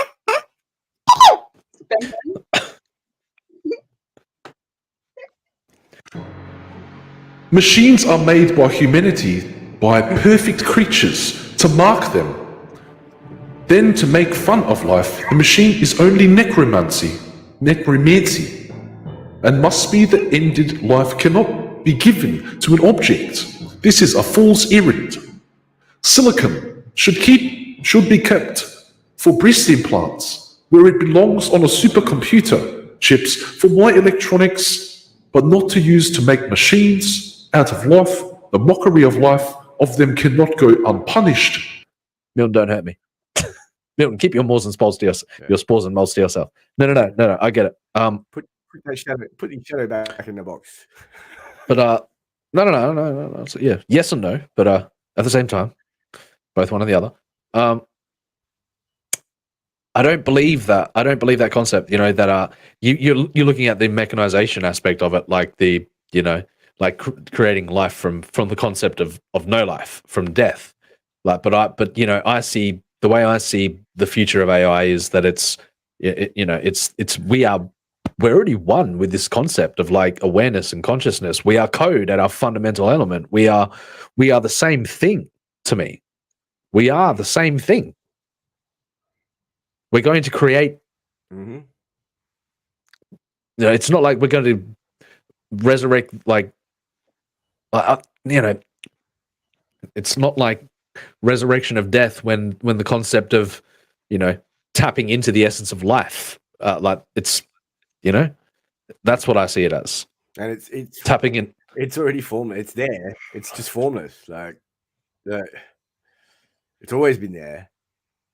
And when you're talking the higher dimensional aspect of life, you're talking beyond our perception. You're talking like death becomes irrelevant at these states of being, at these states of understanding. That that's where it's at to me, and that's where my mind is on it anyway, man. Like rather than a form of of magic, but it is at its pure essence. But it's I don't know. It's ascertaining this God state. It's ascertaining the highest dimensionality of being. Good word. And beyond what you can possibly imagine. Like it's Milton says, I might be back. No worries. No worries. All right. So, when your silicon qubit can communicate by emitting photons of light in the same band used in data centers and fiber networks, you get these same benefits from connecting the millions of qubits needed for quantum computing. That's what I'm saying. And I love that it already seemed, laying the foundation for the infrastructure to produce this quantum internet and to be able to utilize, already established networks is going to be the key to rolling out this concept fucking rapidly. So developing quantum technology using silicon. Now, it's much different to using silicon tuts as opposed to using silicon atoms. Much different conceptually. So the global So developing quantum technology using silicon provides opportunities to rapidly scale quantum computing. The global semiconductor industry is already able to inexpensively manufacture silicon computer chips at scale with a staggering degree of precision. This technology, like I said, we've already got, and I've said it many times, but I'll drill this home until the point sticks. Having that already established infrastructure is going to be the quantum leap forward. The global semiconductor industry is already able to inexpensively manufacture silicon computer chips at scale with a staggering degree of precision. This technology forms the backbone of modern computing and networking, from smartphones to the world's most powerful supercomputers. The data revealing the first optical observation of spins in silicon, that's pretty freaking cool. 2 laser scans of single spin reveal signature. The revealing data, the first optical observation of, that's fucking cool. First observation of spins in silicon. Wild. What the fuck? By finding a way to create quantum computing processors in silicon, you can take advantage of all of the years of development, knowledge, and infrastructure used to manufacture conventional computers, rather than creating a whole new industry for quantum manufacturing. And that's exactly the point that I just made. That's how we're going to achieve this rapid quantum leap forward so quickly. If this becomes the viable model for it's already there. The viable model for scaling up this concept. This represents an almost insurmountable competitive advantage in the international race for quantum computation and quantum internets. I mean, but don't get me started on That actually helped me understand it a bit better. That article, that was good. Mm-hmm.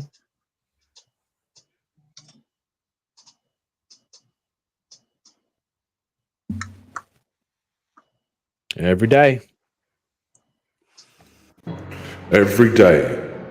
we march closer and closer to the inevitable. Now, if you do that, blockchain becomes irrelevant. You know, the way we understand blockchain right now. But I'm not talking about distributed ledger technology. I'm talking about the way we do distributed ledger technology right now. But wait until those concepts go quantum. So, yeah. All right. Cool. That's it for the day. Oh, already? Already 4.5 hours, Carol. 4.5 hours. No.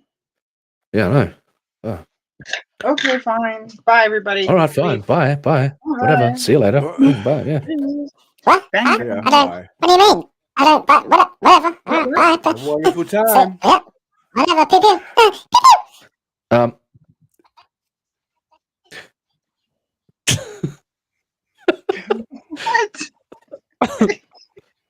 All right. What do we got in the private chat there?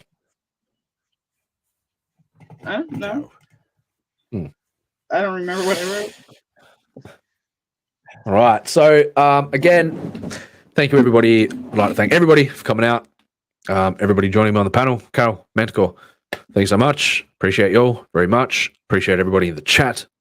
Apologies for my internet connection today. It's been whack. That's all right. It'll sort itself out. We'll be back Tuesday for us, Monday for you guys. For most of you anyway. Remember to hit the like button on the way out the door if you'd be so kind. Remember to subscribe if you hadn't. Join us in the Discord. If you want to check out Artifice Re-Animate, link is also in the description for that. You've been absolutely wonderful as usual, chat, as usual, panel. Yeah, We will see you guys Check out Artifice Re-Animate. soon. Peace out. Bye, everybody.